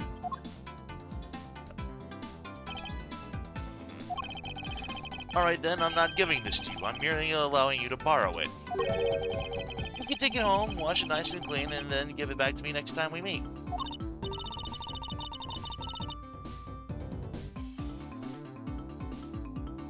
Okay, Dad never said I couldn't borrow things from strangers. Loopholes!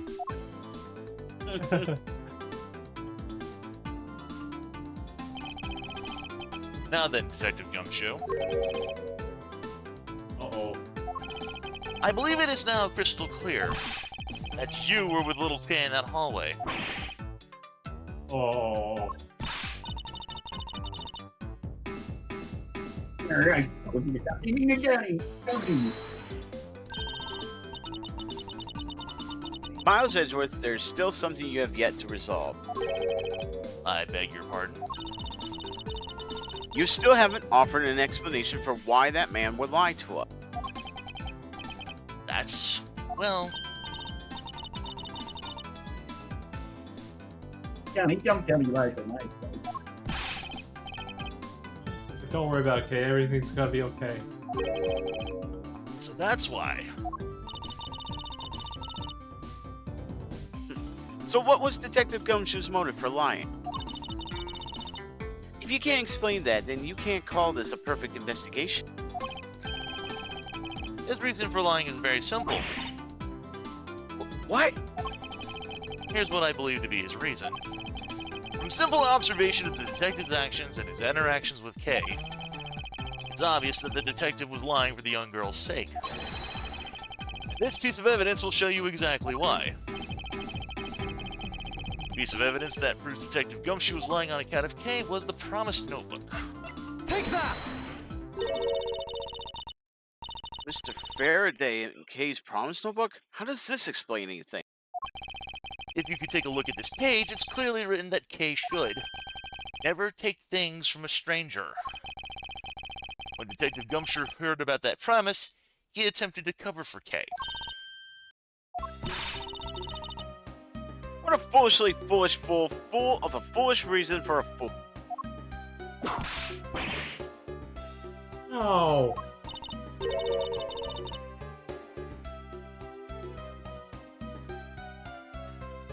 Dummy, you lied because of me, didn't you? I'm your friend, Kay. That's why.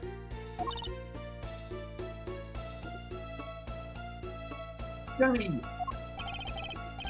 At long last, Detective Gumshoe, can you please tell us the whole truth now? Guess there's no beating you, huh? Pal, okay, I'll spill the goods. I've been standing guard for a while. I was getting really hungry and that stack vending machine was taunting me. All the cash you... Okay. Oh, but all the cash you had on you was $5, and that wasn't enough to buy anything, right? After all, the cheapest item in the machine is a $6 pack of Swiss rolls. Yeah, but then, like an angel from heaven, Kay showed up. Dude, careful, she's underage.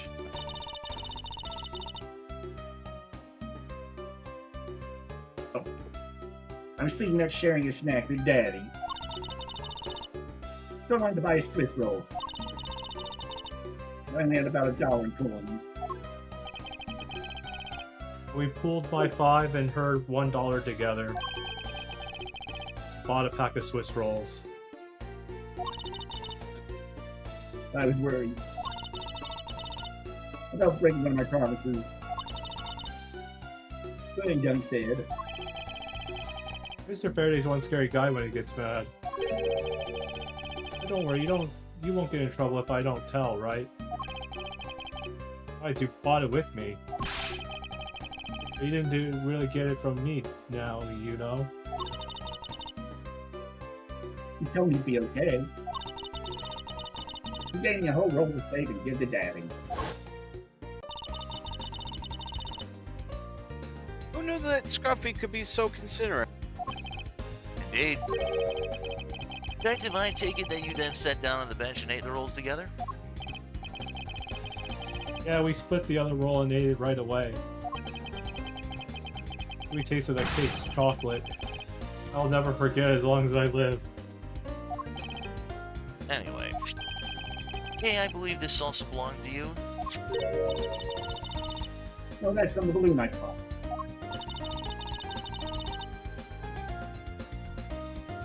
It's a bad manner to leave garbage lying around, Kay. I'm sorry. Well, I guess I can't blame you for not throwing this one piece away. It was sitting high up on a windowsill where you couldn't see it.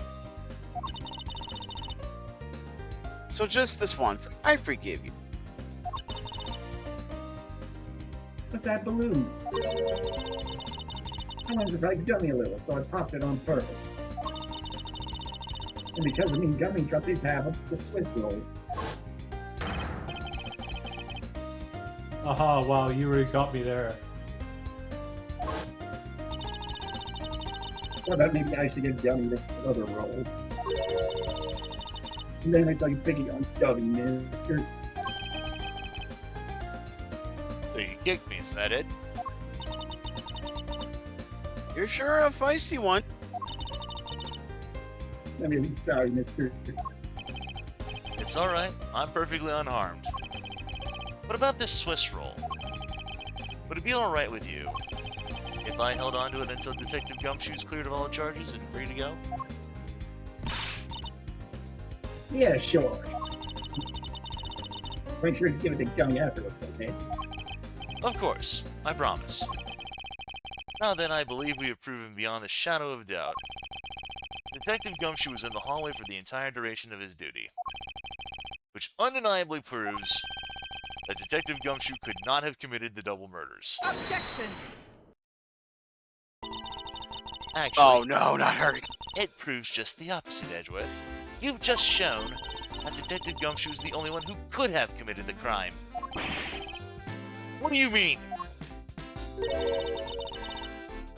Quite rude to eavesdrop, Miss You.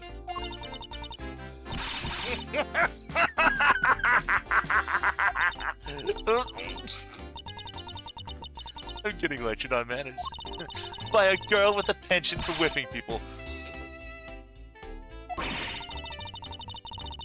What? How dare you talk back with such insolence? Oh, Lady Gummy's not the bad guy. Owen, what have we here? What is a child doing here in a courthouse? Bailiff, please take this child away.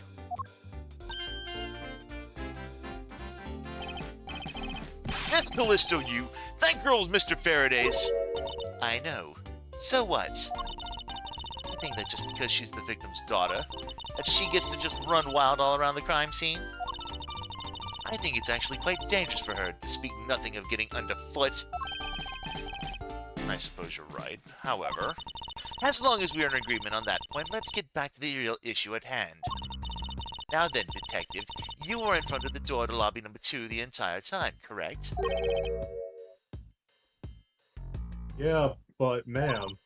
You see, isn't it obvious that it could only be the detective?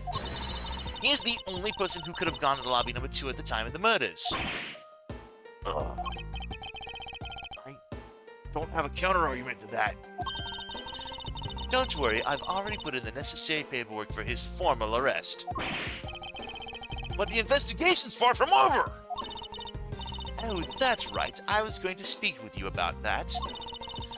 Don't you think it's reckless to talk to the suspect out in the open without a guard? I suppose it is. But as someone with more experience in law than you, allow me to share something.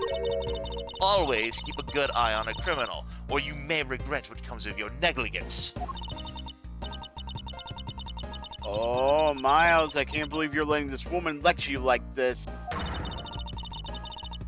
This is unforgivable as the disciple of Von Karm. Down, Tigress. Now then, I'll be looking forward to the results of your investigation. So we're back to square one. Actually, this is our last chance. I can tell that if we fail to solve this case, Detective Gumshoe will be formally charged under all the circumstantial evidence. This investigation is not over yet. There's still one location we've yet to inspect. It's where Detective Bad and Miss Yu were at the time of the crime. Lobby number 1. Well, we'll have to check that out next week. Yep, we've Yeah. already gone overtime by a little over half an hour. But hey, so long as we got through this whole section, I'm glad to go over a little bit of time. Yeah, indeed. Wait, hold up. Right, yeah, cool. Yeah, I just want to make sure. Just make sure to save you. I'll say it over again anyway, just to be safe. Yep, there we go. There. Okay, well, that being the case, I think we will go ahead and call that here for now. I gotta say, I kind of like that so far. Miles seems to had everyone be like his assistants. Like each of us had to like voice like a character working with him. Yeah, so, Like because Phoenix technically only had like Mia or Maya. I meant. yeah. So, And sometimes pearls. yeah, that's true. Yep. But yeah, I love how, like, don't get me wrong, I love the Phoenix Wright games that we've had, but Mhm. Investigations is also really good, in my opinion, because it just kind of expands upon like the other characters that we don't often get to see as much on Phoenix's Mhm. side. Like this year, I liked Gumshoe even as a character, even during like the previous three games with Phoenix Wright, because he was pretty cool. This game here, the first game one of Miles' Journey, really made me just appreciate him all over again. And just, like, dude, if the first three games didn't, make it abundantly clear that Gumshoe's a good guy, this year just firmly cements it without a shadow of a doubt. Mhm. I absolutely agree. So, yeah. Uh, I'm just so glad we have like another Miles game to go after this one. yeah. And I'm actually kind of curious as to how that one's going to come out because, like I said, there was an English ROM for available originally when it was out for like the DS emulator because that was never Oh. originally released in America as a proper English translation until this collection came out. So, uh, kind of Unless they did curious. like, Yep. oh, I was gonna say maybe unless they did something like Mother, or like Mother Earth 3 did, that game. Yeah, I mean Maybe that's what something the same. that's what I'm referring to. Yeah, because that's what exactly they did was they had the fans translation because well, what's the title of it called now in the uh Ace Attorney Investigations 2? Uh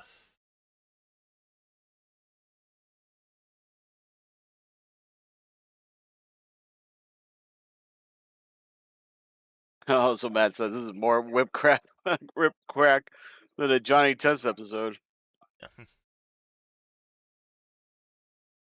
So was this originally uh called? Ah, right. So the unofficial English patch was under the name Prosecutor's Path. But the official title for the official translation is now called Prosecutor's Gambit. So, Oh, okay. yeah. And like Before I there forget this, speaking of Mother 3, I wonder if we're gonna ever get a good collection in the future. I I, I doubt it. And that's only because of the fact that if they was going to release it, they probably would have done so by now.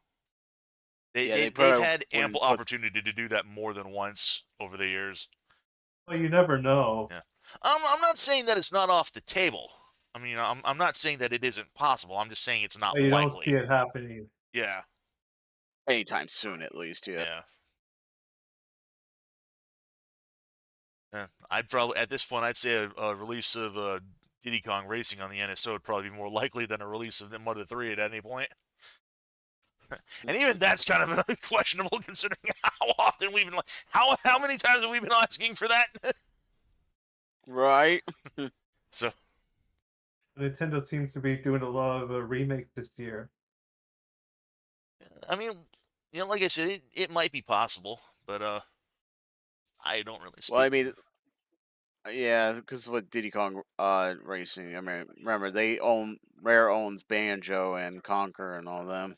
So yeah, they need to get pretty much their permission in order to like put that on there. Well, Microsoft is desperate for a win at this point, so they might allow them at this, considering how badly they're doing right now.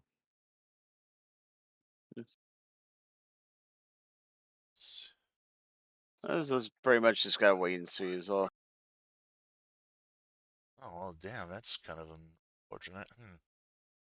What happened? But Speaking of Mother 3 and all that, there was a fan game that was coming out, originally referred to as Mother 4, but then in order to avoid a cease and desist, kind of changed a bit of assets and the officially changed the name over to Oddity.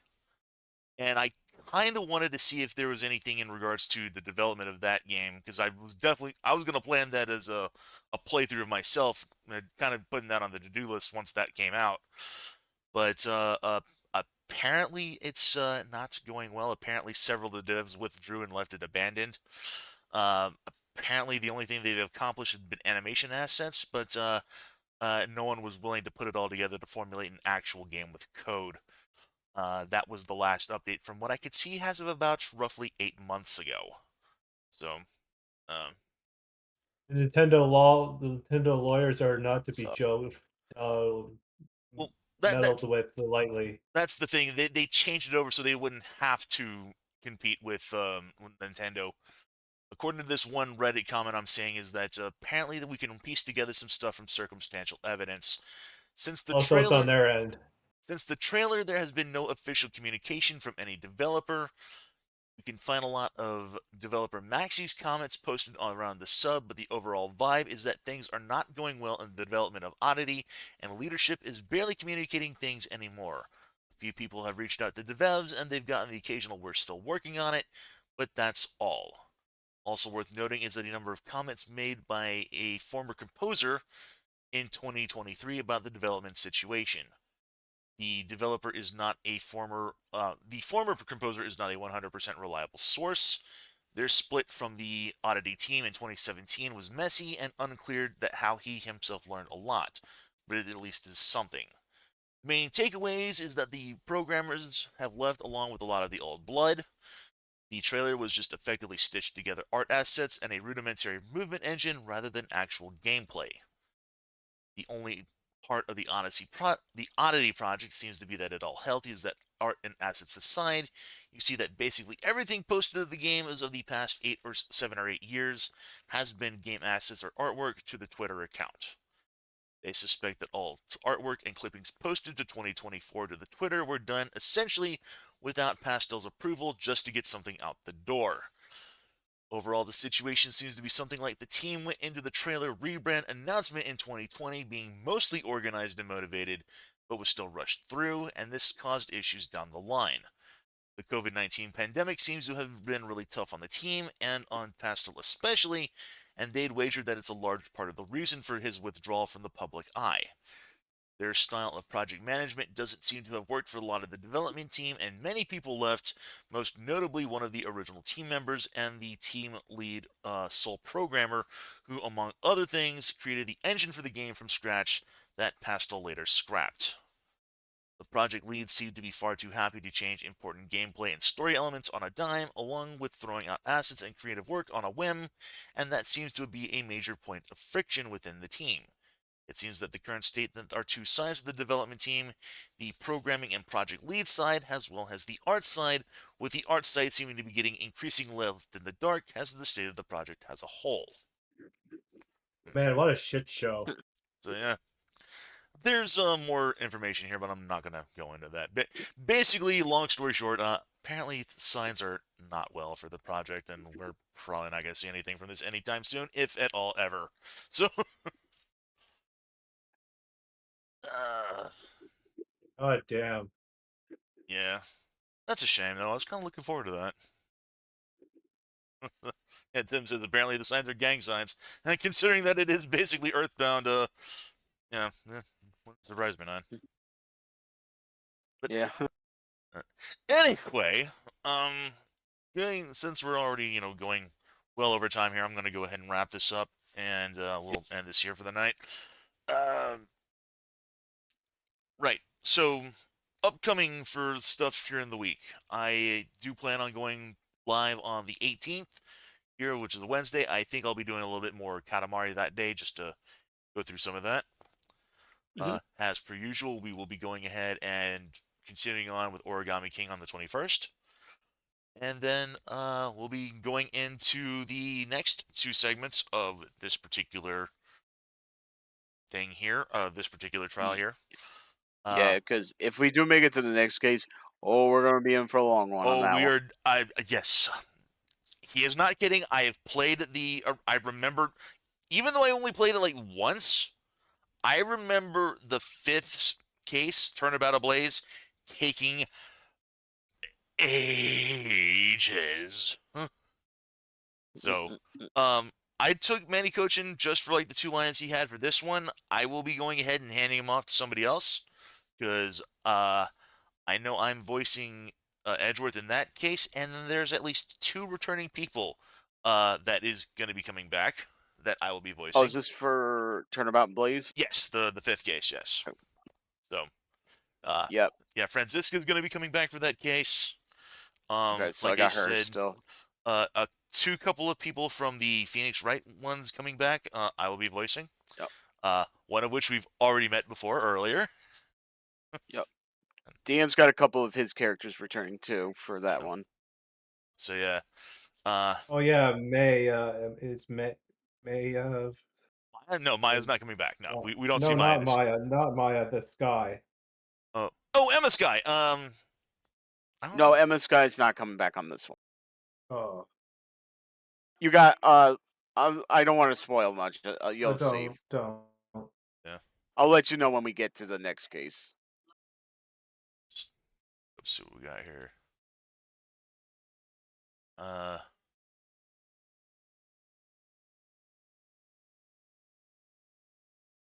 Yeah.